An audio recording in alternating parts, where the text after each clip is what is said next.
ਵਾਹਿਗੁਰੂ ਜੀ ਕਾ ਖਾਲਸਾ ਵਾਹਿਗੁਰੂ ਜੀ ਕੀ ਫਤਿਹ। ਅੱਜ ਅਸੀਂ ਕੈਲੀਫੋਰਨੀਆ ਦੇ ਬੇਕਰਸਫੀਲਡ ਸ਼ਹਿਰ, ਉਹ ਸ਼ਹਿਰ ਜਿਸ ਨੇ ਹਾਲ ਵਿੱਚ ਹੀ ਡਾਕਟਰ ਜਸਮੀਤ ਕੌਰ ਬੈਂਸ ਜਿਹੜੇ ਇੱਥੋਂ ਰਿਪਰੈਜ਼ੈਂਟ ਕਰਦੇ ਨੇ ਕੈਲੀਫੋਰਨੀਆ ਅਸੈਂਬਲੀ 'ਚ, ਉਹਨਾਂ ਰਾਹੀਂ, ਕਿਉਂਕਿ ਉਹਨਾਂ ਨੇ ਟਰਾਂਸਨੈਸ਼ਨਲ ਰਿਪਰੈਸ਼ਨ ਦੇ ਉੱਤੇ ਕੈਲੀਫੋਰਨੀਆ ਅਸੈਂਬਲੀ ਦੇ ਵਿੱਚ ਰੈਜ਼ੋਲੂਸ਼ਨ ਲਿਆਂਦਾ, ਪਾਸ ਕਰਵਾਇਆ, ਉਹਨਾਂ ਕਰਕੇ ਮਸ਼ਹੂਰੀ 'ਚ ਆਇਆ।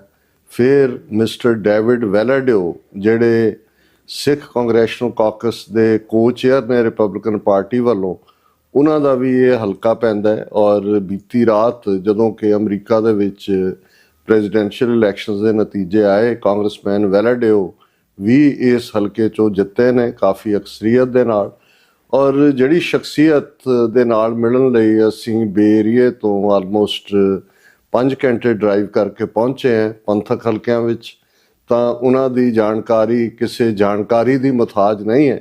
ਪਰ ਕਿਉਂਕਿ TV 84 ਦੀ ਵਿਊਅਰਸ਼ਿਪ ਗਲੋਬਲ ਹੈ ਔਰ ਸਾਡਾ ਇਹ ਯਤਨ ਹੈ ਪਿਛਲੇ ਕੁਝ ਸਮੇਂ ਤੋਂ ਕਿ ਉਹ ਸ਼ਖਸੀਅਤਾਂ ਜਿਨ੍ਹਾਂ ਦੀ ਜ਼ਿੰਦਗੀ ਇੱਕ ਆਦਰਸ਼ ਜ਼ਿੰਦਗੀ ਹੈ, ਜਿਨ੍ਹਾਂ ਨੇ ਪੰਥਕ ਸੇਵਾ ਦੇ ਪਿੜ ਵਿੱਚ ਖਾਸ ਭੂਮਿਕਾ ਨਿਭਾਈ, ਔਰ ਜਿਹੜੇ ਈਵਨ ਮੁੱਖ ਧਾਰਾ ਪੋਲੀਟਿਕਸ, ਜਿਵੇਂ ਅਸੀਂ ਅਮਰੀਕਨ ਪੋਲੀਟਿਕਸ ਦੀ ਗੱਲ ਕਰੀਏ, ਉਸ ਦੇ ਵਿੱਚ ਵੀ ਉਹਨਾਂ ਦਾ ਵੱਡਾ ਯੋਗਦਾਨ ਹੈ। ਔਰ ਸਿਰਫ ਇਹੀ ਨਹੀਂ ਵੀ ਉਹਨਾਂ ਨੇ ਇਸ ਧਰਤੀ ਤੇ ਬੈਠ ਕੇ ਪੰਥ ਦੇ ਲਈ ਆਪਣੀਆਂ ਸੇਵਾਵਾਂ ਦਿੱਤੀਆਂ, ਲੋੜ ਪੈਣ ਤੇ ਪੰਜਾਬ ਦੀ ਧਰਤੀ ਤੇ ਜਾ ਕੇ ਵੀ ਉਹਨਾਂ ਨੇ ਜਿੱਥੋਂ ਜਿਨ੍ਹਾਂ ਹਾਲਾਤਾਂ ਚੋਂ ਨਿਕਲੇ ਉਹ ਵੀ ਅਸੀਂ ਉਹਨਾਂ ਤੋਂ ਸੁਣਾਂਗੇ। ਪਰ ਕਿਵੇਂ ਵਾਪਸ ਜਾ ਕੇ ਜਦੋਂ ਸਰਬੱਤ ਖਾਲਸਾ ਹੁੰਦਾ ਹੈ 2015 ਦੇ ਵਿੱਚ ਗੁਰੂ ਗ੍ਰੰਥ ਸਾਹਿਬ ਜੀ ਦੀਆਂ ਲਗਾਤਾਰ ਹੋ ਰਹੀਆਂ ਬੇਅਦਬੀ ਦੀਆਂ ਘਟਨਾਵਾਂ ਤੋਂ ਬਾਅਦ, ਔਰ ਉਹਨਾਂ ਨੇ ਜੇਲ੍ਹ ਵੀ ਕੱਟੀ, ਔਰ ਉਵੇਂ ਹੀ ਜਿਵੇਂ ਕਦੇ ਪਰ ਜਵਾਨੀ 'ਚ ਇਹਨਾਂ ਨੂੰ ਮੈਂ 1990 ਦੇ ਵਿੱਚ LA ਦੇ ਵਿੱਚ ਮਿਲਿਆ, ਸਿੱਖ ਯੂਥ ਆਫ ਅਮਰੀਕਾ ਦੇ ਵਿੱਚ, ਉਦੋਂ ਅਜੇ ਤਾਜ਼ਾ ਸਰਗਰਮ ਹੋਏ ਸੀ। ਤੇ ਜਿਸ ਕਿਸਮ ਦੀ ਸੱਚਾਈ, ਦਿਆਨਤਦਾਰੀ, ਗਟਸ, ਕਰੇਜ ਔਰ ਐਕਟਿਵਿਜ਼ਮ ਉਸ ਪੀਰੀਅਡ ਸੀ, ਭਾਵੇਂ ਜਿਉਂ-ਜਿਉਂ ਅਸੀਂ ਜ਼ਿੰਦਗੀ ਦੇ ਸਫ਼ਰ ਨੂੰ ਤੈਅ ਕਰਦੇ ਹਾਂ, ਏਜਿੰਗ ਆਪਣਾ ਟੈਕਸ ਲੈਂਦੀ ਹੈ, ਪਰ ਇਹਦੇ ਬਾਵਜੂਦ ਉਹੀ ਸਪਿਰਿਟ, ਉਹੀ ਦਿਆਨਤਦਾਰੀ ਔਰ ਬਿਲਕੁਲ ਬੇਬਾਕ ਹੋ ਕੇ ਗੱਲ ਕਹਿਣ ਦੀ ਜਿਹੜੀ ਹਿੰਮਤ ਹੈ। ਔਰ ਮੈਂ ਖੁਦ ਕਿਉਂਕਿ ਪੰਥਕ ਪਿੜ ਦੇ ਵਿੱਚ ਲਗਭਗ 4 ਦਹਾਕਿਆਂ ਤੋਂ ਸੇਵਾਰਤ ਹੈ। ਬਹੁਤ ਥੋੜ੍ਹੀਆਂ ਸ਼ਖਸੀਅਤਾਂ ਨੇ, ਬਹੁਤ ਵਾਰ ਅਸੀਂ ਜਥੇਬੰਦੀਆਂ 'ਚ ਵੀ ਇਹ ਦੇਖਦੇ ਹਾਂ ਕਿ ਅਸੀਂ ਉਹੀ ਕੁਛ ਕਹਿੰਦੇ ਹਾਂ ਜਿਹੜੀ ਬਹੁ ਗਿਣਤੀ ਸੁਣਨਾ ਚਾਹੁੰਦੀ, ਪਰ ਬਹੁਤ ਘੱਟ ਹੁੰਦੇ ਨੇ ਜਿਹੜੇ ਭਾਵੇਂ ਉਹ ਇਕੱਲੇ ਰਹਿ ਜਾਣ ਲੇਕਿਨ ਉਹ ਸੱਚ ਦਾ ਪੱਲਾ ਨਹੀਂ ਛੱਡਦੇ ਔਰ ਹਿੰਮਤ ਦੇ ਨਾਲ ਆਪਣੀ ਗੱਲ ਕਹਿੰਦੇ ਨੇ। ਮੇਰੀ ਮੁਰਾਦ ਭਾਈ ਰੇਸ਼ਮ ਸਿੰਘ ਜੀ ਤੋਂ ਹੈ, ਉਹਨਾਂ ਦੇ ਗ੍ਰਹਿ ਵਿਖੇ ਅਸੀਂ ਬੈਠੇ ਹਾਂ, ਉਹਨਾਂ ਦੇ ਨਾਲ ਖੁੱਲ੍ਹ ਕੇ ਗੱਲਬਾਤ ਕਰਾਂਗੇ। ਔਰ ਮਹਾਰਾਜ ਦੇ ਚਰਨਾਂ 'ਚ ਸਾਡੀ ਅਰਦਾਸ ਵੀ ਹੈ ਕਿ ਜਿਹੜੀ ਫੈਮਲੀਜ਼ ਜਿਨ੍ਹਾਂ ਦੀ ਕੋਈ ਇੱਕ ਜਨਰੇਸ਼ਨ ਨਹੀਂ, ਅਸੀਂ ਜਦੋਂ ਰਾਤ ਵੀ ਗੱਲਬਾਤ ਕਰ ਰਹੇ ਸੀ ਤੇ 4 ਜਨਰੇਸ਼ਨਸ ਤੋਂ ਇਹਨਾਂ ਦੇ ਪਰਦਾਦਾ ਜੀ ਜਿਨ੍ਹਾਂ ਨੇ ਜੈਤੋ ਦੇ ਮੋਰਚੇ, ਗੁਰੂ ਕੇ ਬਾਗ ਦੇ ਮੋਰਚੇ ਦੇ ਵਿੱਚ ਸ਼ਮੂਲੀਅਤ ਕੀਤੀ, ਡਾਂਗਾਂ ਖਾਧੀਆਂ, ਉਹਨਾਂ ਦੇ ਦਾਦਾ ਜੀ ਗ੍ਰੈਂਡਫਾਦਰ ਜਿਨ੍ਹਾਂ ਨੇ ਪੰਜਾਬੀ ਸੂਬਾ ਮੋਰਚੇ ਦੇ ਵਿੱਚ ਜੇਲ੍ਹਾਂ ਕੱਟੀਆਂ, ਸਫ਼ਰ ਕੀਤਾ, ਔਰ ਉਹਨਾਂ ਦੇ ਪਿਤਾ ਜੀ ਜਿਨ੍ਹਾਂ ਨੂੰ ਪਿਤਾ ਮਾਤਾ ਉਹਨਾਂ ਨੂੰ ਮਿਲਣ ਦਾ ਵੀ ਮੈਨੂੰ ਸੁਭਾਗ ਹਾਸਲ ਹੋਇਆ, ਉਹਨਾਂ ਦੀ ਵੀ ਕਮਿਟਮੈਂਟ ਪੂਰੀ ਪੰਥਕ। ਕਿਉਂਕਿ ਜਿਹੜੇ ਪਰਿਵਾਰ ਇਸ ਪਾਸੇ ਤੁਰਦੇ ਨੇ ਉਹਨਾਂ ਨੂੰ ਬਹੁਤ ਸਫਰਿੰਗ 'ਚੋਂ ਗੁਜ਼ਰਨਾ ਪੈਂਦਾ, ਤੇ ਜਦੋਂ ਮਾਂ-ਬਾਪ ਸਿੱਕੇ ਬੰਦ ਹੋ ਕੇ ਕਹਿਣ ਕਿ ਭਾਈ ਦੇਖ ਪੁੱਤਰ, ਜੇ ਹੁਣ ਤੂੰ ਇਸ ਪਾਸੇ ਤੁਰਿਆ ਤਾਂ ਹੁਣ ਪਿੱਛੇ ਮੁੜ ਕੇ ਨਾ ਦੇਖੀ, ਤੇਰੇ ਨਾਲ ਉਹ ਸਾਰੇ ਪਰਿਵਾਰ ਦੀ, ਤੇਰੇ ਪਰਦਾਦੇ ਤੋਂ ਵਿਰਾਸਤ ਜੁੜੀ ਹੋਈ ਹੈ, ਜਿਹਦੇ ਲਈ ਲਫ਼ਜ਼ ਅੱਜ ਭਾਵੇਂ ਅਕਾਲੀ ਲਫ਼ਜ਼ ਇਹਨਾਂ ਬਾਦਲ ਕਿਆਂ ਨੇ ਬਦਨਾਮ ਕਰ ਦਿੱਤਾ ਹੈ, ਪਰ ਜਦੋਂ ਕਿਸੇ ਪਰਿਵਾਰ ਬਾਰੇ ਕਿਹਾ ਜਾਂਦਾ ਸੀ ਕਿ ਟਕਸਾਲੀ ਅਕਾਲੀ ਨੇ, ਤੇ ਉਹ ਇੱਕਦਮ 18ਵੀਂ ਸਦੀ 'ਚ ਅਕਾਲੀ ਫੂਲਾ ਸਿੰਘ ਔਰ ਜਿਹੜਾ ਸਿੱਖੀ ਦਾ ਕਿਰਦਾਰ ਸੀ ਉਸ ਦੀ ਯਾਦ ਦਹਾਨੀ ਕਰਵਾਉਂਦਾ ਸੀ। ਸੋ ਹੁਣ ਅਸੀਂ ਭਾਈ ਰੇਸ਼ਮ ਸਿੰਘ ਹੋਰਾਂ ਦੇ ਮੁਖਾਰਬਿੰਦ ਤੋਂ ਉਹਨਾਂ ਦੇ ਜੀਵਨ ਦੀ ਕਹਾਣੀ ਵੀ ਸੁਣਾਂਗੇ, ਉਹਨਾਂ ਦੀ ਇਸ ਸਾਰੇ ਪੀਰੀਅਡ ਦੇ ਵਿੱਚ ਜੋ ਕੁਝ ਉਹਨਾਂ ਨੇ ਅਬਜ਼ਰਵ ਕੀਤਾ। ਔਰ ਅੱਜ ਜਦੋਂ ਕਿ 2024 ਵਰ੍ਹੇ ਦੇ ਵਿੱਚ ਇਸ ਕਿਸਮ ਦੇ ਹਾਲਾਤ ਬਣੇ ਨੇ ਕਿ ਖਾਲਿਸਤਾਨ ਦੀ ਮੰਜ਼ਿਲ ਇੱਕ ਪਾਸਿਓਂ ਕਰੀਬ ਵੀ ਲੱਗਦੀ ਹੈ, ਕਮਜ਼ੋਰੀਆਂ ਦੇ ਪੱਖੋਂ ਦੇਖੀਏ ਤੇ ਬਹੁਤ ਵਾਰ ਇਸ ਗੱਲ ਦਾ ਡਰ ਵੀ ਆਉਂਦਾ ਹੈ ਕਿ ਉਸ ਕਿਸਮ ਦਾ ਹੀ ਡਿਸਯੂਨਾਈਟਿਡ ਹਾਊਸ ਜਾਂ ਆਪੋ ਆਪਣੀ ਜਿਹੜੀ ਹੈ ਉਹ ਸੁਰ ਅਲਾਪਣ ਦੀ ਗੱਲ ਉਹ ਅੱਜ ਵੀ ਸਾਨੂੰ ਕਿਤੇ ਨਜ਼ਰ ਆਉਂਦੀ ਹੈ। ਔਰ ਜਿਸ ਅੰਦਾਜ਼ ਦੇ ਵਿੱਚ ਇੰਡੀਅਨ ਸਟੇਟ ਐਗਰੈਸਰ ਹੋ ਕੇ ਡਾਇਸਪੋਰਾ ਸਿੱਖਾਂ ਨੂੰ ਟਾਰਗੇਟ ਕਰ ਰਹੀ ਹੈ, ਇੱਕ ਪਾਸੇ ਅਸੀਂ ਪਿਛਲੇ ਦਿਨਾਂ 'ਚ ਬਰੈਂਪਟਨ ਦੀਆਂ ਘਟਨਾਵਾਂ ਔਰ ਜੋ ਕੁਝ ਚੱਲ ਰਿਹਾ ਹੈ ਉਸ ਦੇ ਨਾਲ ਤਾਂ ਅਸੀਂ ਜੁੜੇ ਹੀ ਹੋਏ ਸੀ, ਲੇਕਿਨ ਹੁਣ ਇਹ ਲੱਗਦਾ ਹੈ ਕਿ ਵੀ ਜਿਹੜੇ ਖੁਦ ਐਗਰੈਸਰ ਹੋ ਕੇ ਹਮਲਾਵਰ ਹੋਏ ਬਾਹਰਲੇ ਸਿੱਖਾਂ ਤੇ, ਉਹ ਵਿਕਟਮ ਦਾ ਕਾਰਡ ਪਲੇ ਕਰਨ ਤੱਕ ਪਹੁੰਚ ਗਏ ਨੇ। ਕਿਵੇਂ ਨੈਰੇਟਿਵ ਦੀ ਜਿਹੜੀ ਹੈ ਲਾਈਨ ਉਹਨਾਂ ਨੇ ਬਦਲਣੀ ਸ਼ੁਰੂ ਕੀਤੀ ਹੈ, ਜਿਵੇਂ ਕਿ ਸਿੱਖਾਂ ਨੇ ਮੰਦਿਰ ਤੇ ਹਮਲਾ ਕਰ ਦਿੱਤਾ ਹੋਏ। ਔਰ ਮੈਂ ਇਹ ਵੀ ਦੱਸਦੇ ਜਾਵਾਂ ਕਿ ਭਾਈ ਰੇਸ਼ਮ ਸਿੰਘ ਜਦੋਂ ਪੰਥਕ ਕਮੇਟੀ ਜਿਸ ਦੀ ਕਮਾਂਡ ਥੱਲੇ 4 ਜੁਝਾਰੂ ਜਥੇਬੰਦੀਆਂ ਸੀ, ਉਹਨਾਂ ਨੇ ਬਾਹਰਲੇ ਮੁਲਕਾਂ ਦੇ ਵਿੱਚ ਆਪਣਾ ਪੋਲੀਟੀਕਲ ਈਡੀਅਮ ਦੇਣ ਦੇ ਲਈ ਖਾਲਿਸਤਾਨ ਅਫੇਅਰ ਸੈਂਟਰ ਉਹ ਖੋਲ੍ਹਣ ਦਾ ਫੈਸਲਾ ਕੀਤਾ। ਸਾਨੂੰ ਐਜ਼ ਏ ਸਪੋਕਸਪਰਸਨ ਦੀ ਸੇਵਾ ਦਿੱਤੀ ਗਈ ਤੇ ਜਿਹੜੇ ਪਹਿਲੇ 7 member as a advisory board ਸਾਡੇ ਖਾਲਿਸਤਾਨ ਅਫੇਅਰ ਸੈਂਟਰ ਦਾ ਹਿੱਸਾ ਬਣੇ, ਉਹਨਾਂ 'ਚ ਭਾਈ ਰੇਸ਼ਮ ਸਿੰਘ ਹੋਰਾਂ ਦਾ ਨਾਮ ਵੀ ਪ੍ਰੋਮੀਨੈਂਸ ਦੇ ਨਾਲ ਸ਼ਾਮਲ ਸੀ। ਸੋ ਹੁਣ ਉਹਨਾਂ ਦੇ ਨਾਲ ਅਸੀਂ ਗੱਲਬਾਤ ਦਾ ਆਗਾਜ਼ ਕਰਦੇ ਹਾਂ। ਭਾਈ ਸਾਹਿਬ, ਵਾਹਿਗੁਰੂ ਜੀ ਕਾ ਖਾਲਸਾ, ਵਾਹਿਗੁਰੂ ਜੀ ਕੀ ਫਤਿਹ। ਸੋ ਇਸ ਤੋਂ ਪਹਿਲਾਂ ਕਿ ਅਸੀਂ ਤੁਹਾਡੀਆਂ ਸਿਆਸੀ, ਸਮਾਜਿਕ, ਧਾਰਮਿਕ ਗਤੀਵਿਧੀਆਂ ਵੱਲ ਜਾਂ ਤੁਹਾਡੀ ਕੰਟਰੀਬਿਊਸ਼ਨ ਦੀ ਗੱਲ ਕਰੀਏ, ਤੁਸੀਂ ਥੋੜ੍ਹਾ ਜਿਹਾ ਆਪਣੇ ਬਚਪਨ ਬਾਰੇ, ਹਾਲਾਂ ਮੈਨੂੰ ਇੰਨਾ ਪਤਾ ਹੈ ਵੀ ਕਾਲਰਾ ਪਿੰਡ ਜ਼ਿਲ੍ਹਾ ਜਲੰਧਰ ਦਾ ਔਰ ਉਸ ਥਾਂ ਤੇ ਤੁਹਾਡਾ ਜਨਮ ਹੁੰਦਾ ਹੈ, ਪਰ ਇਹ ਦਿਲਚਸਪੀ ਦਾ ਵਾਇਸ ਹੋਏਗਾ ਸਾਡੇ ਵਿਊਅਰਸ ਲਈ ਜੇ ਤੁਸੀਂ ਆਪਣਾ ਬਚਪਨ ਔਰ ਖ਼ਾਸ ਤੌਰ ਤੇ ਪਰਿਵਾਰਕ ਪਿਛੋਕੜ, ਜਿਵੇਂ ਪਰਦਾਦਾ ਜੀ ਦਾ ਜ਼ਿਕਰ ਹੋਇਆ, ਦਾਦਾ ਜੀ ਦਾ ਹੋਇਆ, ਇਸ ਬਾਰੇ ਥੋੜ੍ਹਾ ਜਿਹਾ ਚਾਨਣਾ ਪਾਓ। ਹਾਂਜੀ ਡਾਕਟਰ ਸਾਹਿਬ, ਇੱਕ ਵਾਰ ਫਿਰ ਤੁਹਾਨੂੰ TV 84 ਦੇ ਸਰੋਤਿਆਂ ਨੂੰ ਤੇ ਸਮੂਹ ਸੰਸਾਰ ਵਿੱਚ ਵਸਦੇ ਸਿੱਖਾਂ ਨੂੰ ਫਤਿਹ ਸਾਂਝੀ ਕਰਦਾ ਜੀ। ਵਾਹਿਗੁਰੂ ਜੀ ਕਾ ਖਾਲਸਾ, ਵਾਹਿਗੁਰੂ ਜੀ ਕੀ ਫਤਿਹ। ਬਚਪਨ ਜਿਹੜਾ ਇਹ ਸੀ, ਜਿਵੇਂ ਮੇਰਾ ਜਿਹੜਾ ਜਨਮ ਹੈ ਉਹ 1956 ਦਾ ਜੀ, ਤੇ ਉਸ ਵੇਲੇ ਜਿਹੋ ਜਿਹਾ ਬਚਪਨ ਆਮ ਬੱਚਿਆਂ ਦਾ ਹੁੰਦਾ ਸੀ, ਜਿਹੋ ਜਿਹੇ ਹਾਲਾਤ ਬਾਕੀ ਘਰਾਂ ਦੇ ਸੀ, ਅਸੀਂ ਉਸ ਸਧਾਰਨ ਪਰਿਵਾਰ ਵਿੱਚ ਪਲੇ ਹਾਂ। ਇੱਕ ਚੀਜ਼ ਜਿਹੜੀ ਹੈ ਸਾਨੂੰ ਥੋੜ੍ਹਾ ਜਿਹਾ ਵੱਖਰਾ ਕਰਦੀ ਸੀ, ਉਹ ਇਹ ਸੀ ਕਿ ਸਾਡਾ ਪਰਿਵਾਰ ਜਿਹੜਾ ਉਹ ਪਿਛਲੇ ਤਕਰੀਬਨ 5-6 ਪੁਸ਼ਤਾਂ ਤੋਂ ਅੰਮ੍ਰਿਤਧਾਰੀ ਹੈ। ਤੇ ਇਹ ਚੀਜ਼ ਨਾਲ ਸਾਡੇ, ਜਿੱਦਾਂ ਮੈਂ ਇਹ ਕਹਿ ਸਕਦਾ ਕਿ ਬਿਲਕੁਲ 4 ਸਾਲ ਦਾ ਸੀ ਮੈਂ ਜਦੋਂ ਸਾਡੇ ਪੜਦਾਦਾ ਜੀ ਨੇ ਸਵੇਰੇ ਉੱਠ ਕੇ ਜਦੋਂ ਆਪਣਾ ਨਿਤਨੇਮ ਕਰਨਾ ਤਾਂ ਉਹਨਾਂ ਨੇ ਮੈਨੂੰ ਆਪਣੀਆਂ ਲੱਤਾਂ ਦੇ ਵਿਚਾਲੇ ਲੰਮਾ ਪਾ ਲੈਣਾ, ਛੋਟਾ ਸੀ, ਤੇ ਪਾਠ ਸੁਣਾਉਣਾ ਹੈ। ਤੇ ਉਹ ਫਿਰ ਹੌਲੀ ਹੌਲੀ ਬਹੁਤ ਅਰਲੀ ਏਜ 'ਚ ਮੈਨੂੰ ਜਪਜੀ ਸਾਹਿਬ ਦਾ ਪਾਠ ਜਿਹੜਾ ਕੰਠ ਹੋ ਗਿਆ।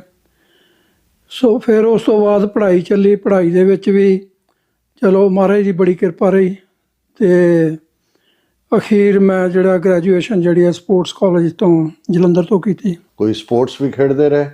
ਮੈਂ ਜੀ ਕਾਲਜ ਟਾਈਮ ਤੇ ਆਪਣਾ ਫੁੱਟਬਾਲ ਜਿਹਨੂੰ ਅਸੀਂ ਕਹਿੰਦੇ ਸੀ, ਹੁਣ ਇੱਥੇ ਸੌਕਰ ਕਹਿੰਦੇ ਹੋ, ਤੇ ਉਹ 2 ਸਾਲ ਅਸੀਂ ਯੂਨੀਵਰਸਿਟੀ 'ਚ ਖੇਡਿਆ ਮੈਂ। ਤੇ ਉਹਦੇ 'ਚ ਇਹ ਸੀ ਕਿ ਉਸ ਤੋਂ ਬਾਅਦ ਫਿਰ ਪੜ੍ਹਾਈ ਤੋਂ ਜਦੋਂ ਵਿਹਲੇ ਹੋ ਜਾਂਦੇ ਆ ਫਿਰ, ਹਾਲਾਂਕਿ ਜਿਵੇਂ ਤੁਸੀਂ ਦੱਸਿਆ 4 ਭਰਾ ਤੁਹਾਡੇ ਸਿਰ, ਤੁਸੀਂ ਸਭ ਤੋਂ ਜ਼ਿੰਮੇਵਾਰੀ ਵੀ ਰਹੀ ਹੋਏਗੀ ਔਰ ਘਰੇਲੂ ਵੀ, ਜਿਵੇਂ ਤੁਸੀਂ ਦੱਸਿਆ ਵੀ ਆਰਥਿਕ ਤੰਗਦਸਤੀ ਵੀ ਸੀ, ਪਰ ਇਸ ਸਭ ਦੇ ਵਿੱਚ ਸਿੱਖੀ ਵੈਲਿਊਜ਼ ਨੂੰ ਕਿਵੇਂ ਤੁਸੀਂ ਪਰਨਾਏ ਰਹੇ ਜਾਂ ਕੀ ਇੰਪੈਕਟ ਤੁਹਾਡੇ ਮਨ ਤੇ ਬਚਪਨ ਤੋਂ ਹੀ ਰਿਹਾ?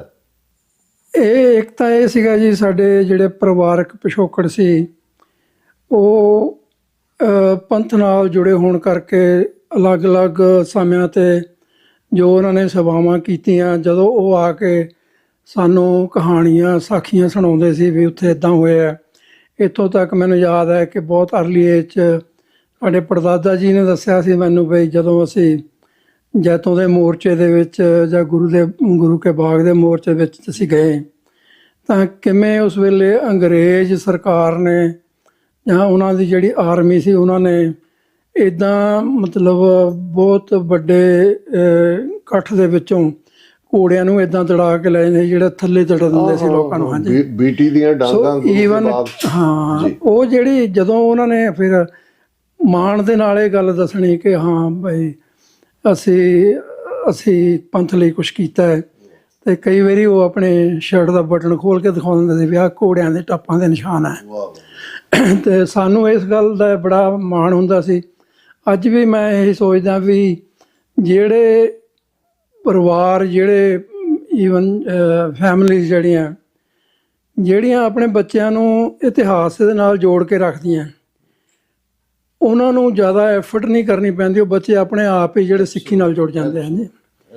ਤੇ ਕਿਉਂਕਿ ਸਾਡਾ ਇਤਿਹਾਸ ਇੰਨਾ ਮਾਣਮੱਤਾ ਹੈ ਕਿ ਸਾਨੂੰ ਉਸ ਵਿੱਚ ਵਿਚਰਦਿਆਂ ਜਾਂ ਉਹਨੂੰ ਕਮਾਉਂਦਿਆਂ ਆਪਣੇ ਆਪ ਹੀ ਮਾਣ ਮਹਿਸੂਸ ਹੁੰਦਾ ਹੈ। ਸੋ ਉਸ ਚੀਜ਼ ਨੂੰ ਲੈ ਕੇ ਜਿਹੜੇ ਅਸੀਂ ਐਕਚੁਅਲੀ ਅਸੀਂ 6 ਭਰਾ ਸੀ। ਸਭ ਤੋਂ ਵੱਡਾ ਮੇਰੇ ਤੋਂ ਜਿਹੜਾ ਵੱਡਾ ਸੀ ਉਹ 12 ਸਾਲ ਦੀ ਉਮਰ ਦੇ ਵਿੱਚ ਉਹਨਾਂ ਦੀ ਡੈਥ ਹੋ ਗਈ ਸੀ, ਜਦੋਂ ਬੱਚੇ ਇਕੱਠੇ ਹੋ ਕੇ ਨਹਾਉਂਦੇ ਸੀ ਜਾਂ ਉਹਨਾਂ ਦੇ। ਉਸ ਤੋਂ ਬਾਅਦ ਅਸੀਂ 5 ਭਰਾ ਸੀਗੇ, ਮੈਂ ਸਾਰਿਆਂ ਤੋਂ ਵੱਡਾ ਸੀ। ਤੇ ਦੂਜਾ ਪਰਮਾਤਮਾ ਵੱਲੋਂ ਕੁਛ ਇੱਦਾਂ ਦਾ ਸੀਗਾ ਕਿ ਜ਼ਿੰਮੇਵਾਰੀ ਨੂੰ ਵੀ ਜ਼ਿਆਦਾ ਸਮਝਦਾ ਸੀ, ਰਿਸਪੌਂਸਿਬਿਲਿਟੀ, ਪਰਿਵਾਰ ਦੀਆਂ ਜ਼ਿੰਮੇਵਾਰੀਆਂ। ਪਰਿਵਾਰ ਬਹੁਤ ਵੱਡਾ ਸੀਗਾ।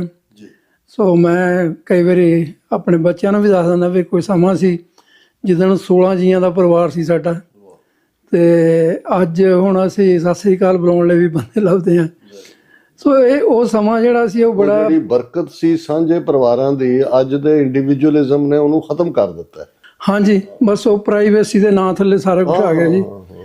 ਤੇ ਉਸ ਤੋਂ ਬਾਅਦ ਚਲੋ ਸਾਡੇ ਇਹ ਚੱਲਦਾ ਰਿਹਾ, ਪੜ੍ਹਾਈ ਵੀ ਕੰਪਲੀਟ ਹੋ ਗਈ। ਫਿਰ ਉਸ ਤੋਂ ਬਾਅਦ ਮੈਂ ਥੋੜ੍ਹਾ ਸਮਾਂ ਬਾਹਰ ਚਲੇ ਗਿਆ ਕਿ ਘਰ ਦੇ ਸੁਧਾਰ, ਜਿਹੜਾ ਆਰਥਿਕ ਸਥਿਤੀ ਹੈ ਕੁਝ ਥੋੜ੍ਹੀ ਬੈਟਰ ਹੋ ਜੇ। ਫਿਰ ਮੈਂ ਹਾਂਗਕਾਂਗ ਜਾ ਕੇ 1.5 ਸਾਲ ਮੈਂ ਉੱਥੇ ਮਿਹਨਤ ਕੀਤੀ ਜੀ। ਤੇ ਉਸ ਵੇਲੇ ਚਲੋ ਵਧੀਆ ਜਿੰਨਾ ਮਤਲਬ ਪੈਰਾਂ 'ਤੇ ਖੜਨ ਜੋਗਾ ਜਿਹੜਾ ਸਰਮਾਇਆ ਉੱਥੋਂ ਕਮਾਇਆ। ਆ ਕੇ ਫਿਰ ਅਸੀਂ ਜਲੰਧਰ ਦੇ ਵਿੱਚ ਦੁਕਾਨ ਖੋਲ੍ਹੀ ਅਸੀਂ ਹਾਰਡਵੇਅਰ ਦੀ। ਸੋ ਉੱਥੇ ਮੈਂ ਤਕਰੀਬਨ 4 ਸਾਲ 81, 82, 83 ਤੇ 84, 84 ਆਦਰਸ਼ ਨਗਰ ਜਲੰਧਰ 'ਚ। ਆਦਰਸ਼ ਨਗਰ ਜਲੰਧਰ ਦੇ। ਜਦੋਂ ਜੂਨ 84 ਦਾ ਘੱਲੂਘਾਰਾ ਵਾਪਰਦਾ ਹੈ, ਉਦੋਂ ਤੁਹਾਡੀ ਕਿੰਨੀ ਉਮਰ ਸੀ? ਉਸ ਵੇਲੇ 26 ਸਾਲ। 26 ਸਾਲ। ਸੋ ਉਦੋਂ ਤੁਸੀਂ ਆਦਰਸ਼ ਨਗਰ ਜਲੰਧਰ ਦੇ ਵਿੱਚ ਆਪਣੀ ਬਿਜ਼ਨਸ ਰਨ ਕਰਦੇ ਸੀ? ਹਾਂਜੀ ਬਿਲਕੁਲ। ਉਸ ਘੱਲੂਘਾਰੇ ਨੇ ਜਿੱਥੇ ਸਮੁੱਚੇ ਪੰਥ ਨੂੰ ਪ੍ਰਭਾਵਿਤ ਕੀਤਾ, ਯੰਗਰ ਖਾਸ ਤੌਰ ਤੇ ਜਿਹੜੇ 20s ਦੇ ਵਿੱਚ ਸੀ, ਉਹਨਾਂ ਚੋਂ ਇੱਕ ਹਿੱਸਾ ਹਥਿਆਰਬੰਦ ਸੰਘਰਸ਼ ਵੱਲ ਮੁੜਿਆ, ਇੱਕ ਜਿਹੜੇ ਕੁਛ ਪਤਤ ਸੀ ਉਹ ਸਿੱਖੀ ਵੱਲ ਮੁੜੇ। ਤੁਸੀਂ ਇਸ ਸਾਰੇ ਨੂੰ ਜਦੋਂ ਤੁਸੀਂ ਕਾਰੋਬਾਰੀ ਸੀ ਕਿਵੇਂ ਲਿਆ, ਔਰ ਤੁਸੀਂ ਕੀ ਸੋਚਿਆ ਵੀ ਤੁਸੀਂ ਕੀ ਕਰਨਾ ਹੈ ਅੱਗੋਂ ਪੰਥ ਦੇ ਲਈ? ਉਸ ਵੇਲੇ ਇਹ ਸੀਗਾ ਜੀ, ਅੰਦਰ ਇੱਕ ਤਾਂ ਰੋਹ ਬਹੁਤ ਸੀਗਾ ਜੋ ਕੁਛ ਉੱਥੇ ਵਾਪਰਿਆ, ਵੀ ਸਰਕਾਰਾਂ ਨੇ ਜੋ ਕੁਛ ਕੀਤਾ ਸਿੱਖਾਂ ਦੇ ਨਾਲ, ਦਰਬਾਰ ਸਾਹਿਬ ਤੇ ਹਮਲਾ, ਅਕਾਲ ਤਖਤ ਦਾ ਢਹਿ ਢੇਰੀ ਹੋਣਾ, ਬਾਕੀ 37 ਹੋਰ ਗੁਰੂ ਘਰ ਜਿਹੜੇ ਇਤਿਹਾਸਕ ਗੁਰੂ ਘਰ ਸੀ ਉਹਨਾਂ ਦੇ ਉੱਤੇ ਜਿਸ ਤਰੀਕੇ ਨਾਲ ਸਿੱਖਾਂ ਨਾਲ ਜੋ ਕੁਛ ਵਾਪਰਿਆ। ਹਾਲਾਂਕਿ ਉਸ ਵੇਲੇ ਸੋਸ਼ਲ ਮੀਡੀਆ ਨਹੀਂ ਸੀਗਾ ਜੀ ਜੀ ਜੀ, ਤੇ ਜਿਹੜਾ ਬਾਕੀ ਦੂਸਰਾ ਚੈਨਲ ਜਿਹੜੇ ਸੀ ਉਹ ਸਰਕਾਰ ਦੀ ਗੱਲ ਬੋਲਦੇ ਸੀ, ਪਰ ਫਿਰ ਵੀ ਕਈ ਗੱਲਾਂ 1 to 1 ਪਹੁੰਚ ਜਾਂਦੀਆਂ। ਸੋ ਜਲੰਧਰ ਇੱਕ ਇਹੋ ਜਿਹਾ ਸ਼ਹਿਰ ਹੈ ਜਿੱਥੇ ਹਿੰਦੂ ਮੈਜੋਰਟੀ ਜਾਂ ਇੱਕ ਜਨਸੰਖਿਆ ਦਾ ਸ਼ਹਿਰ ਹੈ। ਫਿਰ ਕੋਈ ਹਿੰਦੂ ਨੇ ਲਹਿੰਦੇ ਪੰਜਾਬ ਚੋਂ ਆਏ, ਮੀਡੀਆ ਸਾਰਾ ਨਫ਼ਰਤ ਜਿਹੜੀ ਫੈਲਾਉਣ ਵਾਲੇ, ਪੰਜਾਬ ਕੇਸਰੀ, ਜਗਬਾਣੀ, ਵੀਰ ਪ੍ਰਤਾਪ, ਮਿਲਾਪ, ਸਾਰਿਆਂ ਦਾ ਹੈੱਡਕੁਆਰਟਰ ਇੱਥੇ ਹੀ ਹੈ। ਹਾਂ, ਤੇ ਇਹ ਜ਼ਿਆਦਾ ਪੰਜਾਬ ਦੇ ਵਿੱਚ ਅੱਗ ਲਾਉਣ ਦੇ ਵਿੱਚ ਇਹਨਾਂ ਦਾ ਬਹੁਤ ਵੱਡਾ ਰੋਲ ਹੈ।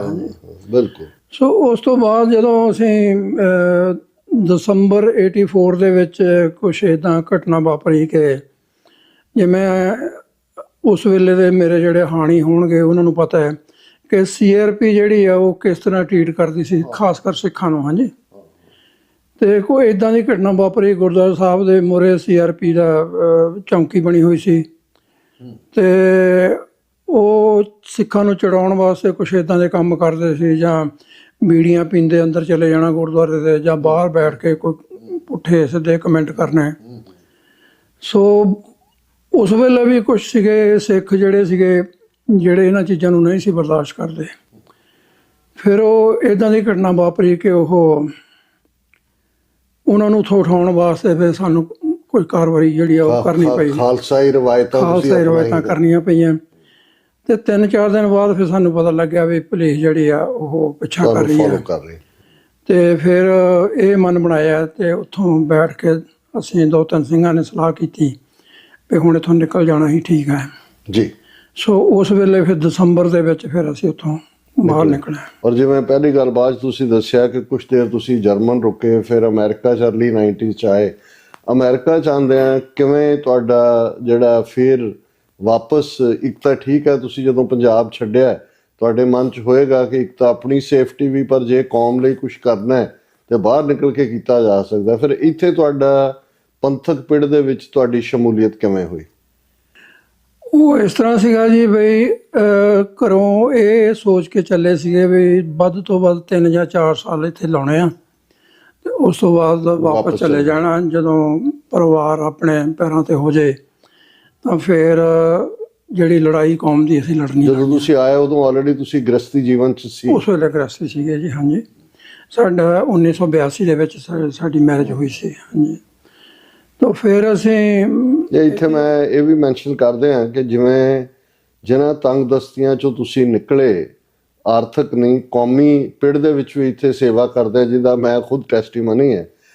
ਤੁਹਾਡੀ ਸਿੰਘਣੀ ਸਾਹਿਬਾ ਭੈਣ ਜੀ ਜਿਸ ਮਜ਼ਬੂਤ ਕਿਰਦਾਰ ਦੇ ਔਰ ਜਿੰਨੀਆਂ ਸਿੱਖੀ ਵੈਲਿਊਜ਼ ਨੂੰ ਪਰਨਾਏ ਹੋਏ ਨੇ, ਬਹੁਤ ਵਾਰ ਅਸੀਂ ਇਹ ਦੇਖਦੇ ਹਾਂ ਕਿ ਜੇ ਜੀਵਨ ਸਾਥੀ ਉਸੇ ਵਿਚਾਰਧਾਰਾ ਦਾ ਹੋਏ ਤੇ ਸਫ਼ਰ ਸੌਖਾ ਹੋ ਜਾਂਦਾ। ਇਸ ਬਾਰੇ ਉਹਨਾਂ ਦੀ ਕੰਟਰੀਬਿਊਸ਼ਨ ਨੂੰ ਤੁਸੀਂ ਕੀ ਟ੍ਰਿਬਿਊਟ ਦੇਣਾ ਚਾਹੋਗੇ ਆਪਣੀ ਸਿੰਘਣੀ ਸਾਹਿਬਾਂ ਦੇ? ਮੈਂ ਦੇਖੋ ਜੀ ਅੱਗੇ ਪਬਲਿਕਲੀ ਤਾਂ ਨਹੀਂ ਇਹ ਗੱਲ ਕੀਤੀ ਕਦੀ, ਨਹੀਂ ਅੱਜ ਅਸੀਂ ਉਹ ਗੱਲਾਂ ਕਢਵਾਉਣਾ ਚਾਹੁੰਦੇ ਹਾਂ ਤੁਸੀਂ ਪਬਲਿਕਲੀ ਨਹੀਂ ਕੀਤੀਆਂ। ਮੈਂ ਇਸ ਗੱਲ ਲਈ ਮਹਾਰਾਜ ਦਾ, ਸਤਿਗੁਰੂ ਜੀ ਦਾ ਧੰਨਵਾਦੀ ਵੀ ਹਾਂ, ਸ਼ੁਕਰਗੁਜ਼ਾਰ ਵੀ ਹਾਂ ਕਿ ਉਹਨਾਂ ਨੇ ਮੈਨੂੰ ਜ਼ਿੰਦਗੀ 'ਚ ਇਹੋ ਜਿਹਾ ਸਾਥ ਦਿੱਤਾ ਜਿਨ੍ਹਾਂ ਨੇ ਕਦੇ ਵੀ, ਚਾਹੇ ਮੈਂ ਔਖੇ ਟਾਈਮ ਸੀਗਾ ਚਾਹੇ ਸੌਖੇ ਟਾਈਮ ਸੀਗਾ, ਮੇਰੀ ਕੋਈ ਵੀ ਇਨਵੋਲਵਮੈਂਟ ਹੋਵੇ, ਉਹਨਾਂ ਨੇ ਕਦੇ ਮੱਥੇ ਵੱਟ ਨਹੀਂ ਪਾਇਆ ਵੀ ਤੁਸੀਂ ਇਹ ਰਾਹ ਕਿਉਂ ਚੁਣਦੇ ਆ, ਕਿਉਂ ਇੱਧਰ ਨੂੰ ਜਾਂਦੇ ਆ। ਹਾਲਾਂਕਿ ਬਹੁਤ ਸਾਰੇ ਕਈ ਵਾਰੀ ਇੱਦਾਂ ਵੀ ਸਮੇਂ ਆਉਂਦੇ ਆ ਜਦੋਂ ਅਸੀਂ ਸੰਘਰਸ਼ ਲੜਦੇ ਹਾਂ ਤੇ ਉਹਦੇ ਕਹਿਣ ਵੀ ਤੁਹਾਡਾ ਪਰਛਾਵਾਂ ਵੀ ਜਿਹੜਾ ਤੁਹਾਡਾ ਉਹ ਵੈਰੀ ਹੋ ਜਾਂਦਾ, ਉਹ ਵੀ ਤੁਹਾਨੂੰ ਨਹੀਂ ਪਛਾਣਦਾ, ਉਹ ਨਹੀਂ ਪਛਾਣਦਾ। ਫਿਰ ਉਸ ਹਾਲਾਤ ਦੇ ਵਿੱਚ ਜਦੋਂ ਤੁਹਾਨੂੰ ਪਰਿਵਾਰ ਵੱਲੋਂ ਇੱਦਾਂ ਦਾ ਹੌਸਲਾ ਹੋਵੇ ਭਈ ਤੁਸੀਂ ਫਿਕਰ ਨਾ ਕਰਿਓ ਕਿਸੇ ਗੱਲ ਦਾ, ਤੇ ਮੈਂ ਸਮਝਦਾ ਵੀ ਮੈਂ ਬਹੁਤ ਲੱਕੀ ਰਿਹਾ ਇਸ ਪਾਸੋਂ। ਫਿਰ ਦੂਜਾ ਪੱਖ ਇਹਦਾ ਇਹ ਵੀ ਹੈ ਕਿ ਜਿਹੜੇ ਵੀਰਾਂ ਨੇ ਮੇਰੇ ਨਾਲ ਕੰਮ ਕੀਤਾ ਉਹ ਜਾਣਦੇ ਆ ਵੀ ਅਸੀਂ ਕਈ ਵਾਰ 15-15, 16-16 ਸਿੰਘ ਵੀ ਅਚਾਨਕ ਘਰੇ ਆ ਜਾਂਦੇ ਸੀ। ਹਾਂਜੀ ਹਾਂਜੀ ਹਾਂਜੀ, ਅਸੀਂ ਖੁਦ ਭੈਣ ਜੀ ਦੀ ਮਹਿਮਾਨ ਨਵਾਜ਼ੀ ਦਾ ਆਨੰਦ ਮਾਣਿਆ ਹੋਇਆ ਹੈ। ਕਦੇ ਉਹਨਾਂ ਨੇ ਮੱਥੇ ਵੱਟ ਨਹੀਂ ਪਾਉਣਾ ਵੀ ਦੇਖੋ ਜੀ ਟਾਈਮ ਕੀ ਹੋ ਗਿਆ ਜੀ, ਆਹ ਹੋ ਗਿਆ, ਬਸ ਉਹਨੂੰ ਕਹਿਣਾ ਬੈਠੋ ਜੀ ਅੱਧਾ ਘੰਟਾ ਮੈਨੂੰ ਦੇ ਦਿਓ ਬਸ। ਔਰ ਅਸੀਂ ਆਪਣੇ ਦਰਸ਼ਕਾਂ ਨੂੰ ਦੱਸਦੇ ਹੀ ਹੈ ਕਿ ਬਹੁਤ ਜ਼ਰੂਰੀ ਹੈ, ਕਿਸੇ ਵੀ ਸਮਾਜ ਦਾ ਲਗਭਗ ਅੱਧ 50% ਬੀਬੀਆਂ ਹੁੰਦੀਆਂ ਨੇ। ਔਰ ਬਹੁਤ ਵਾਰ ਜਿਹੜਾ ਇਤਿਹਾਸ ਦਾ ਨੈਰੇਟਿਵ ਬੀਤੇ 'ਚ ਵੀ ਇਵੇਂ ਹੀ ਹੈ, ਅੱਜ ਵੀ ਮੈਂ ਦੇਖਦਾ ਕਿ ਜਿਹੜਾ ਬੀਬੀਆਂ ਦਾ ਯੋਗਦਾਨ ਹੈ ਉਹਨੂੰ ਅਸੀਂ ਕਦੇ ਬਹੁਤਾ ਵਿਚਾਰਦੇ ਨਹੀਂ ਹੈ। ਉਹ ਸਿੰਘ ਤੁਰ ਹੀ ਨਹੀਂ ਸਕਦੇ ਜਿਨ੍ਹਾਂ ਨੂੰ ਘਰੋਂ ਸਪੋਰਟ ਨਾ ਹੋਏ। ਸੋ ਮੈਂ ਸਮਝਦਾ ਵੀ ਅਸੀਂ ਇਸ ਗੱਲ ਦਾ ਵੀ ਧਿਆਨ ਰੱਖੀਏ ਕਿ ਆਪਣੇ ਪਰਿਵਾਰਾਂ ਦੇ ਵਿੱਚ ਜਿਨ੍ਹਾਂ ਦੀ ਕੰਟਰੀਬਿਊਸ਼ਨ ਹੈ ਉਹਨਾਂ ਨੂੰ ਰੈਕਗਨਾਈਜ਼ ਵੀ ਕਰੀਏ ਔਰ ਇਨਕਰੇਜ ਵੀ ਕਰੀਏ ਕਿ ਭਾਈ ਇਹ ਜਿਹੜਾ ਪਾਰਟ ਹੈ ਬੜਾ ਇੰਪੋਰਟੈਂਟ ਹੈ ਕਿ ਸਾਡੇ ਸੋਸ਼ਲ ਪੋਲੀਟੀਕਲ ਅਰੀਨਾ ਦੇ ਵਿੱਚ ਵੀ ਬੀਬੀਆਂ ਨੂੰ ਅਸੀਂ ਡਿਊ ਰਿਪਰੈਜ਼ੈਂਟੇਸ਼ਨ ਦਈਏ। ਹਾਂਜੀ, ਇੱਕ ਇਹ ਰਿਪਰੈਜ਼ੈਂਟੇਸ਼ਨ ਦੀ ਵੀ ਗੱਲ ਹੈ। ਦੂਜਾ ਇਹ ਹੈ ਕਿ ਅਸੀਂ ਕਦੀ ਉਹਨਾਂ ਦੇ ਕੰਮ ਨੂੰ ਐਪਰੀਸ਼ੀਏਟ ਨਹੀਂ ਕਰਦੇ। Absolutely absolutely. ਹੁਣ ਮੈਂ ਇਹ ਤੇ ਜ਼ਰੂਰ ਇਹ ਕਹਿਣਾ ਚਾਹੁੰਦਾ ਇਹ ਕਿ ਬਈ ਬੇਟੀ ਹੈ ਜੀ, ਪੜ੍ਹਦੀ ਹੈ, ਪਰ ਅਸੀਂ ਕਈ ਵਾਰ ਘੰਟਿਆਂ ਬੱਧੀ ਇਸ ਗੱਲ ਦੀ ਡਿਸਕਸ਼ਨ ਕਰਦੇ ਹਾਂ ਵੀ ਸਿੱਖਾਂ ਦਾ ਸੰਘਰਸ਼ ਕਿੱਥੋਂ ਸ਼ੁਰੂ ਹੋਇਆ, ਅੱਜ ਕਿੱਥੇ ਆ ਤੇ ਆਉਣ ਵਾਲੇ ਸਮੇਂ 'ਚ ਕੀ ਕਰਨਾ ਚਾਹੀਦਾ। ਔਰ ਦੂਜੀ ਗੱਲ ਇਹ ਹੈ ਕਿ ਜਦੋਂ ਕੋਈ ਬਹੁਤ ਔਖਾ ਟਾਈਮ ਵੀ ਆਇਆ ਜ਼ਿੰਦਗੀ 'ਚ, ਭਾਵੇਂ ਉਹਦੀ ਏਜ ਉਸ ਵੇਲੇ ਬਹੁਤ ਘੱਟ ਸੀ ਜੀ ਜੀ, ਪਰ ਉਹਨੇ ਆਪਣੀ ਮਦਰ ਨੂੰ ਬਹੁਤ ਜ਼ਿਆਦਾ ਸਪੋਰਟ ਕੀਤਾ। ਓ ਐਬਸੋਲੂਟਲੀ। ਤੇ ਘਰ ਦੇ ਕੰਮਾਂ ਦੇ ਵਿੱਚ ਵੀ, ਮੋਰਲੀ ਵੀ। ਔਰ ਜਦੋਂ ਆਪਾਂ ਜ਼ਿਕਰ ਕਰ ਰਹੇ ਸੀ ਵੀ ਜਦੋਂ ਇੰਡੀਆ ਦੇ ਵਿੱਚ ਅਰੈਸਟ ਹੋਈ ਹੈ ਉਸ ਵੇਲੇ ਵੀ ਉਹਨੇ ਮਤਲਬ ਸਾਡੇ ਕਾਂਗਰਸਮੈਨ ਜਿਹੜੇ ਸੀ ਮਕਾਰਥੀ, ਹਾਂਜੀ ਹਾਂਜੀ, ਉਦੋਂ ਮੇਰੇ ਨਾਲ ਉਹਨਾਂ ਸਾਰੇ ਸਾਰੇ ਉਹਨਾਂ ਨੇ ਅੰਬੈਸੀਆਂ ਨੂੰ ਚਿੱਠੀਆਂ ਲਿਖਾਓ, ਸਾਰਾ ਉਹਨੇ ਬਹੁਤ ਵੱਡਾ ਰੋਲ ਉਹਦੇ 'ਚ ਕੀਤਾ। ਤੇ ਮੈਂ ਇਹ ਜ਼ਰੂਰ ਕਹਾਂਗਾ ਆਪਣੇ ਵੀਰਾਂ ਨੂੰ ਜਿਹੜੇ ਸੰਘਰਸ਼ ਚੱਲੇ ਹੋਏ ਆ, ਬਈ ਤੁਸੀਂ ਬੱਚਾ ਤੁਹਾਡਾ ਥੋੜ੍ਹਾ ਕੰਮ ਕਰਦਾ ਹੈ, ਬਹੁਤਾ ਕਰਦਾ ਹੈ, ਐਪਰੀਸ਼ੀਏਟ ਕਰੋ, ਉਹਨੂੰ ਐਪਰੀਸ਼ੀਏਟ ਜ਼ਰੂਰ ਕਰੋ। ਚਾਹੇ ਬੱਚਾ ਹੋਵੇ, ਪਰਿਵਾਰ ਹੋਵੇ, ਉਹਨੂੰ ਉਹਦਾ ਕਾਰਨ ਇਹ ਹੈ ਕਿ ਉਹ ਫਿਰ ਤੁਹਾਡਾ ਐਟਲੀਸਟ ਤੁਹਾਡਾ ਸਾਥ ਬਣ ਜਾਂਦਾ ਇੱਕ। ਜੀ ਜੀ। ਤੇ ਤੁਹਾਡੀਆਂ ਅੱਧੀਆਂ ਜਿਹੜੀਆਂ ਸਮੱਸਿਆਵਾਂ ਉਹ ਹੱਲ ਕਰ ਦਿੰਦੇ ਆ। ਜੀ ਜੀ। ਸੋ ਇਹ ਚੀਜ਼ ਜਿਹੜੀ ਹੈ ਇਹ ਇੱਕ ਬਹੁਤ ਵੱਡਾ ਪਾਰਟ ਹੈਗਾ ਜਿਹੜਾ ਸਾਡੇ 'ਚ ਮਿਸਿੰਗ ਆ। ਅਸੀਂ ਮਤਲਬ ਕਈ ਵਾਰੀ ਪਰਿਵਾਰਾਂ 'ਚ ਦੇਖਦਾ ਮੈਂ ਜਾ ਕੇ ਬਹੁਤ ਸਾਰੇ ਕਿਉਂ ਤੁਸੀਂ ਵੀ ਪਰਿਵਾਰਾਂ 'ਚ ਜਾਂਦੇ ਆ ਮਤਲਬ 38-40 ਸਾਲ ਘੁੰਮਦੇ ਰਹੇ ਆ ਤੇ ਕਈ ਵਾਰ ਅਸੀਂ ਪਰਿਵਾਰਾਂ ਨੂੰ ਇਦਾਂ ਸਮਝਦੇ ਆ ਵੀ ਉਹਨਾਂ ਦੀ ਤਾਂ ਜੀ ਇਹ ਜ਼ਿੰਮੇਵਾਰੀ ਆ ਵੀ ਉਹਨਾਂ ਨੇ ਜੇ ਘਰ 'ਚ 4 ਜੀ ਆਏ ਆ ਤਾਂ ਉਹਨਾਂ ਦੀ ਸੇਵਾ ਕਰਨੀ ਉਹਨਾਂ ਦਾ ਧਰਮ ਹੈ। ਮੈਂ ਇਹ ਗੱਲ ਤੋਂ ਮੁਨੱਕਰ ਨਹੀਂ ਹੈਗਾ ਕਿ ਵੀ ਉਹਨਾਂ ਦਾ ਧਰਮ ਹੈ ਇਹ, ਪਰ ਸਾਡਾ ਵੀ ਕੋਈ ਧਰਮ ਹੈ ਵੀ ਅਗਲੇ ਦੇ ਕੰਮ ਨੂੰ। ਇੱਥੇ ਤੁਸੀਂ ਅਮਰੀਕਾ 'ਚ ਰਹਿੰਦੇ ਆ ਅਸੀਂ ਦੇਖਦੇ ਹਾਂ ਛੋਟੀਆਂ ਗੱਲਾਂ ਲਈ ਲੋਕ ਇੱਕ ਦੂਜੇ ਨੂੰ ਐਪਰੀਸ਼ੀਏਟ ਕਰਦੇ ਆ। ਹਾਂਜੀ, that is the beauty of this culture। ਹਾਂਜੀ, ਸੋ ਪਰ ਅਸੀਂ ਇਹਨਾਂ ਕੰਮਾਂ ਦੇ ਵਿੱਚ ਅੱਜ ਵੀ ਪਿੱਛੇ ਹਾਂ। ਜੇ ਈਵਨ ਸਾਡਾ ਪਾਰਟੀ ਦੇ ਵਿੱਚ ਜਾਂ ਕਿਸੇ ਹੋਰ ਕੰਮ ਜਿਹੜਾ ਤੁਸੀਂ ਕੋਈ ਵਿੱਢਿਆ ਹੋਇਆ ਜਾਂ ਕੌਮੀ ਕੰਮ ਕਰਦੇ ਆ ਉਹਦੇ 'ਚ ਜਿਹੜੇ ਲੋਕ ਤੁਹਾਡੇ ਨਾਲ ਤੁਰੇ ਹੋਏ ਆ, ਇਹ ਜ਼ਰੂਰੀ ਨਹੀਂ ਹੁੰਦਾ ਕਿ ਸਾਰੇ ਲੋਕਾਂ ਦੀ ਇੱਕੋ ਜਿਹੀ ਕਮਿਟਮੈਂਟ ਹੋਵੇ। ਇਹ ਜ਼ਰੂਰੀ ਨਹੀਂ ਹੁੰਦਾ ਕਿ ਸਾਰੇ ਉਨੇ ਬਹਾਦਰ ਹੋਣ। ਇਹ ਜ਼ਰੂਰੀ ਨਹੀਂ ਹੁੰਦਾ ਕਿ ਸਾਰਿਆਂ ਦੇ ਕੋਲ ਉਨੇ ਸੋਰਸ ਹੋਣ। ਜਿੰਨਾ ਵੀ ਕੋਈ ਕਰਦਾ ਹੈ ਉਹਨੂੰ ਐਪਰੀਸ਼ੀਏਟ ਕਰਨਾ ਜ਼ਰੂਰ ਚਾਹੀਦਾ ਜੀ। ਹੁਣ ਅਸੀਂ ਤੁਹਾਡੀ ਪੋਲੀਟੀਕਲ ਜਰਨੀ ਅਮਰੀਕਾ 'ਚ ਇਸ ਦੀ ਗੱਲ ਦੀ ਸ਼ੁਰੂਆਤ ਕਰਦੇ ਹਾਂ ਕਿਉਂਕਿ ਬਹੁਤ ਸਾਰੇ ਦਾ ਤਾਂ ਮੈਂ ਖੁਦ ਸ਼ਾਦੀ ਹਾਂ ਕਿਉਂਕਿ ਜਦੋਂ ਅਸੀਂ 1990 ਦੀ ਬਿਗਨਿੰਗ 'ਚ ਮਿਲੇ ਤੁਸੀਂ ਗੁਰਦੁਆਰਾ ਵਰਮੌਂਟ LA 'ਚ ਵੀ ਐਕਟਿਵ ਸੀ, ਗੁਰਦੁਆਰਾ ਲੈਂਕਰਸ਼ਮ 'ਚ ਵੀ ਐਕਟਿਵ ਸੀ ਔਰ LA ਜਿਹੜਾ ਬਿਲਕੁਲ ਇੱਕ ਜ਼ਮਾਨੇ 'ਚ ਭਾਵੇਂ 84 ਦਾ ਘੱਲੂਘਾਰਾ ਵਾਪਰਿਆ 7-8 ਸਾਲ ਹੋ ਗਏ ਸੀ ਪਰ ਇਹ ਵਪਾਰੀਆਂ ਦਾ ਸ਼ਹਿਰ ਸੀ, ਅਮੀਰਾਂ ਦਾ, ਪਰ ਪੰਥਕ ਐਕਟੀਵਿਟੀ ਨਹੀਂ ਸੀ। ਤੁਹਾਡੀ ਆਮਦ ਔਰ ਸਿੱਖ ਯੂਥ ਆਫ ਅਮਰੀਕਾ ਦੀ ਤੁਹਾਡੀ ਸ਼ਮੂਲੀਅਤ ਤੋਂ ਬਾਅਦ ਕਿਉਂਕਿ 88 ਤੋਂ 1995 ਤੱਕ ਲਗਭਗ 7 ਸਾਲ ਮੈਂ ਬੇ ਏਰੀਏ 'ਚ ਸੀ।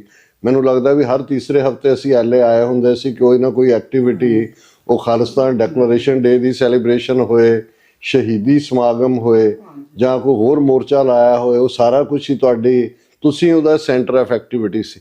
ਸੋ ਤੁਸੀਂ ਜਦੋਂ ਸਿੱਖ ਯੂਥ ਆਫ ਅਮਰੀਕਾ ਉਦੋਂ ਇੱਕ ਪਾਇਨੀਅਰ ਆਰਗੇਨਾਈਜੇਸ਼ਨ ਦੇ ਤੌਰ ਦੇ ਉੱਤੇ ਉਸ ਦਾ ਇੱਕ ਵੱਡਾ ਸੈਂਟਰਲ ਰੋਲ ਸੀ। ਸੋ ਇਹ ਸਾਰਾ ਜਿਹੜਾ ਤੁਹਾਡਾ ਐਕਸਪੀਰੀਅੰਸ ਹੈ ਉਹਦੇ 'ਚ ਤੁਸੀਂ ਕੀ ਓਬਜ਼ਰਵ ਕੀਤਾ ਕਿਉਂਕਿ ਤੁਸੀਂ ਤੰਗਦਸਤੀ 'ਚੋਂ ਵੀ ਗੁਜ਼ਰੇ, ਖਾਸ ਤੌਰ 'ਤੇ ਜਦੋਂ ਤੁਸੀਂ ਇਹ ਦੱਸਿਆ ਵੀ ਕਿਰਪਾਨ ਦਾ ਠੀਕ ਇਸਤੇਮਾਲ ਕਿਵੇਂ ਕੀਤਾ ਜਾਂਦਾ ਹੈ, ਫਿਰ ਤੁਸੀਂ ਉਹਨਾਂ ਦੇ ਵਿਰੋਧ ਨੂੰ ਵੀ ਸਹੇੜਿਆ ਜਿਹੜੇ ਤੁਹਾਡੀ ਟੀਮ ਦਾ ਜਿਹੜਾ ਉਹ ਅਨਿੱਖੜਵਾਂ ਹਿੱਸਾ ਸੀ ਜਿਹਨੂੰ ਅਸੀਂ ਪਾਟੋ ਧਾੜ ਕਹਿੰਦੇ ਹਾਂ।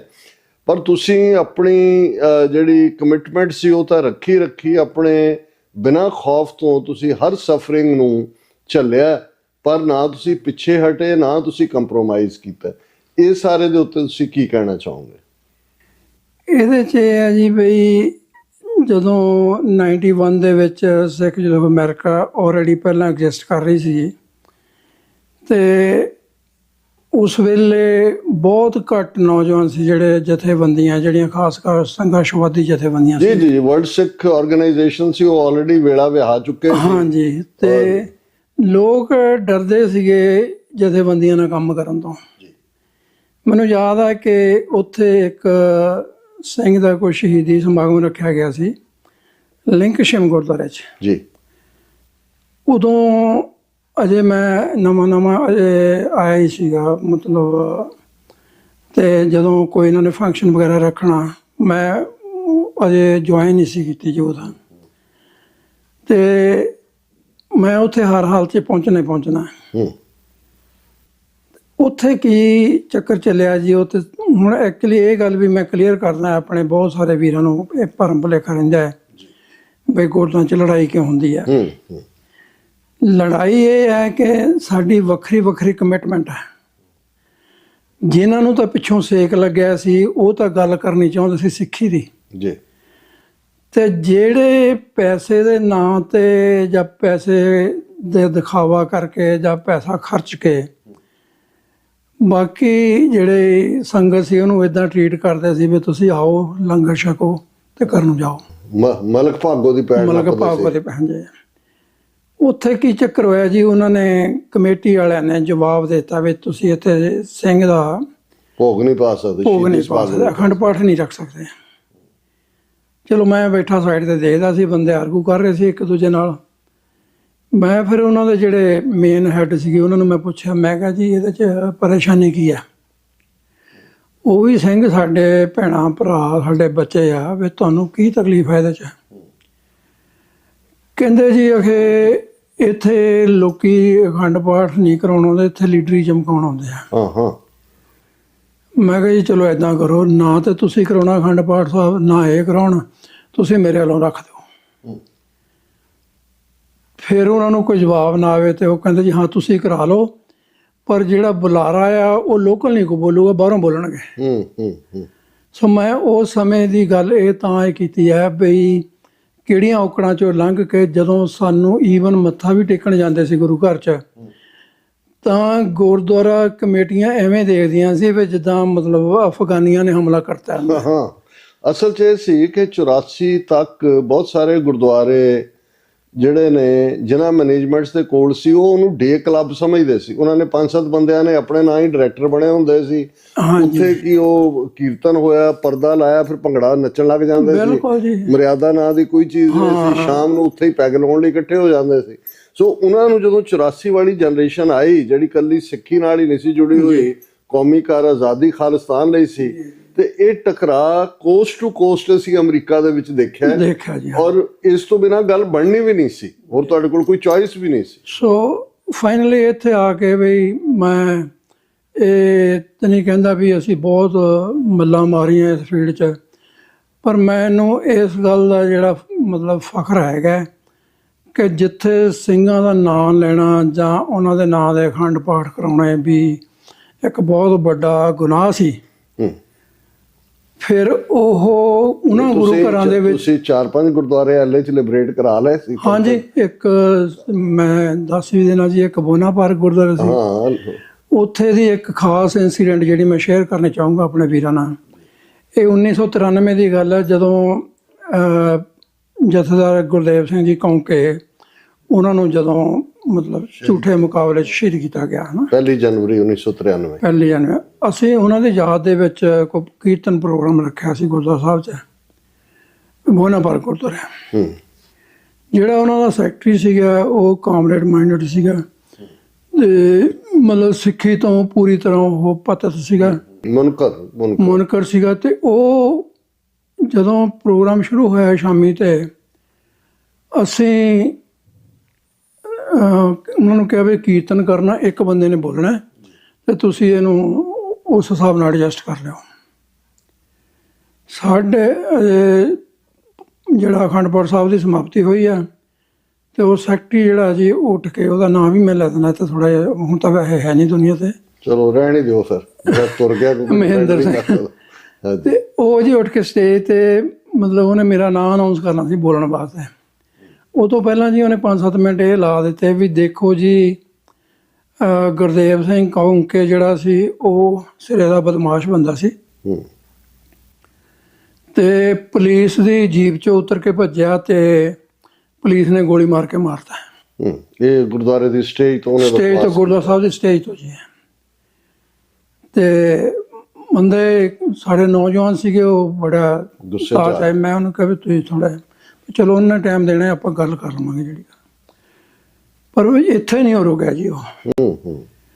ਉਹ ਕਹਿੰਦਾ ਜੀ ਮੈਂ ਤਾਂ ਇੱਥੋਂ ਤੱਕ ਵੀ ਪੜ੍ਹਿਆ ਵੀ ਗੁਰੂ ਤੇਗ ਬਹਾਦਰ ਪਾਤਸ਼ਾਹ ਜੀ ਗੱਲ ਕਰਦੇ ਜਿਹੜੇ ਉਹ ਔਰੰਗਜ਼ੇਬ ਦੇ ਕੋਲ ਨੌਕਰੀ ਕਰਦੇ ਸੀ, ਉਹਨਾਂ ਦਾ ਤਨਖਾਹ ਦਾ ਝਗੜਾ ਪਿਆ ਤੇ ਉਹਨਾਂ ਨੇ ਔਰੰਗਜ਼ੇਬ ਨੇ ਉਹਨਾਂ ਨੂੰ ਸ਼ਹੀਦ ਕਰਵਾਤਾ। ਜਦੋਂ ਉਹਨੇ ਇਹ ਗੱਲ ਕਹੀ ਤਾਂ ਫਿਰ ਮੈਨੂੰ ਉੱਠ ਕੇ ਉਹਦਾ ਮਾਈਕ ਫੜਨਾ ਪਿਆ। ਮਾਈਕ ਤੋਂ ਵੀ ਗੱਲ ਅੱਗੇ ਨਿਕਲ ਗਈ। ਤੇ ਮੈਂ ਇਹ ਤਾਂ ਦੱਸਣਾ ਚਾਹੁੰਦਾ ਵੀ ਜੇ ਗੁਰੂ ਘਰ ਦੀਆਂ ਸਟੇਜਾਂ ਦੇ ਉੱਤੇ ਉਸ ਵੇਲੇ ਕੀ ਹੋ ਰਿਹਾ ਸੀ ਤੇ ਅੱਜ ਕਿੱਥੇ ਖੜਿਆ ਸੀ। ਬਿਲਕੁਲ ਅੱਜ ਸਾਡੀ ਸਿਚੁਏਸ਼ਨ ਕੀ ਆ, ਬਹੁਤ ਪਹਿਲਾਂ ਨਾਲੋਂ ਚੇਂਜ ਆਈ ਆ। ਹੁਣ ਤਾਂ ਸਾਡੇ ਸਿੰਘਾਂ ਨੇ ਜਿਹੜੇ ਕੌਮ ਦੀ ਗੱਲ ਕਰਦੇ ਆ, ਹਰਦੀਪ ਸਿੰਘ ਨਿੱਜਰ ਦੀ ਉਦਾਹਰਨ ਸਾਡੇ ਸਾਹਮਣੇ ਆ ਜੀ। ਉਹਨਾਂ ਨੇ ਇਕੱਲਾ ਸੰਘਰਸ਼ ਹੀ ਨਹੀਂ ਲੜਿਆ, ਉਹਨਾਂ ਨੇ ਸਮਾਜ ਦੀ ਸੇਵਾ ਵੀ ਕੀਤੀ ਆ, ਉਹਨਾਂ ਨੇ ਧਰਮ ਬਾਰੇ ਵੀ ਲੋਕਾਂ ਨੂੰ ਗਿਆਨ ਦਿੱਤਾ ਹੈ। ਔਰ ਉਹਨਾਂ ਨੇ ਇਹ ਵੀ ਦੱਸਿਆ ਕਿ ਸਾਡੇ ਗੁਰੂ ਸਾਹਿਬ ਨੇ ਸਾਨੂੰ ਕਿੰਨਾ ਕੁ ਤਿਆਰ ਕੀਤਾ ਹੈ, ਜੇ ਕੱਲ੍ਹ ਨੂੰ ਕੋਈ ਇੱਦਾਂ ਦਾ ਟਾਈਮ ਵੀ ਆ ਜਾਏ ਤਾਂ ਸ਼ਹਾਦਤ ਦੇਣ ਲਈ ਵੀ। ਇਹ ਚੀਜ਼ ਜਿਹੜੀ ਹੈ ਇਹ ਬਹੁਤ ਮਿਹਨਤ ਦਿਖਾਉਂਦੀ ਹੈ, ਕਿਉਂਕਿ ਅਜੋਕੇ ਪੀਰੀਅਡ 'ਚ ਆਉਣ ਤੋਂ ਪਹਿਲਾਂ, ਕਿਉਂਕਿ ਅਸੀਂ 90ਵਿਆਂ ਦੇ ਦੌਰ ਦੀ ਗੱਲ ਕਰ ਰਹੇ ਹਾਂ, ਕਿਉਂਕਿ ਜਿਸ ਪੀਰੀਅਡ 'ਚ ਤੁਸੀਂ ਐਕਟਿਵ ਹੋਏ ਉਦੋਂ ਪੰਜਾਬ 'ਚ ਜੁਝਾਰੂ ਸੰਘਰਸ਼ ਪੂਰਾ ਸਿਖਰ 'ਤੇ ਸੀ। ਪੰਥਕ ਕਮੇਟੀ 4000 ਜਥੇਬੰਦੀਆਂ ਹੋਣ ਚਾਹੀਆਂ ਔਰ ਤੁਹਾਨੂੰ ਵੀ ਇਹ ਮਾਣ ਜਥੇਬੰਦੀ ਵੱਲੋਂ ਮਿਲਿਆ ਕਿ ਤੁਸੀਂ ਰਾਵੀ ਪਾਰ ਜਾ ਕੇ ਆਪਣੇ ਬਹਾਦਰ ਯੋਧਿਆਂ ਦੇ ਨਾਲ ਤੁਸੀਂ ਇੰਟਰੈਕਟ ਕੀਤਾ, ਉਸ ਸਾਰੇ ਮਾਹੌਲ ਨੂੰ ਵੀ ਤੁਸੀਂ ਦੇਖਿਆ। ਉਸ ਬਾਰੇ ਤੁਸੀਂ ਕੁਝ ਕਹਿਣਾ ਚਾਹੋਗੇ ਕਿ ਉੱਥੇ ਜੋ ਮਾਹੌਲ ਸੀ ਜਾਂ ਉਹ ਸਾਰਾ ਪਾਰਟ ਸੀ ਉਸ ਨੂੰ ਤੁਸੀਂ ਕਿਵੇਂ ਆਬਜ਼ਰਵ ਕੀਤਾ? ਉਸ ਵੇਲੇ ਮੈਂ ਜ਼ਿਆਦਾ ਡਿਟੇਲ ਚ ਤਾਂ ਨਹੀਂ ਜਾ ਸਕੂੰਗਾ ਜੀ ਸਾਨੂੰ ਬਿਲਕੁਲ, ਪਰ ਮੈਂ ਫਿਰ ਇੰਨਾ ਕੁ ਜ਼ਰੂਰ ਦੱਸਦਾ ਕਿ ਜਿਹੜੀਆਂ ਸਰਕਾਰਾਂ ਤੇ ਸਾਨੂੰ ਬਹੁਤਾ ਮਾਣ ਸੀ ਵੀ ਸਾਡੀ ਕੋਈ ਹੈਲਪ ਕਰਨਗੀਆਂ, ਜੀ ਉਹ ਦਿਲੋਂ ਇਮਾਨਦਾਰ ਨਹੀਂ ਸੀਗੀਆਂ। ਤੇ ਸਿੱਖਾਂ ਦੀ ਮਜਬੂਰੀ ਇਹ ਸੀਗੀ ਕਿ ਉਹਨਾਂ ਨੂੰ ਹੋਰ ਕੋਈ ਟਿਕਾਣਾ ਨਹੀਂ ਸੀਗਾ। ਠੀਕ ਹੈ ਜੀ। ਹੁਣ ਅੱਜ ਤਾਂ 5 ਆਈਜ਼ ਕੰਟਰੀਜ਼ ਸਾਡੇ ਲਈ ਹਾਂ ਦਾ ਨਾਰਾ ਮਾਰਨ ਲਈ ਆਈਆਂ, ਉਦੋਂ ਸਾਡੀ ਬਾਂਹ ਫੜਨ ਵਾਲੀ ਕੋਈ ਬਿਲਕੁਲ ਜੀ। ਕਦੀ ਅਸੀਂ ਜਿਹੜੇ ਉਸ ਵੇਲੇ ਤੁਰੇ ਸੀ ਸੁਪਨੇ 'ਚ ਵੀ ਨਹੀਂ ਸੋਚ ਸਕਦੇ ਸੀਗੇ ਵੀ ਇਹ ਕੰਟਰੀ ਇਦਾਂ ਸਾਡੀ ਬਾਂਹ ਫੜਨਗੇ ਕਿਸੇ ਟਾਈਮ ਤੇ ਜਾ ਕੇ। ਤੇ ਇਸ ਗੱਲ ਦੀ ਬਹੁਤ ਚਿੰਤਾ ਜਿਹੜੇ ਪਿੱਛੇ ਆਪਣੇ ਜੁਝਾਰੂ ਸਿੰਘ ਬੈਠੇ ਸੀ ਉਹ ਵੀ ਇਹ ਕਰਦੇ ਸੀ ਵੀ ਦੁਨੀਆ ਦੀ ਕਿਹੜੀ ਪਾਵਰ ਹੈ ਜਿਹਦੇ ਨਾਲ ਅਸੀਂ ਕੋਈ ਰਾਬਤਾ ਕਰੀਏ ਜਾਂ ਜਿਹਦੇ ਕੋਲੋਂ ਕੋਈ ਉਮੀਦ ਕਰੀਏ। ਤੇ ਮੈਂ ਇੱਕ ਬਹੁਤ ਸਮਾਰਟ ਐਕਟਿਵ ਜਿਹੜਾ ਅੱਜ ਸਾਡਾ ਯੋਧਾ ਦੁਨੀਆ ਤੇ ਨਹੀਂ ਰਿਹਾ,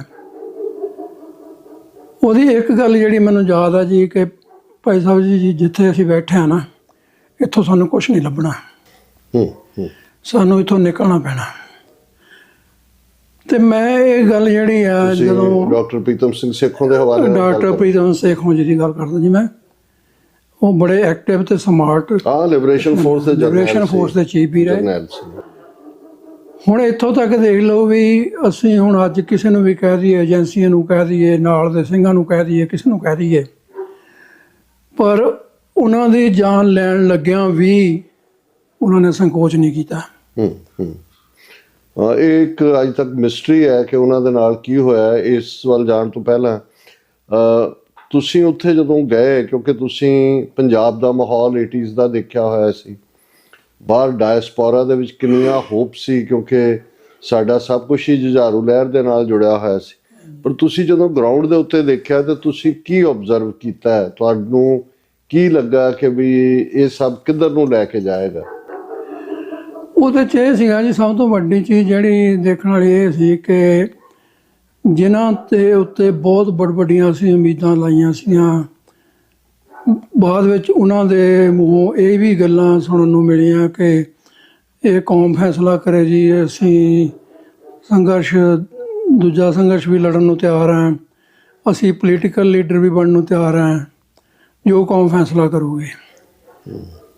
ਤੇ ਮੇਰੀ ਆਪਣੀ ਫੀਲਿੰਗ ਇਹ ਆ, ਜੋ ਮੈਂ ਇਤਿਹਾਸ 'ਚੋਂ ਪੜ੍ਹਿਆ ਜਾਂ ਜਿੰਨੀ ਕੁ ਮੇਰੀ ਆਪਣੀ ਜਜਮੈਂਟ ਹੈ, ਜਦੋਂ ਇੱਕ ਵਾਰੀ ਸਿਰ ਤੇ ਖੱਫਣ ਬੰਨ੍ਹ ਕੇ ਲੋਕ ਨਿਕਲਦੇ ਸੀ ਸਿੰਘ ਘਰਾਂ ਤੋਂ,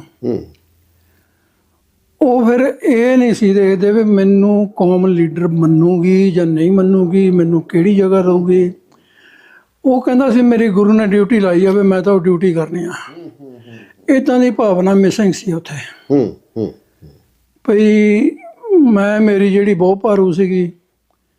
ਦੂਜਾ ਇਹ ਆ ਵੀ ਇਹ ਵੀ ਗੱਲ ਕਹਿਣ 'ਚ ਹੁਣ ਮੈਨੂੰ ਸੰਕੋਚ ਨਹੀਂ ਹੈਗਾ, ਕਿਉਂਕਿ ਕੌਮ ਨੂੰ ਪਤਾ ਨਹੀਂ ਮੈਂ ਮਹਾਰਾਜ ਦੇ ਜਾਣੀ ਉਸ ਪਹੁੰਚ ਰਹਿ ਕੇ ਕਹਿਣਾ ਕਿ ਕਦੋਂ ਮੈਂ ਮੁੜ ਕੇ ਕੌਮ ਦੇ ਸਨਮੁਖ ਹੋਵਾਂ ਜਾਂ ਨਾ ਹੋਵਾਂ। ਪਰ ਅੱਜ ਦੀ ਤਰੀਕ ਤੱਕ ਜਿੰਨਾ 40 ਸਾਲ ਦਾ ਸੰਘਰਸ਼ ਮੈਂ ਦੇਖਿਆ, ਆਜ਼ਾਦੀ ਦੇ ਸੰਘਰਸ਼ ਦੇ ਵਿੱਚ ਸ਼ਾਇਦ ਏਜੰਸੀਆਂ ਸਾਡਾ ਉਹਨਾਂ ਨੁਕਸਾਨ ਨਹੀਂ ਕਰ ਸਕੀਆਂ ਜਿੰਨਾ ਸਾਡੇ ਆਪਣਿਆਂ ਨੇ ਕਰਤਾ। ਅੱਜ ਵੀ ਇਹ, ਚਾਹੇ ਅਸੀਂ ਹਥਿਆਰਬੰਦ ਸੰਘਰਸ਼ ਚੋਂ ਬਾਹਰ ਹੋ ਗਏ ਹਾਂ ਜਾਂ ਅਸੀਂ ਉਹਨੂੰ ਪੈਂਡਿੰਗ ਪਾਤਾ। ਕੀ ਤੁਹਾਨੂੰ ਲੱਗਦਾ ਹੈ ਵੀ ਇਹਦਾ ਕਾਰਨ ਹਉਮੈ ਜਾਂ ਮਿਸ ਇਨਫੋਰਮੇਸ਼ਨ ਜਾਂ ਬੇਇਤਬਾਰੀ, ਕੀ ਐਸਾ ਰੀਜ਼ਨ ਰਿਹਾ? ਕਿਉਂਕਿ ਇਹੀ ਪਾਰਟ ਅਸੀਂ ਜਿਹੜੇ ਤੁਰੇ ਹੋਏ ਸੀ ਉਹ ਸਿਰ ਦੇਣ ਲਈ ਤੁਰੇ ਸੀ, ਘਰ ਉਹਨਾਂ ਨੇ ਛੱਡੇ ਹੋਏ ਸੀ, ਲੇਕਿਨ ਇਹਦੇ ਬਾਵਜੂਦ ਵੀ ਐਸੀ ਕੀ ਚੀਜ਼ ਸੀ ਕਿ ਵੀ ਉਹ ਕੋਈ ਕਲੈਕਟਿਵ ਫੈਸਲਾ ਲੈਣ ਦੀ ਥਾਂ ਆਪੋ ਆਪਣਾ ਜਿਹੜਾ ਉਹ ਕੁਛ ਨਾ ਕੁਛ ਐਸਾ ਵਰਤਾਰਾ ਸੀ ਜਿਹੜਾ ਸਾਡੀ ਕਮਜ਼ੋਰੀ ਬਣ ਕੇ ਉਦੋਂ ਵੀ ਸੀ ਔਰ ਅੱਜ ਵੀ ਕਿਤੇ ਨਾ ਕਿਤੇ ਉਹੀ ਕਮੀ ਨਜ਼ਰ ਆਉਂਦੀ ਹੈ। ਹਾਂਜੀ, ਉਹਦੇ 'ਚ ਮੈਂ ਇੱਕ ਚੀਜ਼ ਦੇਖਦਾ ਕਿ ਅਸੀਂ ਬਹੁਤ ਵਾਰੀ ਇਹ ਗੱਲ ਕਹਿ ਦਿੰਦੇ ਹਾਂ ਵੀ ਦੇਖੋ ਜੀ, ਜਿਨ੍ਹਾਂ ਜਿਹੜਾ ਬਹੁਤ ਧਾਰਮਿਕ ਬੰਦਾ ਸੀ, ਹਾਂਜੀ, ਉਹਨੇ ਆਪਣੇ ਕੌਮ ਨੂੰ ਆਪਣਾ ਘਰ ਲੈ ਦਿੱਤਾ। ਜੀ ਸਾਡੇ ਵੀ ਬੰਦੇ ਜਦੋਂ ਹੁਣ ਕਹਿੰਦੇ ਕਿ ਅਸੀਂ ਸਾਨੂੰ ਤਾਂ ਮਾਰ ਪੈ ਰਹੀ ਆ ਕਿਉਂਕਿ ਅਸੀਂ ਧਰਮ ਤੋਂ ਟੁੱਟ ਗਏ ਹਾਂ। ਜਿਨ੍ਹਾਂ ਦੀ ਸੋਚ, ਉਹਦਾ ਧਰਮ, ਉਹਦਾ ਅਕੀਦਾ ਜਿਹੜਾ ਸੀ, ਉਹ ਸਿਰਫ ਇੱਕੋ ਹੀ ਸੀਗਾ ਕਿ ਮੈਂ ਆਪਣੀ ਕੌਮ ਨੂੰ ਘਰ ਲੈ ਕੇ ਦੇਣਾ। ਤੇ ਜਿਹੜਾ ਸਾਨੂੰ ਗੁਰੂ ਨੇ ਜਿਹੜਾ ਸਾਡਾ ਰਸਤਾ ਦੱਸਿਆ ਹੈ ਵੀ ਅਸੀਂ ਕਰਮ ਕਰਨਾ ਹੈ, ਕਰਮ ਕਰਦਿਆਂ ਕਰਦਿਆਂ ਅਸੀਂ ਆਪਣੇ ਨਤੀਜੇ ਤੇ ਡੈਸਟੀਨੇਸ਼ਨ ਤੇ ਪਹੁੰਚਦੇ ਹਾਂ। ਸ਼ਹਾਦਤ ਹੋ ਜਾਏ ਉਹਦੀ ਪਰਵਾਹ ਨਹੀਂ ਕਰਨੀ, ਕੋਈ ਹੋਰ ਨੁਕਸਾਨ ਹੋ ਜਾਏ ਨਹੀਂ। ਇਹ ਤੁਹਾਨੂੰ ਇਹ ਨਹੀਂ ਲੱਗਦਾ ਵੀ ਇਹ ਜਿਹੜਾ ਪਾਰਟ ਹੈ, ਕਿਉਂਕਿ ਇਹ ਮੇਰੇ ਲਈ ਵੀ ਹਮੇਸ਼ਾ ਇੱਕ ਚਿੰਤਨ ਦਾ ਵਿਸ਼ਾ ਰਹਿੰਦਾ ਹੈ ਕਿ ਇੱਕ ਤਬਕਾ ਉਹ ਹੈ ਜਿਹੜਾ ਸਿਰਫ ਤੇ ਸਿਰਫ ਧਾਰਮਿਕ ਰਹੁ ਰੀਤਾਂ 'ਚ ਇੰਨਾ ਆਪਣੇ ਆਪ ਨੂੰ ਜਿਹੜਾ ਉਹ ਉਸ ਦੇ ਨਾਲ ਜੁੜ ਜਾਂਦਾ ਹੈ ਕਿ ਉਸ ਦਾ ਸਿਆਸੀ ਪੱਖ ਕਮਜ਼ੋਰ ਹੁੰਦਾ, ਉਹ ਹਰ ਚੀਜ਼ ਨੂੰ ਇੱਕ ਸੀਮਤ ਦਾਇਰੇ 'ਚ ਦੇਖਦਾ ਹੈ। ਦੂਸਰਾ ਉਹ ਤਬਕਾ ਹੈ ਜਿਨ੍ਹਾਂ ਦੇ ਕੋਲ ਧਾਰਮਿਕ ਜੀਵਨ ਨਹੀਂ ਹੈ, ਉਹਨਾਂ ਦੇ ਧਾਰਮਿਕ ਜੀਵਨ 'ਚ ਖੁਸ਼ਬੂ ਨਹੀਂ ਹੈ, ਉਹ ਬਿਲਕੁਲ ਹੀ ਸੈਕੂਲਰ ਨੁਕਤਾ ਨਿਗਾਹ ਨੂੰ ਲਫ਼ਜ਼ ਇਸਤੇਮਾਲ ਕਰਕੇ ਕਰਦਾ ਹੈ। ਪਰ ਸਿੱਖੀ ਤਾਂ ਉਸ ਦੋ ਤਲਵਾਰੀ ਬੰਨੀ ਹੋਈ ਹੈ, ਮੀਰੀ ਤੇ ਪੀਰੀ ਦਾ ਕਨਸੈਪਟ ਜਿਹੜਾ ਹੈ।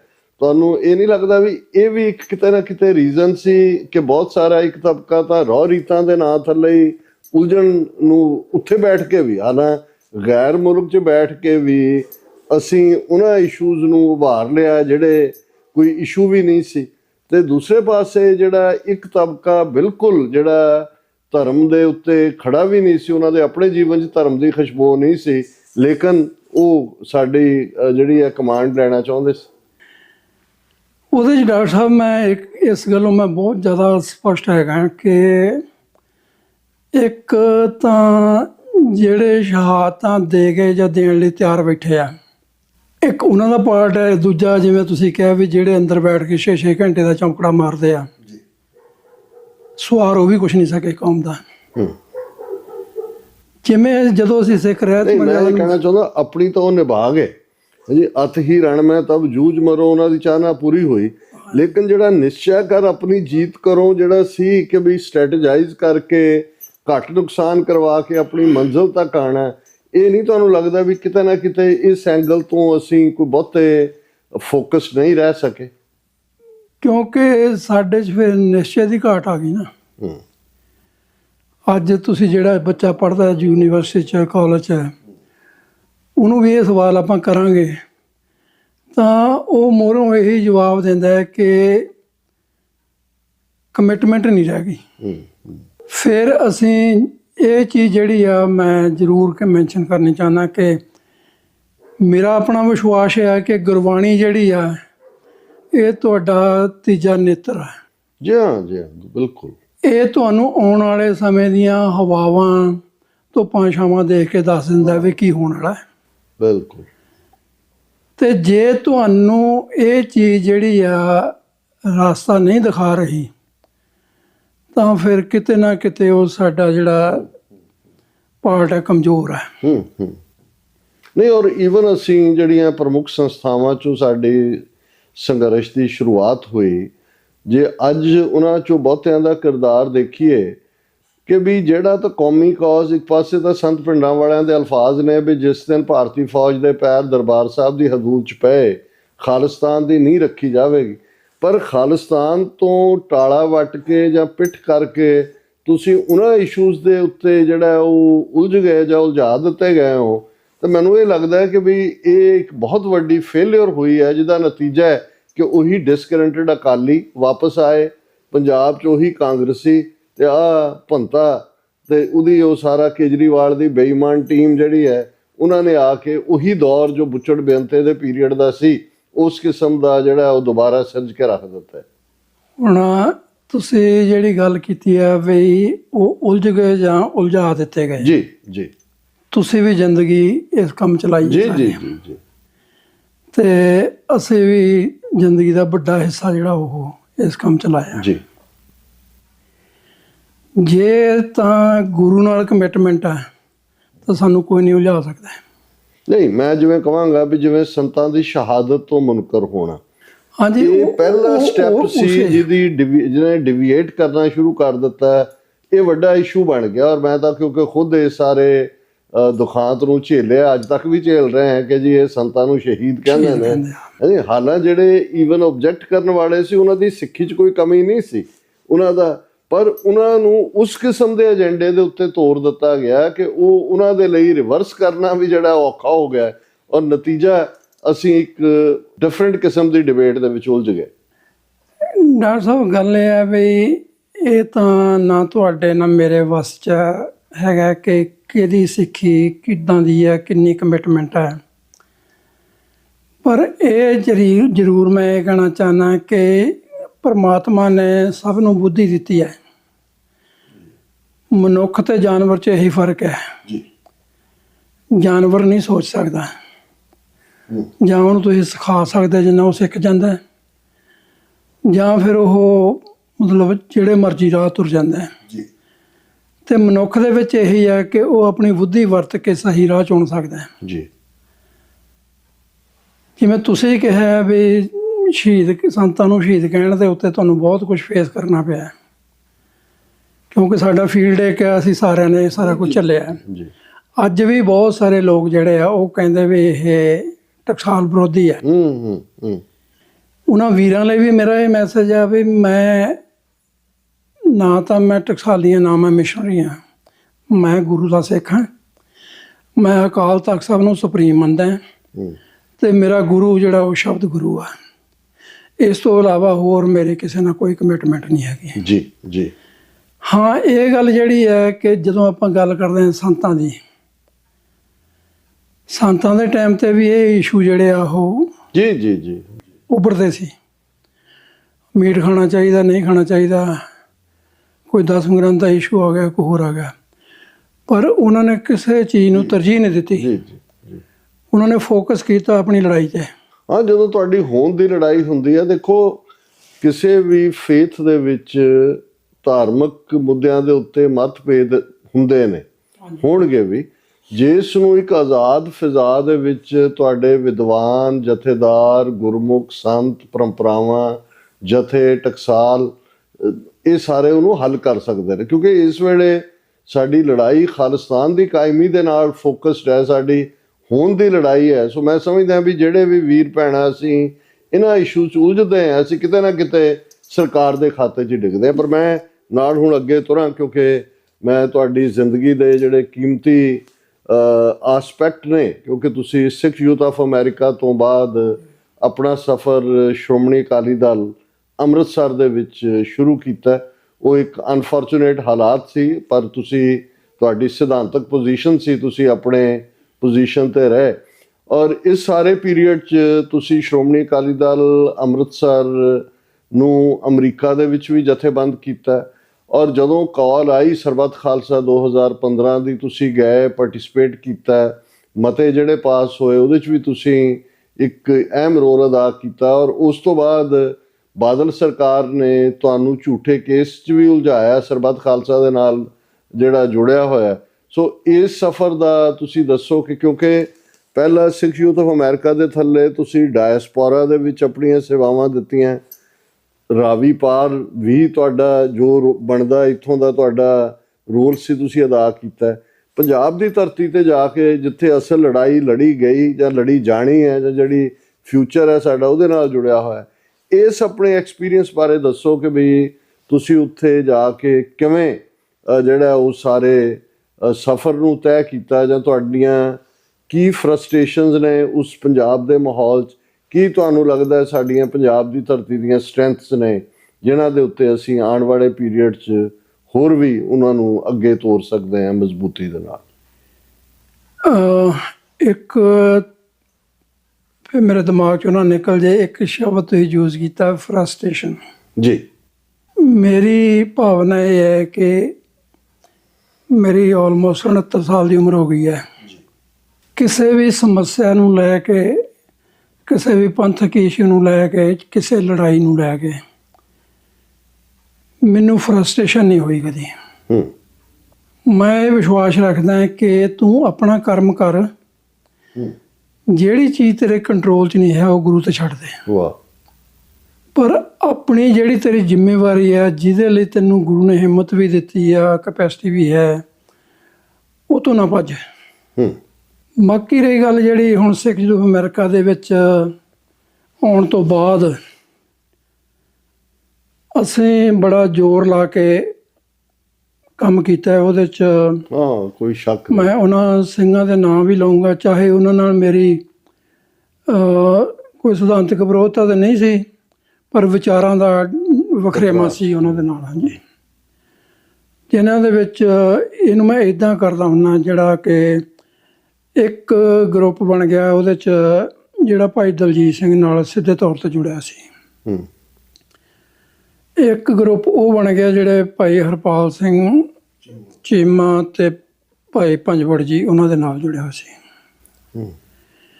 ਤੀਜਾ ਗਰੁੱਪ ਜਿਹਨਾਂ ਨੂੰ ਡਾਕਟਰ ਅਮਰਜੀਤ ਸਿੰਘ ਦਾ ਗਰੁੱਪ ਕਹਿੰਦੇ ਸੀ, ਬਣਾ ਦਿੱਤਾ ਗਿਆ ਜੀ। ਚਲੋ ਮੈਂ ਇਸ ਗੱਲ 'ਚ ਕੋਈ ਹਰਜ ਵੀ ਨਹੀਂ ਸਮਝਦਾ ਭਈ ਤੁਸੀਂ ਕਿਸੇ ਨਾਲ ਜਿੱਥੇ ਤੁਹਾਡਾ ਸੁਭਾਅ ਰਲਦਾ ਹੈ, ਜਿੱਥੇ ਤੁਹਾਡੀ ਸੋਚ ਰਲਦੀ ਹੈ, ਉੱਥੇ ਕੰਮ ਕਰਨ 'ਚ ਕੋਈ ਪ੍ਰੋਬਲਮ ਨਹੀਂ ਹੈਗੀ। ਪਾਰਟੀਲੈਸ ਪਾਰਟੀ।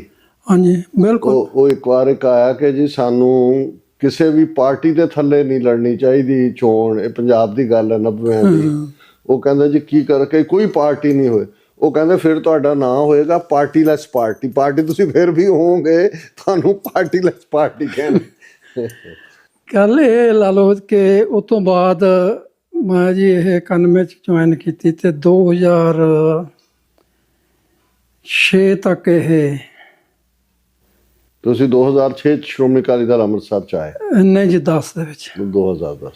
2006 ਦੇ ਵਿੱਚ ਨਹੀਂ, ਉਹਦੇ ਚ ਮੈਂ ਕਿਉਂਕਿ ਕੱਟ ਸ਼ਾਰਟ ਵੀ ਥੋੜਾ ਕਰ ਰਿਹਾ, ਤੁਸੀਂ ਬਹੁਤ ਕੀ ਰੋਲ ਅਦਾ ਕੀਤਾ ਹੈ ਜਿਹਦੇ ਚ ਕਿ ਸ਼੍ਰੋਮਣੀ ਅਕਾਲੀ ਦਲ ਅੰਮ੍ਰਿਤਸਰ ਔਰ ਸ਼੍ਰੋਮਣੀ ਖਾਲਸਾ ਦਲ ਪੰਚ ਪ੍ਰਧਾਨੀ ਇਹਨੂੰ ਟੁਗੇਦਰ ਲਿਆਉਣ ਚ, ਔਰ ਉਸ ਦਾ ਹੀ ਤੁਸੀਂ। ਹਾਂਜੀ, ਮੈਂ ਉੱਥੇ ਆਉਣ ਲੱਗਿਆ ਸੀ, ਬਣੇ। ਮੈਂ ਉਸ ਡਿਟੇਲ ਚ ਨਹੀਂ ਸੀ ਜਾਣਾ ਚਾਹੁੰਦਾ। ਮੈਂ ਮੈਨੂੰ ਇਹ ਸੀ ਵੀ ਤੁਹਾਡਾ ਜਿਹੜਾ ਖਾਸ ਤੌਰ ਤੇ ਜਦੋਂ ਸਰਬੱਤ ਖਾਲਸਾ ਤੋਂ ਬਾਅਦ ਤੁਸੀਂ ਜੇਲ੍ਹ ਕੱਟੀ ਔਰ ਫਿਰ ਅਮਰੀਕਨ ਪੋਲਿਟਿਕਸ ਵੀ ਤੁਹਾਡਾ ਰੋਲ ਹੈ, ਸੋ ਮੈਂ ਉਹਦੇ ਵੱਲ ਉਹ ਇੱਕ ਤੁਸੀਂ ਆਪਣਾ ਗ੍ਰੇਸਫੁਲ ਸਫ਼ਰ ਤੈਅ ਕੀਤਾ। ਤੁਸੀਂ ਆਪਣੇ ਸਿੰਸੈਰਿਟੀ ਨਾਲ ਸਿੱਖ ਯੂਥ ਆਫ ਅਮਰੀਕਾ ਚ ਆਏ, ਕੰਮ ਕੀਤਾ। ਜਦੋਂ ਤੁਹਾਨੂੰ ਲੱਗਾ ਵੀ ਹੁਣ ਇਹ ਤੁਹਾਡੇ ਲਈ ਇਹ ਪੋਸੀਬਲ ਨਹੀਂ ਹੈ ਆਪਣੀ ਸੱਚ ਤੇ ਖਲੋਤਿਆਂ ਕੰਮ ਕਰਨਾ, ਤੁਸੀਂ ਔਰ ਫਿਰ ਦੂਸਰੇ 'ਚ ਵੀ ਤੁਸੀਂ ਆਪਣਾ ਜਿਹਨੂੰ ਕਹਿੰਦੇ ਨੇ ਬਲੱਡ ਐਂਡ ਸਵੈਟ, ਖੂਨ ਪਸੀਨਾ ਪਾਇਆ ਔਰ ਤੁਸੀਂ ਉਹਨੂੰ ਬਰਾਬਰ ਤੇ ਖੜਾ ਕੀਤਾ। ਮੈਂ ਜਦੋਂ ਫਰਸਟ੍ਰੇਸ਼ਨ ਦੀ ਗੱਲ ਕੀਤੀ, ਮੈਂ ਤੁਹਾਡੀ ਫਰਸਟ੍ਰੇਸ਼ਨ ਦੀ ਨਹੀਂ ਸੀ ਗੱਲ ਕੀਤੀ, ਮੈਂ ਇਹ ਗੱਲ ਕੀਤੀ ਸੀ ਕਿ ਜਦੋਂ ਪੰਜਾਬ ਦੇ ਵਿੱਚ ਕੋਈ ਮੂਵਮੈਂਟ ਖਲੋਂਦੀ ਹੈ, ਇੱਕ ਪਾਸੇ ਅਸੀਂ ਕੌਮੀ ਤੌਰ ਤੇ ਜਿਹੜੀ, ਇੱਕ ਪਾਸੇ ਅਸੀਂ ਬੁਲਟ ਦੀ ਸਟਰਗਲ ਦੀ ਗੱਲ ਕੀਤੀ ਔਰ ਉਹਦੇ 'ਚ ਤੁਸੀਂ ਦੱਸਿਆ ਕਿ ਵੀ ਜੁਝਾਰੂ ਜਥੇਬੰਦੀਆਂ 'ਚ ਸਾਰਾ ਕੁਝ ਹੁੰਦਿਆਂ ਵੀ ਕਿ ਹੁਣ ਅਸੀਂ ਬੈਲਟ ਦੀ ਰਾਜਨੀਤੀ 'ਚ ਆ ਗਏ, ਬੁਲਟ ਟੂ ਬੈਲਟ ਹੈ ਜੀ। ਕਿਉਂਕਿ ਸ਼੍ਰੋਮਣੀ ਅਕਾਲੀ ਦਲ ਅੰਮ੍ਰਿਤਸਰ ਨੇ ਪਹਿਲੇ ਦਿਨ ਤੋਂ ਹੀ ਪੀਸਫੁਲੀ ਵਿਦਨ ਦਾ ਸਿਸਟਮ ਰਹਿੰਦਿਆਂ ਕੰਮ ਕਰਕੇ ਖਾਲਿਸਤਾਨ ਦੇ ਕੌਜ਼ ਨੂੰ ਅੱਗੇ ਤੋਰਨ ਦੀ ਗੱਲ ਕੀਤੀ ਹੈ। ਸੋ ਉਸ ਐਂਗਲ ਤੋਂ ਮੈਂ ਜਾਣਨਾ ਚਾਹੁੰਦਾ ਵੀ ਜਦੋਂ ਤੁਸੀਂ ਲੋਕਾਂ 'ਚ ਵਿਚਰੇ ਜਾਂ ਕੀ ਰੀਜ਼ਨ ਹੁੰਦੇ ਨੇ ਕਿ ਕਿਤੇ ਦਾ ਉਭਾਰ ਹੁੰਦਾ ਹੈ, ਜਿਵੇਂ ਹੁਣ ਅਸੀਂ ਫਰੀਦਕੋਟ ਔਰ ਖਡੂਰ ਸਾਹਿਬ ਦੇ ਹਵਾਲੇ ਨਾਲ ਦੇਖਿਆ ਕਿ ਭਾਈ ਐਬਸੋਲੂਟ ਮੈਜੋਰਿਟੀ ਦੇ ਨਾਲ ਉਹਨਾਂ ਨੇ ਭਾਈ ਅੰਮ੍ਰਿਤਪਾਲ ਸਿੰਘ ਨੂੰ ਜਿੰਨੀਆਂ ਮੋਦੀ ਨੂੰ ਵੋਟਾਂ ਨਹੀਂ ਮਿਲੀਆਂ ਉਸ ਤੋਂ ਵੀ ਜ਼ਿਆਦਾ ਵੋਟਾਂ ਨਾਲ ਜਿਤਾਇਆ। ਪਰ ਕਦੇ ਉਹ ਪੀਰੀਅਡ ਆ ਜਾਂਦਾ ਵੀ ਜ਼ਮਾਨਤਾਂ ਬਚਾਉਣੀਆਂ ਔਖੀਆਂ ਹੋ ਜਾਂਦੀਆਂ ਨੇ ਪੰਥਕ ਕੈਂਡੀਡੇਟਸ ਦੀਆਂ। ਸੋ ਇਹ ਹੈ ਵੀ ਜਿਹੜੀ ਲੋਕਾਂ ਦੇ ਵਿੱਚ ਇਸ ਕਿਸਮ ਦਾ ਹੁੰਦਾ ਹੈ, ਉਹਨੂੰ ਤੁਸੀਂ ਕਿਵੇਂ ਦੇਖਦੇ ਹੋ? ਉਹਦੇ 'ਚ ਇਹ ਆ ਜੀ, ਇੱਕ ਤਾਂ ਚਲੋ ਮੈਂ ਉਹ ਜੂਥ ਵਾਲਾ ਪਾਰਟ ਜਿਹੜਾ ਉਹਨੂੰ ਸੰਕੋਚ 1-2 ਮਿੰਟਾਂ 'ਚ ਸੰਕੋਚ ਦਿੰਦਾ ਕਿ ਜਿੱਥੇ ਵੀ ਉਹਨਾਂ ਨੇ ਮੈਨੂੰ ਭੇਜਿਆ ਮੈਂ ਉੱਥੇ ਗਿਆ। ਉਹਦੇ 'ਚ ਆਸਟ੍ਰੇਲੀਆ, ਨਿਊਜ਼ੀਲੈਂਡ, ਇੰਗਲੈਂਡ, ਫਰਾਂਸ, ਜਿੱਥੇ ਵੀ। ਔਰ ਮੈਂ ਇਹ ਵੀ ਕਹਿੰਦਾ ਕਿ ਸ਼ਾਇਦ ਮੇਰੇ ਯਾਦ 'ਚ ਨਾ ਹੋਵੇ ਇਹ ਗੱਲ ਕਿ ਮੇਰੇ ਤੋਂ ਇਲਾਵਾ ਹੋਰ ਵੀ ਕੋਈ ਬੰਦਾ ਜਾ ਕੇ ਉੱਥੇ ਕਿਸੇ ਕਾਨਫਰੰਸ ਦੇ ਵਿੱਚ ਬੋਲਿਆ ਹੋਵੇ ਜਾਂ ਉਹਨੇ ਕੋਈ ਪਾਰਟੀਸਪੇਟ ਕੀਤਾ ਹੋਵੇ ਕਿਸੇ ਕੰਮ 'ਚ। ਭਾਈ ਨਰਿੰਦਰ ਸਿੰਘ ਤੁਹਾਡੇ ਨਾਲ ਕੰਪਨੀ ਕੀਤਾ ਉਹਨਾਂ ਨੇ? ਹਾਂਜੀ, ਪੂਰਾ ਜੀ ਪੂਰਾ। ਭਾਈ ਨਰਿੰਦਰ ਸਿੰਘ ਉਹਨਾਂ ਦੇ ਵੀ ਮੈਂ ਬਾਅਦ 'ਚ ਜਾ ਕੇ ਇੱਕ ਅੱਧਾ ਮਿੰਟ ਲਊਂਗਾ ਭਈ ਜੋ ਕੁਛ ਉਹ ਬਾਹਰੋਂ ਦਿਖਦੇ ਨੇ ਨਾ ਉਹ ਨਹੀਂ ਹੈਗੇ। ਉਹ ਬਹੁਤ ਡੂੰਘੇ ਆ, ਬਹੁਤ ਡੂੰਘੇ। ਕਿਆ ਕਹਿਣੇ?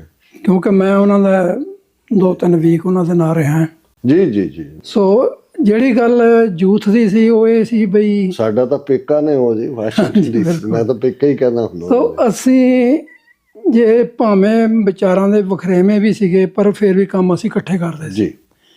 ਸੈਕੰਡ ਪਾਰਟ ਉਹਦੇ 'ਚ ਇਹ ਸੀਗਾ ਕਿ ਮੈਂ ਉਮਰ ਦੇ ਲਿਹਾਜ਼ ਨਾਲ ਵੀ ਉਹਨਾਂ ਤੋਂ ਵੱਡਾ ਸੀ ਤੇ ਤਜਰਬੇ ਦੇ ਹਿਸਾਬ ਨਾਲ ਵੀ। ਔਰ ਉਸ ਹਿਸਾਬ ਨਾਲ ਮੈਨੂੰ ਹਰ ਜਿਹੜਾ ਜੂਸ ਦਾ ਮੈਂਬਰ ਸੀ ਜਾਂ ਜੂਸ ਦਾ ਆਗੂ ਸੀ ਉਹ ਬਰਾਬਰ ਸਤਿਕਾਰ ਪੂਰਾ ਕਰਦੇ ਸੀ। ਅੱਜ ਵੀ ਹੈ। ਅੱਜ ਵੀ ਦੇਖੋ, ਕਰਦੇ।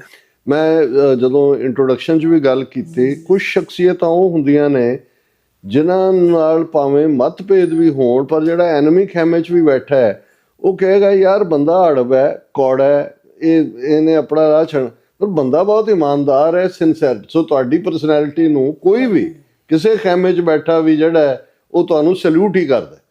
ਮੈਂ ਇੱਕ ਸਿੰਬਲ ਦੇ ਤੌਰ ਤੇ ਗੱਲ ਕਰੂੰਗਾ ਇਹ ਵੀ ਸਾਡੀਆਂ ਜਿਹੜੀਆਂ ਜਥੇਬੰਦੀਆਂ ਦੇ ਵਿੱਚ ਪ੍ਰੋਬਲਮਾਂ ਕਿੱਥੇ ਆ।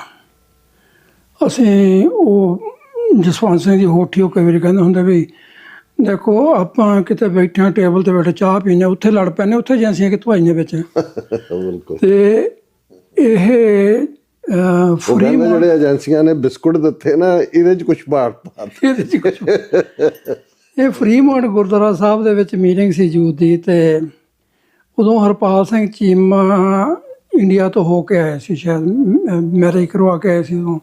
ਹਾਂਜੀ। ਤੇ ਜਦੋਂ ਵਾਪਸ ਆਏ ਤਾਂ ਸਾਡੇ ਇੱਕ ਜਿਹੜੇ ਸੀਨੀਅਰ ਆਗੂ ਸੀ ਯੂਥ ਦੇ, ਉਹਨਾਂ ਨੇ ਕਹਿ ਤਾ ਜੀ ਇਹ ਮੀਟਿੰਗ 'ਚ ਨਹੀਂ ਬੈਠ ਸਕਦੇ। ਅਸੀਂ ਗਏ ਇੱਥੋਂ LA ਤੋਂ ਡਰਾਈਵ ਕਰਕੇ, ਤਾਂ ਉਹ ਬਾਹਰ ਉੱਥੇ ਬੈਠੇ ਨਿਸ਼ਾਨ ਸਾਹਿਬ ਦੇ ਕੋਲ, ਹਰਪਾਲ ਸਿੰਘ ਚੀਮਾ। ਮੈਂ ਉਹਨੂੰ ਕਿਹਾ, ਮੈਂ ਭਾਈ ਸਾਹਿਬ ਤੁਸੀਂ ਅੰਦਰ ਨਹੀਂ ਗਏ? ਕਹਿੰਦੇ ਜੀ ਬਈ ਉਹ ਮੈਨੂੰ ਕਹਿੰਦੇ ਵੀ ਤੁਸੀਂ ਅੰਦਰ ਨਹੀਂ ਬਹਿ ਸਕਦੇ। ਕੀ ਵਜ੍ਹਾ ਹੋ ਗਈ? ਤੁਸੀਂ ਜੀ ਉੱਥੋਂ ਇੰਡੀਆ ਤੋਂ ਆਏ ਆ, ਸਾਨੂੰ ਕੀ ਪਤਾ ਕਿਹਨੂੰ ਮਿਲਿਆ ਕੀ ਹੋਇਆ। ਮਤਲਬ ਅਸੀਂ ਕੌਮ ਦਾ ਸੰਘਰਸ਼ ਲੜ ਰਹੇ ਹਾਂ, ਜੇ ਸਾਡੇ ਨਾਲ ਤੁਰਿਆ ਹੋਇਆ ਬੰਦਾ ਹੈ ਉਹਨੂੰ ਤੁਸੀਂ ਇਹੋ ਜਿਹੇ ਸਵਾਲ ਕਰੋਗੇ ਤਾਂ ਫਿਰ ਸਾਡੇ ਵਿੱਚ ਸਵਾਲ ਖੜੇ ਹੋਣਗੇ। ਉਹ ਗੱਲ ਮੁੱਕਦੀ ਇਹ ਹੋਈ ਕਿ ਅਖੀਰ ਜਦੋਂ ਮੈਂ ਜ਼ੋਰ ਪਾਇਆ ਵੀ ਨਾ ਇਹ ਮੈਂ ਮੀਟਿੰਗ ਹੋਣ ਦੇਣੀ ਆ ਜਾਂ ਫਿਰ ਸਾਰੇ ਅੰਦਰ ਬੈਠਣਗੇ, ਕਿਉਂਕਿ ਮੈਨੂੰ ਵੀ ਬਹੁਤ ਸਾਰੇ ਬੰਦਿਆਂ 'ਤੇ ਇਤਰਾਜ਼ ਆ ਜਿਹੜੇ ਗਏ ਆ ਵਾਪਸ ਆਏ ਆ, ਉਹਨਾਂ ਦੀ ਅਸੀਂ ਅਗਨੀ ਪ੍ਰੀਖਿਆ ਨਹੀਂ ਲਈ। ਚਲੋ ਗੱਲ ਇੱਕ ਤਾਂ ਇਹ ਜੂਸ ਦਾ ਪਾਠ ਹੋ ਗਿਆ ਵੀ ਅੰਦਰਲੀ ਜਿਹੜੀ ਥੋੜ੍ਹੀ ਬਹੁਤ ਖਿੱਚੋਤਾਣ ਸੀ ਉਹਨੂੰ ਚਾਹੇ ਹੱਥ ਜੋੜ ਕੇ ਪਿਆਰ ਨਾਲ, ਕਦੀ ਜ਼ੋਰ ਨਾਲ, ਕਦੀ ਗੁੱਸੇ ਨਾਲ ਸੁਣਾ ਲੈਂਦੇ ਸੀ। ਉਹ ਤੋਂ ਬਾਅਦ ਹਰਪਾਲ ਸਿੰਘ ਜੀ ਚੀਮਾ ਇੱਥੋਂ ਡਿਪੋਰਟ ਹੋ ਕੇ ਚਲੇ ਗਏ। 12 ਸਾਲ ਇੱਥੇ ਜੇਲ੍ਹ 'ਚ ਰਹੇ। 12 ਸਾਲ ਇੱਥੇ ਜੇਲ੍ਹ 'ਚ ਰਹੇ ਤੇ ਜਾਣ ਤੋਂ ਬਾਅਦ ਇਹ ਨਾਭੇ ਜੇਲ੍ਹ 'ਚ ਸੀਗੇ ਤੇ ਉੱਥੇ ਹੀ ਆਪਣੇ ਸੀਗੇ ਭਾਈ ਦਲਜੀਤ ਸਿੰਘ ਜੀ। ਇਹਨਾਂ ਦੀ ਕਾਲ ਆਈ ਮੈਨੂੰ ਕਿ ਭਾਈ ਦਲਜੀਤ ਸਿੰਘ ਤੁਹਾਡੇ ਨਾਲ ਗੱਲ ਕਰਨੀ ਚਾਹੁੰਦੇ ਆ। ਉਦੋਂ ਇਹ ਆਪਣੀ 5 ਪ੍ਰਧਾਨੀ ਜਿਹੜੀਆਂ ਬਣਾ ਚੁੱਕੇ ਸੀਗੇ ਉਹ। ਹਾਂ, ਉਦੋਂ ਸ਼੍ਰੋਮਣੀ ਕਮੇਟੀ ਚੋਣਾਂ ਵੀ ਉਹਦੇ ਥੱਲੇ ਲੜੀਆਂ ਤੇ ਇਹਨਾਂ ਨੇ ਗੱਲਬਾਤ ਕੀਤੀ। ਮੈਂ ਸਾਰੀਆਂ ਗੱਲਾਂ ਬਿਲਕੁਲ ਜਿਵੇਂ ਤੁਸੀਂ ਕਿਹਾ ਵੀ ਮੇਰਾ ਸੁਭਾਅ ਹੈ ਕਿ ਮੈਂ ਹਨੇਰੇ 'ਚ ਨਾ ਰੱਖਾਂ ਕਿਸੇ ਨੂੰ, ਜਾਂ ਜਾਣ ਬੁੱਝ ਕੇ ਫਿਰ ਕਿਸੇ ਨੇ ਕੋਈ ਇਸ਼ੂ ਬਣਾਉਣਾ ਵੱਖਰੇ। ਮੈਂ ਕਿਹਾ ਜੀ ਦੇਖੋ ਸਿਮਰਨ ਸਿੰਘ ਮਾਨ ਉਹਨਾਂ ਦਾ ਸੁਭਾਅ ਜਿਹੜਾ ਆ ਉਹ ਤੁਸੀਂ ਜਾਣਦੇ ਹੋ ਭਈ, ਜੇ ਅੱਜ ਤੁਸੀਂ ਵੱਖਰਾ ਵੱਖਰਾ ਕੰਮ ਕਰਦੇ ਆ ਕੌਮ ਨੂੰ ਕੋਈ ਚਿੰਤਾ ਨਹੀਂ ਇਸ ਗੱਲ ਦੀ। ਕੱਲ੍ਹ ਨੂੰ ਜਦੋਂ ਤੁਸੀਂ ਇਕੱਠੇ ਹੋ ਕੇ ਫਿਰ ਵੱਖਰੇ ਹੋਵੋਗੇ ਬਿਲਕੁਲ ਫਿਰ ਕੌਮ ਦਾ ਨੁਕਸਾਨ ਬਹੁਤ ਹੋਊਗਾ। ਇਹ ਕਹਿੰਦੇ ਜੀ ਨਹੀਂ ਸਵਾਲ ਨਹੀਂ ਪਿਆ। ਸਾਰਾ ਉਹ ਹੋਇਆ ਪਾਠ ਜੀ, ਮੈਂ ਉਹਨਾਂ ਨਾਲ ਗੱਲਬਾਤ ਕਰਾਈ। ਰਾਮ ਸਿੰਘ ਹੁਣੀ ਜਿਹੜੇ ਚਲੇ ਗਏ ਬਾਅਦ 'ਚ ਬਾਦਲ ਦੇ ਨਾਲ, ਹਾਂਜੀ ਹਾਂਜੀ, ਉਹਨਾਂ ਨੂੰ ਵਿਚੋਲੇ ਪਾ ਲਿਆ ਇਹਨਾਂ ਨੇ। ਹੋਰ 3-4 ਬੰਦੇ ਜਿਹੜੇ ਆ, ਚਰਨ ਸਿੰਘ ਲੋਹਾਰਾ, ਉਹ ਸਾਰੇ ਮੀਟਿੰਗ ਜਿਹੜੀ ਇਹਨਾਂ ਨੇ ਕਰਕੇ ਤਾਂ ਫਾਈਨਲੀ ਇਹ ਹੋ ਗਿਆ ਵੀ ਜੀ ਚਲੋ ਜੀ ਏਕਤਾ ਕਰਨੀ ਆ। ਏਕਤਾ ਵੀ ਹੋਈ, ਖਿੱਚੋਤਾਣ ਵੀ ਹੋਈ, ਕਿਹੜੇ ਇਸ਼ੂਜ਼ ਤੇ ਹੋਈ ਉਹ ਸਾਰਾ ਕੱਲੀ ਚੀਜ਼ ਦਾ ਮੈਨੂੰ ਜਾਣੀ ਪਤਾ ਹੈ, ਪਰ ਮੈਂ ਇੰਨਾ ਲੰਮਾ ਨਹੀਂ ਕਰਨਾ ਨਹੀਂ ਆਪਾਂ ਉਸ ਤੇ ਹੁਣ ਗੱਲ ਇੱਥੇ ਆ ਗਈ ਕਿ ਇਹਨਾਂ ਦੇ ਵਖਰੇਵੇਂ ਦੀ ਗੱਲ ਆ ਗਈ ਤੇ ਇਹਨਾਂ ਨੇ ਇੱਕ ਦੂਜੇ ਦੇ ਖਿਲਾਫ ਬਿਆਨ ਵੀ ਲਾਏ। ਉਹਨਾਂ ਨੇ ਬਿਆਨ ਲਾ ਕੇ ਸਿਮਰਨ ਸਿੰਘ ਮਾਨ ਨੂੰ ਕੱਢਤਾ ਪਾਰਟੀ 'ਚੋਂ, ਸਿਮਰਨ ਸਿੰਘ ਮਾਨ ਨੇ ਬਿਆਨ ਲਾ ਕੇ ਉਹਨਾਂ ਨੂੰ ਕੱਢਤਾ ਪਾਰਟੀ 'ਚੋਂ। ਅੱਛਾ, ਇਹ ਜਿਹੜਾ ਬੈਡ ਪਾਰਟ ਸੀ ਇਹਦਾ ਸਾਰੇ ਦਾ। ਚਲ ਬਾਅਦ ਵਿੱਚ ਕੀ ਹੋਇਆ ਕਿ ਇਹਨਾਂ ਨੇ ਸਿੱਖ ਯੂਥ ਅਮਰੀਕਾ ਦੀ ਮੀਟਿੰਗ ਬੁਲਾਈ ਬਈ ਭਾਈ ਦਲਜੀਤ ਸਿੰਘ ਹੁਣੀ ਗੱਲ ਕਰਨੀ ਚਾਹੁੰਦੇ ਆ। ਉਹਦੇ 'ਚ ਸਾਰੀਆਂ ਗੱਲਾਂ ਬਾਤਾਂ ਹੋਈਆਂ। ਮੈਂ 3-4 ਸਵਾਲ ਜਿਹੜਾ ਪੁੱਛ ਲਏ ਭਾਈ ਦਲਜੀਤ ਸਿੰਘ ਉਹਨਾਂ ਨੂੰ ਭਈ ਆਹ ਚੀਜ਼ਾਂ ਜਿਹੜੀਆਂ ਉਹ ਤੁਹਾਡੇ ਤੇ ਇਤਰਾਜ਼ ਕਰਦੇ, ਕਿਉਂਕਿ ਮੈਂ ਤਾਂ ਦੋਨਾਂ ਦੇ ਵਿਚਾਲੇ ਸੀਗਾ। ਹਾਂ, ਤੁਸੀਂ ਉਦੋਂ ਵਿਚੋਲਗੀ ਕੀਤੀ ਨੇੜੇ ਲਿਆਉਣ 'ਚ। ਤੇ ਉਹ ਜਦੋਂ ਸਾਡੀ ਮੀਟਿੰਗ ਖਤਮ ਹੋਈ ਤੇ ਕੁਝ ਬੰਦੇ ਜਿਹੜੇ ਅੱਜ ਮਤਲਬ ਉਤਾਵਲੇ ਪੈ ਗਏ ਵੀ ਹੁਣੇ ਆਪਾਂ ਬਿਆਨ ਲਾ ਦਈਏ ਸਿਮਨ ਦੇ ਖਿਲਾਫ। ਮੈਂ ਕਿਹਾ ਜੀ ਨਹੀਂ, ਇੱਦਾਂ ਨਹੀਂ, ਪਹਿਲਾਂ ਜੇ ਸਾਰਿਆਂ ਨੂੰ ਕਨਵਿੰਸ ਕਰ ਦਿਓ, ਮੈਂ ਭਾਵੇਂ ਇਕੱਲਾ ਹੀ ਹਾਂ ਪਰ ਘੱਟੋ ਘੱਟ ਮੈਨੂੰ ਦਲੀਲ ਨਾਲ ਸਮਝਾ ਦਿਓ ਇਹ ਗੱਲ ਸਾਰੀ। ਗੱਲ ਜਿਹੜੀ ਉਹ ਕਿਸੇ ਮੰਨੇ ਕੰਢੇ ਲੱਗੀ ਨਹੀਂ। ਜਦੋਂ ਮੈਂ ਉਹ ਗੱਲਾਂ ਬਾਤਾਂ ਕੀਤੀਆਂ ਤਾਂ ਸਾਰੇ ਇੱਕ ਇੱਕ ਕਰਕੇ ਫੋਨ ਛੱਡ ਗਏ, ਚਲੇ ਗਏ। ਉਹ ਤੋਂ ਬਾਅਦ ਕੀ ਹੋਇਆ ਉਹ ਸਾਰਾ ਆਪਾਂ ਨੂੰ ਸਾਰਿਆਂ ਨੂੰ ਪਤਾ ਹੈ। ਪਰ ਉਹਦੇ 'ਚ ਇੱਕ ਪਾਰਟ ਜਿਹੜਾ ਸੀਗਾ ਕਿ ਜਦੋਂ ਬਿਆਨਬਾਜ਼ੀ ਹੋ ਰਹੀ ਸੀ ਤੇ ਉਦੋਂ ਸਰਦਾਰ ਹਰਪਾਲ ਸਿੰਘ ਚੀਮਾ ਉਹਨਾਂ ਨੇ ਕੁਲਵੀਰ ਸਿੰਘ ਬੜੇ ਪਿੰਡ ਦੇ ਨਾਲ ਜਾਂ ਹੋਰ ਕੁਝ ਬੰਦੇ ਲਾ ਕੇ ਬਿਆਨ ਇੱਕ ਲਾ ਦਿੱਤਾ ਇੱਦਾਂ ਦਾ ਬਈ ਮੈਨੂੰ ਉਹਦੇ 'ਤੇ ਇਤਰਾਜ਼ ਸੀਗਾ ਜੀ। ਮੈਂ ਇਸ 'ਚ ਵੀ ਮੈਂਸ਼ਨ ਕਰਦੇ ਹਾਂ ਕਿ ਉਸ ਸਾਰੇ ਪੀਰੀਅਡ 'ਚ ਈਵਨ ਜਦੋਂ ਏਕਤਾ ਦਾ ਮੂਵ ਚੱਲਿਆ, ਸਾਡੀ ਟੇਕ ਵੀ ਇਹ ਸੀ ਕਿ ਅਜੇ ਇੱਕਦਮ ਮਰਜ ਨਾ ਕਰੋ, ਇੱਕ ਮਿਨੀਮਮ ਪ੍ਰੋਗਰਾਮ ਬਣਾ ਲਓ, ਬਿਲਕੁਲ ਹੌਲੀ ਹੌਲੀ ਹੌਲੀ ਜਦੋਂ ਅੰਡਰਸਟੈਂਡਿੰਗ ਹੋ ਜਾਏਗੀ ਫਿਰ ਇੱਕ ਬਾਡੀ ਬਣਾ ਲਓ। ਸੋ ਮੈਨੂੰ ਲੱਗਦਾ ਵੀ ਮਰਜ ਕਰਨ ਲੱਗਿਆ ਵੀ ਕਾਹਲੀ ਸੀ ਤੇ ਫਿਰ ਛੱਡਣ ਲੱਗਿਆ ਵੀ ਜਿਸ ਕਿਸਮ ਦੀ ਮੰਦਭਾਗੀ ਬਿਆਨਬਾਜ਼ੀ ਹੋਈ ਉਹਨੇ ਪੰਥ ਦਾ ਵੀ ਨੁਕਸਾਨ ਕੀਤਾ, ਹਰਟ ਕੀਤਾ, ਤੁਸੀਂ ਵੀ ਹਰਟ ਹੋਏ, ਦੋਨੋਂ ਤਰ੍ਹਾਂ ਹੀ ਹਰਟ ਹੋਈਆਂ। ਆਮ ਸੰਗਤ 'ਚ ਜਦੋਂ ਕੋਈ ਏਕਤਾ ਦੀ ਗੱਲ ਹੁੰਦੀ ਹੈ ਜੀ, ਇਕੱਠੇ ਇੱਕਦਮ ਉਤਸ਼ਾਹ ਹੁੰਦਾ ਹੈ ਔਰ ਉਹ ਮੈਨੂੰ ਲੱਗਦਾ ਵੀ ਆਈਡੀਅਲ ਸਿਚੁਏਸ਼ਨ ਸੀ ਜਿਹਦੇ 'ਚ ਕਿ ਮਾਨ ਸਾਹਿਬ ਪ੍ਰੈਜ਼ੀਡੈਂਟ ਸੀ, Bhai Daljit Singh senior vice president ਸੀ। ਔਰ ਜੇ ਉਹ ਸਾਰੀ ਗੱਲ ਉਹਦੇ 'ਚ ਮੈਨੂੰ ਇਹ ਲੱਗਦਾ ਹੈ ਕਿ ਵੀ ਦੋਨੋਂ ਤਰ੍ਹਾਂ ਦੇ ਵਿੱਚ ਹੀ ਇਸ ਕਿਸਮ ਦੇ ਲੋਕ ਹੁੰਦੇ ਨੇ ਜਿਨ੍ਹਾਂ ਦਾ ਨੂੰ ਇਹ ਲੱਗਦਾ ਹੁੰਦਾ ਕਿ ਇਹਨਾਂ ਦਾ ਇਕੱਠੇ ਹੋਣ ਨਾਲ ਉਹਨਾਂ ਦਾ ਮੁੱਲ ਨਹੀਂ ਪੈਂਦਾ। ਔਰ ਉਹ ਇਸ ਕਿਸਮ ਦੇ ਜਿਹੜੇ ਨੇ ਉਹਨੂੰ ਕੰਨ ਭਰਨਾ ਕਹਿ ਲਓ, ਕੰਨਾਂ ਦਾ ਕੱਚਾ ਕਹਿ ਲਓ, ਪਬਲਿਕ ਕੋਈ ਵੀ ਹੋ ਸਕਦਾ। ਪਰ ਮੈਂ ਹੁਣ ਕਿਉਂਕਿ ਮੈਂ ਘੜੀ ਵੱਲ ਵੀ ਦੇਖ ਰਿਹਾ, ਤੁਹਾਡਾ ਜਦੋਂ ਤੁਸੀਂ ਸਰਬੱਤ ਖਾਲਸਾ 'ਚ ਸ਼ਮੂਲੀਅਤ ਕੀਤੀ, ਸਟੇਜ ਦੇ ਉੱਤੇ ਵੀ ਤੁਸੀਂ ਐਡਰੈਸ ਕੀਤਾ ਔਰ ਉਸ ਤੋਂ ਬਾਅਦ ਤੁਹਾਡੀ ਅਰੈਸਟ ਵੀ ਜਦੋਂ ਤੁਸੀਂ ਦੁਬਾਰਾ ਆ ਵੀ ਗਏ ਵਾਪਸ, ਤੁਸੀਂ ਫਿਰ ਜਦੋਂ ਤੁਸੀਂ ਦੁਬਾਰਾ ਗਏ ਤੁਹਾਡੀ ਅਰੈਸਟ, ਕਿੰਨਾ ਚਿਰ ਤੁਸੀਂ ਜੇਲ੍ਹ 'ਚ ਰਹੇ ਔਰ ਉਹ ਸਾਰਾ ਪਾਰਟ ਅੱਜ ਵੀ ਜਿਹੜਾ ਉਹ ਟੈਂਪਰੇਰੀਲੀ ਕਲੋਜ਼ਡ ਹੈ ਤੁਹਾਡੀ ਫਾਈਲ, ਉਹਦੇ ਬਾਰੇ ਕੁਝ ਦੱਸੋਗੇ ਆਪਣਾ? ਹਾਂਜੀ, ਮੈਂ ਇਹਨੂੰ ਜਲਦੀ ਕਲੋਜ਼ ਕਰ ਦਾਂਗਾ ਕਿ ਜਦੋਂ ਅਸੀਂ 2015 'ਚ ਮੈਂ ਕੋਈ 6 ਮਿੰਟ ਸਟੇਜ 'ਤੇ ਬੋਲਿਆ ਸੀ ਜੀ, ਤੇ ਜਿਹਨੂੰ ਆਪਾਂ ਜਾਂ ਏਜੰਸੀਆਂ ਦੀ ਬੋਲੀ 'ਚ ਕਹਿ ਲਈਏ ਵੀ ਸਰਕਾਰ ਦੇ ਖਿਲਾਫ ਬੋਲੇ ਸੀ। ਗਲਤ ਹੈ, ਅਸਲ ਜਿਹੜੀ ਹੁੰਦੀ ਹੈ ਬੋਲਣਾ ਤੇ ਸਰਕਾਰ ਦੇ ਖਿਲਾਫ ਹੁੰਦਾ ਜਿਹੜੀ ਧੱਕਾ ਕਰਦੀ ਹੈ ਜੀ। ਵੀ ਅਸੀਂ ਤਾਂ ਧੱਕੇ ਦੇ ਖਿਲਾਫ ਬੋਲਦੇ ਹਾਂ ਵੀ ਜਿਹੜਾ ਵੀ ਬੰਦਾ ਧੱਕਾ ਕਰਦਾ ਨਾ। ਤੇ ਉਹਨਾਂ ਨੇ ਹਾਲਾਂਕਿ ਉਹ ਸਟੇਜ ਕੰਟਰੋਵਰਸ਼ੀਅਲ ਵੀ ਸੀ, ਮਾਨ ਸਾਹਿਬ ਨੂੰ ਵੀ ਨਹੀਂ ਸੀ ਬੋਲਣ ਦਿੱਤਾ ਗਿਆ। ਹਾਂਜੀ, ਔਰ ਜਿਹੜੀ ਖਾਲਿਸਤਾਨ ਦੀ ਆਵਾਜ਼ ਹੈ ਉਹਨੂੰ ਕਿਤੇ ਨਾ ਕਿਤੇ, ਹਾਲਾਂ ਜਦੋਂ ਜਗਤਾਰ ਸਿੰਘ ਹਵਾਰਾ ਦੇ ਜਥੇਦਾਰ ਅਨਾਊਂਸ ਹੋਏ 2-3 ਮਿੰਟ ਜਕਾਰੇ ਗੱਜਦੇ ਰਹੇ, ਲੇਕਿਨ ਜਿਹੜਾ ਇੱਕ ਆਮ ਪ੍ਰਭਾਵ ਵੀ, ਮੈਂ ਆਪਣਾ ਪਰਸਪੈਕਟਿਵ ਨਹੀਂ ਦੇ ਰਿਹਾ, ਮੈਂ ਆਮ ਸੰਗਤ ਦਾ ਵੀ ਦੇ ਰਿਹਾ ਕਿ ਉਹ ਜਿਹੜਾ ਲੱਗਾ ਜਿਹਨਾਂ ਨੂੰ ਕਿ ਵੀ ਇਹਦੇ 'ਚੋਂ ਜੋ ਅਸੀਂ ਕੱਢ ਸਕਦੇ ਸੀ, ਕੁਛ ਪਛਾਤੀਆਂ, ਅਣਦੱਸੀਆਂ, ਅਨਨੋਨ ਤਾਕਤਾਂ ਨੇ ਉਵੇਂ ਹੋਣ ਨਹੀਂ ਦਿੱਤਾ। ਪਰ ਤੁਹਾਡੀ ਜਿਹੜੀ ਪ੍ਰੈਜੈਂਟੇਸ਼ਨ ਸੀ ਉਹ ਬੜੀ ਬੋਲਡ ਪ੍ਰੈਜੈਂਟੇਸ਼ਨ ਸੀ। ਉਹਦੇ 'ਚ ਅਣਪਛਾਤੀਆਂ ਜਾਂ ਅਨਨੋਨ ਤਾਕਤਾਂ ਨਹੀਂ ਸੀਗੀਆਂ ਜੀ। ਉਹ ਬਿਲਕੁਲ ਕੱਲਾ ਸਿੱਖ ਜਾਣਦਾ ਵੀ ਕਿਹੜੀਆਂ ਤਾਕਤਾਂ ਸੀ ਉਹ ਜੀ।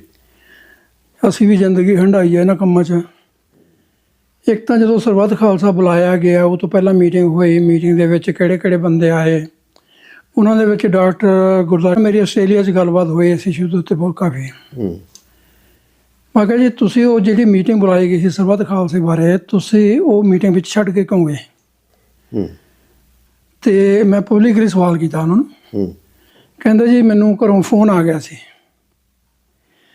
ਮੈਂ ਕਿਹਾ ਡਾਕਟਰ ਸਾਹਿਬ ਦੇਖੋ ਇਹ ਗੱਲਾਂ ਜਿਹੜੀਆਂ ਜੱਚਦੀਆਂ ਨਹੀਂ ਹੈਗੀਆਂ। ਬਾਕੀ ਕਿਹੜੇ ਘਰਾਂ ਨੂੰ ਤਾਲੇ ਲਾ ਕੇ ਆਏ ਸੀ? ਪਰਿਵਾਰ ਤਾਂ ਸਾਰਿਆਂ ਦੇ ਹੁੰਦੇ ਆ। ਸੋ ਮੈਂ ਤਾਂ ਕਹਿਣਾ ਚਾਹੁੰਦਾ ਕਿ ਇੱਕ ਤਾਂ ਉਹ ਜਿਸ ਤਰੀਕੇ ਨਾਲ ਬੁਲਾਇਆ ਗਿਆ, ਜਿਸ ਤਰੀਕੇ ਨਾਲ ਜਥੇਬੰਦੀਆਂ ਨੇ ਪਾਰਟੀਸਪੇਟ ਕੀਤਾ, ਮੇਰੀ ਆਪਣੀ ਫੀਲਿੰਗ ਇਹ ਸੀ ਜੇ ਉਹਦੇ 'ਚ ਜਥੇਬੰਦੀਆਂ ਸਹਿਮਤ ਨਹੀਂ ਸੀਗੀਆਂ ਤਾਂ ਉਹਨੂੰ ਪੋਸਟਪੋਨ ਕੀਤਾ ਜਾ ਸਕਦਾ ਸੀ ਕੁਛ ਦੇਰ ਲਈ। ਪਰ ਜਿਹੜੀਆਂ ਸਰਕਾਰੀ ਤਾਕਤਾਂ ਸੀਆਂ ਬਈ ਉਹਨਾਂ ਨੂੰ ਉਹ ਰਾਸ ਨਹੀਂ ਸੀ ਆਉਂਦੀ ਗੱਲ। ਫਿਰ ਇੱਥੋਂ ਤੱਕ ਵੀ ਇਨਫੋਰਮੇਸ਼ਨ ਸਾਨੂੰ ਮਿਲੀ ਖਾਸ ਬੰਦੇ ਰਾਹੀਂ ਬਈ ਜਿੱਦਣ ਸਰਬੱਤ ਖਾਲਸਾ ਹੋਣਾ ਸੀ, ਇੱਕ ਰਾਤ ਪਹਿਲਾਂ ਉਹਨਾਂ ਬੰਦਿਆਂ ਦੀ ਜਿਨ੍ਹਾਂ ਨੇ ਸਿਮਰਨ ਸਿੰਘ ਮਾਨ ਨੂੰ ਬੋਲਣ ਨਹੀਂ ਦਿੱਤਾ ਸਟੇਜ 'ਤੇ, ਉਹਨਾਂ ਦੀ ਮੀਟਿੰਗ ਹੁੰਦੀ ਹੈ ਸੁਖਬੀਰ ਸਿੰਘ ਬਾਦਲ ਨਾਲ ਅੰਮ੍ਰਿਤਸਰ। ਉੱਥੇ ਸਾਰਾ ਕੁਝ ਡਿਸਾਈਡ ਹੁੰਦਾ ਹੈ, ਲੈਣ ਦੇਣ ਜੋ ਵੀ ਆ। ਸਿਮਰਨਜੀਤ ਸਿੰਘ ਮਾਨ ਦੀ ਜਿਹੜੀ ਹੈ ਉੱਥੇ ਨਾ ਬੋਲਣ ਦੀ ਵਜ੍ਹਾ ਇਹ ਹੈ ਵੀ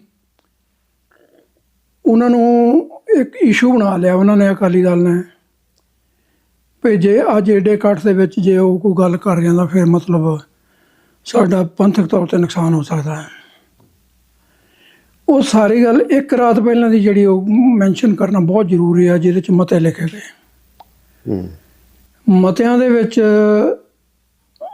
ਆਮ ਲੋਕਾਂ ਨੂੰ ਸ਼ਾਇਦ ਥੋੜ੍ਹੀ ਜਿਹੀ ਤਕਲੀਫ ਹੋ ਰਹੀ ਹੈ ਸਮਝਣ 'ਚ ਕਿ ਆਹ ਫਲਾਣਾ ਮਤਾ ਨਹੀਂ ਪਾਇਆ, ਉਹ ਕਿਉਂ ਨਹੀਂ ਪਾਇਆ। ਅਤੇ ਪਰ ਮੈਂ ਆਮ ਲੋਕਾਂ ਦੇ ਗਿਆਨ ਵਾਸਤੇ ਦੱਸਦਾ ਕਿ ਏਜੰਸੀਆਂ ਕਿਵੇਂ ਵਰਕ ਕਰਦੀਆਂ। ਮੀਟਿੰਗ ਹੋਈ, ਉਹਦੇ 'ਚ ਭਾਈ ਮੋਹਕਮ ਸਿੰਘ, ਸਤਨਾਮ ਸਿੰਘ ਬਣਾਮਾ, ਬਲਜੀਤ ਸਿੰਘ ਦਾਦੂਵਾਲ, ਗੁਰਦੀਪ ਸਿੰਘ ਬਠਿੰਡਾ ਅਤੇ ਮੈਂ ਸੀ, ਮਾਨ ਸਾਹਿਬ ਸੀਗੇ, ਪ੍ਰੋਫੈਸਰ ਮਹਿੰਦਰਪਾਲ ਸਿੰਘ, ਜਸਕਰਨ ਸਿੰਘ, ਕਾਹਨ ਸਿੰਘ ਵਾਲਾ, ਅਤੇ ਇੱਥੋਂ ਬਾਹਰੋਂ ਗਏ ਸੀ ਮਨਜੀਤ ਸਿੰਘ ਉੱਪਲ, ਆਪਣੇ ਯਾਦਵਿੰਦਰ ਸਿੰਘ ਜੀ ਨਿਊਯਾਰਕ ਵਾਲੇ, ਅਤੇ ਮਨਜੀਤ ਸਿੰਘ ਬਰਾੜ। ਸੋ ਇੰਨੇ ਕੁ ਨਾਮ ਜ਼ਿਆਦਾ, ਹੋਰ ਵੀ 5-7 ਬੰਦੇ ਹੋਣਗੇ ਵਿੱਚ। ਮਤਿਆਂ ਦੀ ਡਿਸਕਸ਼ਨ ਹੋ ਰਹੀ ਸੀ ਵੀ ਕਿਹੜੇ ਮਤੇ ਜਿਹੜੇ ਉਹ ਪੜ੍ਹਨੇ ਲਿਖਣੇ ਆ। ਉਹਦੇ 'ਚ ਸਭ ਤੋਂ ਪਹਿਲਾਂ ਮਤਾ ਲਿਆਂਦਾ ਸਰਦਾਰ ਸਿੰਘ ਮਾਨ ਨੇ ਕਿ ਜਿਹੜਾ ਨਾਨਕਸ਼ਾਹੀ ਕੈਲੰਡਰ ਹੈ 2003 ਵਾਲਾ ਉਹ ਲਾਗੂ ਕੀਤਾ ਜਾਵੇ। ਅਤੇ ਉਹਨਾਂ ਦੀ ਗੱਲ ਅਜੇ ਕੰਪਲੀਟ ਨਹੀਂ ਹੋਈ, ਵਿੱਚੋਂ ਮੋਹਕਮ ਸਿੰਘ ਦਾ ਜੀ ਬਈ ਮਾਨ ਸਾਹਿਬ ਆਪਣੀ ਇਹ ਗੱਲ ਹੋਈ ਸੀ ਵੀ ਕੋਈ ਇੱਦਾਂ ਦਾ ਮਤਾ ਨਹੀਂ ਲਿਆਉਣਾ ਜਿਹੜਾ ਕੰਟਰੋਵਰਸ਼ੀਅਲ ਆ। ਅਤੇ ਮੇਰੇ ਕੋਲ ਇਹ ਗੱਲ ਉਹਦੀ ਬਰਦਾਸ਼ਤ ਨਹੀਂ ਹੋਈ। ਮੈਂ ਉਹਨੂੰ ਕਿਹਾ, ਮੈਂ ਕਿਹਾ ਜੀ ਭਾਈ ਸਾਹਿਬ ਜੀ ਗੱਲ ਸੁਣੋ, ਤੁਸੀਂ ਤਾਂ ਗੁਰੂ ਨੂੰ ਵੀ ਕੰਟਰੋਵਰਸ਼ੀਅਲ ਬਣਾ ਤਾ, ਤੁਸੀਂ ਤਾਂ ਉਹਦੇ 'ਤੇ ਵੀ ਸਵਾਲ ਖੜ੍ਹੇ ਕਰਦੇ। ਹੁਣ ਦੱਸੋ ਸਿੱਖਾਂ ਕੋਲ ਹੋਰ ਕਿਹੜਾ ਇਸ਼ੂ ਰਹਿ ਗਿਆ? ਇੱਕ ਵੱਖਰੀ ਹੋਂਦ ਦੱਸਦਾ ਸਿੱਖਾਂ ਦੀ, ਉਹ ਮਤਾ ਆਇਆ, ਤੁਹਾਨੂੰ ਇਤਰਾਜ਼ ਆ, ਚਲੋ ਠੀਕ ਹੈ। ਦੂਜਾ ਮਤਾ ਲਿਆਂਦਾ ਸਰਦਾਰ ਸਿੰਘ ਮਾਨ ਨੇ ਬਈ ਖਾਲਿਸਤਾਨ ਦਾ ਮਤਾ ਜ਼ਰੂਰ ਪਾਓ। ਮੈਂ ਉਹਨੂੰ ਸੈਕਿੰਡ ਕਰਤਾ। ਫਿਰ ਉਹੀ ਗੱਲ, ਉਹ ਜੀ ਆਪਾਂ ਪਹਿਲਾਂ ਇਹ ਗੱਲ ਕੀਤੀ ਸੀ, ਚਲੋ ਇਹਨੂੰ ਇੱਦਾਂ ਲਿਖ ਦਿਓ ਵਿੱਚ ਕਿ ਜਿਹੜਾ 1986 ਦੇ ਸਰਬੱਤ ਖਾਲਸੇ ਨੇ ਜਿਹੜੇ ਮਤੇ ਪਾਏ ਸੀ, ਅਸੀਂ ਉਹਨਾਂ ਨੂੰ ਇਨਵੇਨ ਮੰਨਦੇ ਹਾਂ। ਏਡੇ ਏਡੇ ਇੰਟੈਲੀਜੈਂਟ ਬੰਦੇ ਬੈਠੇ ਸੀ, ਕਿਸੇ ਦਿਮਾਗ 'ਚ ਨਹੀਂ ਆਈ ਵੀ 1986 ਜਿਹੜਾ 26 ਜਨਵਰੀ ਨੂੰ ਸਰਬੱਤ ਖਾਲਸਾ ਹੋਇਆ, ਉਹਦੇ ਤਾਂ ਖਾਲਿਸਤਾਨ ਦਾ ਨਾਂ ਹੀ ਨਹੀਂ ਸੀਗਾ। ਬਿਲਕੁਲ ਹਾਂਜੀ। ਉਹ ਮੈਨੂੰ ਜਾ ਕੇ ਜਦੋਂ ਦੂਜੇ ਦਿਨ ਮਤੇ ਪੜ੍ਹੇ ਗਏ ਤਾਂ ਕਿਸੇ ਦੀ ਕਾਲ ਆਈ, ਉਹ ਕਹਿੰਦਾ ਤੁਸੀਂ ਇਹ ਕੀ ਕਰਕੇ ਆਏ ਆ? ਮੈਂ ਕਿਹਾ ਯਾਰ ਵਾਕਿਆ ਵੀ ਬੰਦਾ ਜਿੰਨਾ ਦੇਖੋ ਮੰਦੇ ਭਾਗਾਂ ਨੂੰ, ਕੌਮ ਨੂੰ ਤਾਂ ਜਦੋਂ ਵੀ ਕਾਲ ਆਈ, ਕੌਮ ਖਲੋਤੀ, 5-6 ਲੱਖ ਸਿੱਖ ਉੱਥੇ ਇਕੱਠੇ ਹੋਏ ਜੀ ਜੀ। ਔਰ ਉਸ ਸਰਬੱਤ ਖਾਲਸਾ 'ਚੋਂ ਜਿਹੜੇ ਫਿਰ ਜਥੇਦਾਰ ਵੀ ਥਾਪੇ ਗਏ, ਉਹਨਾਂ ਦੀ ਕਾਰਗੁਜ਼ਾਰੀ ਹੁਣ ਅਸੀਂ ਜਦੋਂ 9 ਸਾਲ ਬਾਅਦ ਦੇਖਦੇ ਹਾਂ ਤਾਂ ਅਸੀਂ ਦੇਖ ਸਕਦੇ ਹਾਂ ਕਿ ਕੌਣ ਕਿੱਥੇ ਖੜ੍ਹਾ ਹੈ। ਪਰ ਮੈਂ ਕਿਉਂਕਿ ਇਹ ਅੱਜ ਦੀ ਡਿਸਕਸ਼ਨ ਤੁਹਾਡੀ ਇੰਡੀਵਿਜੂਅਲ ਜਿਹੜੀ ਸਾਰੀ ਜ਼ਿੰਦਗੀ ਦੀ ਜਿਹੜੀ ਹੈ ਉਹ ਸਫਰਿੰਗ ਹੈ, ਵਾਕਿੰਗ ਹੈ, ਸਟਰਗਲ ਹੈ, ਉਸ ਸਾਰੇ ਨਾਲ ਜੁੜੀ ਹੋਈ ਹੈ। ਮੈਂ ਜਾਣਨਾ ਚਾਹਾਂਗਾ ਕਿ ਵੀ ਇਸ ਦੇ ਬਾਵਜੂਦ ਕਿ ਹੋਰ ਵੀ ਉੱਥੇ ਸਪੀਕਰ ਬਹੁਤ ਸਾਰੇ ਸੀ ਜਾਂ ਦੂਸਰੇ ਸੀ, ਤੁਹਾਨੂੰ ਕਿਉਂਕਿ ਤੁਸੀਂ ਜਿਹੜੀ ਤੁਹਾਡੀ 6-7 ਮਿੰਟ ਦੀ ਪ੍ਰੈਜੈਂਟੇਸ਼ਨ ਸੀ, ਤੁਸੀਂ ਖੁੱਲ੍ਹ ਕੇ ਹਕੂਮਤ ਨੂੰ ਐਕਸਪੋਜ਼ ਕੀਤਾ, ਖਾਲਿਸਤਾਨ ਦੀ ਗੱਲ ਕੀਤੀ, ਔਰ ਕਿੰਨਾ ਪੀਰੀਅਡ ਤੁਹਾਨੂੰ ਫਿਰ ਜੇਲ੍ਹ 'ਚ ਰਹਿਣਾ ਪਿਆ, ਔਰ ਉਸ ਪੀਰੀਅਡ 'ਚ ਤੁਹਾਨੂੰ ਜਿਹੜਾ ਆਲਾ ਦੁਆਲਾ ਸੀ ਉਹਦੇ ਤੋਂ ਕੀ ਅਨੁਭਵ ਹੋਇਆ ਸਾਰਾ? ਇਹਦਾ ਵੀ ਜਵਾਬ ਮੈਂ ਜ਼ਰੂਰ ਦੇਵਾਂਗਾ ਡਾਕਟਰ ਸਾਹਿਬ, ਜੇ ਤੁਸੀਂ ਅਲਾਓ ਕਰੋ ਤਾਂ ਮੈਂ ਜਿਹੜੇ ਜਥੇਦਾਰ ਚੁਣੇ ਗਏ ਮੈਂ ਉਹਨਾਂ ਦੇ ਵੱਲ ਆਪਾਂ ਨਾ ਜਾਈਏ, ਫਿਰ ਉਹ ਡਿਵੀਏਟ ਹੋ ਜਾਏਗੀ ਗੱਲ। ਦੇਖੋ ਜਿਹੜੀ ਫਸਟ ਹੈਂਡ ਇਨਫੋਰਮੇਸ਼ਨ ਹੁੰਦੀ ਹੈ, ਅਸੀਂ ਫਿਰ ਸੈਸ਼ਨ ਕਰਾਂਗੇ ਤੁਹਾਡੇ ਨਾਲ। ਹਾਂ ਚਲੋ ਠੀਕ ਹੈ, ਜਿਹਦੇ 'ਚ ਤੁਹਾਨੂੰ ਹੁਣ ਚਲੋ ਆਪਾਂ ਇਹ ਸਾਰੀ ਗੱਲ ਜਿਹੜੀ ਆ, ਜਿਹੜਾ ਇਸ਼ੂ ਹੁਣ ਸਾਡੇ ਸਾਹਮਣੇ ਆ, ਸਰਬੱਤ ਖਾਲਸੇ ਦੇ ਵਿੱਚ ਮਤਲਬ ਸੰਗਤ ਦੇ ਵਿੱਚ ਇੰਨਾ ਜ਼ਿਆਦਾ ਜੋਸ਼ ਸੀਗਾ ਜੀ। ਪਰ ਇੱਕ ਉਹ ਮੌਕਾ ਮੈਂ ਦੇਖਿਆ ਉਹ ਜ਼ਿੰਦਗੀ 'ਚ ਜਦੋਂ ਸਿੱਖਾਂ ਨੇ ਆਪਣਾ ਹੋਸ਼ ਨਹੀਂ ਗਵਾਇਆ। ਹਾਂ, ਕਿਉਂਕਿ ਟੀਵੀ 84 ਨੂੰ ਲਾਈਵ ਕਵਰ ਕਰ ਰਿਹਾ ਸੀ ਤੇ ਮੈਂ ਉਸ ਨੂੰ ਲਾਈਵ ਦੇਖ ਰਿਹਾ ਸੀ, ਔਰ ਉਹ ਇੱਕ ਇੱਕ ਪਲ ਜਿਹੜਾ ਤੁਹਾਡੇ ਦਿਲ ਦੇ ਵਿੱਚ ਇੱਕ ਉਤਸ਼ਾਹ ਭਰ ਦਿੰਦਾ ਸੀ ਕਿ ਭਾਈ ਚੱਬੇ ਦੀ ਧਰਤੀ ਤੇ ਲੱਖਾਂ ਸਿੱਖ ਕਿਵੇਂ ਪੰਥ ਨੂੰ ਪਰਨਾਏ ਹੋਏ ਬੈਠੇ ਨੇ। ਔਰ ਕਿਸੇ ਨੇ ਕੋਈ ਇਦਾਂ ਦਾ ਨਾਅਰੇਬਾਜ਼ੀ ਨਹੀਂ ਕੀਤੀ ਜੀ, ਕਿਸੇ ਨੇ ਕਿਸੇ ਨੂੰ ਧੱਕਾ ਨਹੀਂ ਮਾਰਿਆ, ਕਿਸੇ ਨੇ ਕਿਸੇ ਦੀ ਗੱਡੀ ਦਾ ਸ਼ੀਸ਼ਾ ਨਹੀਂ ਤੋੜਿਆ। ਔਰ ਸਾਰਾ ਇਕੱਠ ਆਪਣੇ ਆਪ 'ਚ ਹੀ ਆਪਣੇ ਆਪ ਬੇਮਿਸਾਲ ਦੇ ਸੀ, ਵਿੱਚ। ਕਿਉਂਕਿ ਸਰਕਾਰ ਨੇ ਗੱਡੀਆਂ ਰੋਕੀਆਂ, ਬੱਸਾਂ ਰੋਕੀਆਂ, ਕਈ ਮੀਲ ਪੈਦਲ ਤੁਰ ਕੇ ਬਜ਼ੁਰਗ, ਕਿਸੇ ਕੋਲ ਝੰਡਾ ਫੜਿਆ, ਕਿਸੇ ਕੋਲ 3 ਫੁੱਟੀ ਕਿਰਪਾਨ ਹੈ, ਕਈ ਨੰਗੇ ਪੈਰੀ ਹੈ। ਉਹ ਆਪਣੇ ਆਪ ਦੇ ਵਿੱਚ ਬੜਾ ਅਜਬ ਨਜ਼ਾਰਾ ਸੀ।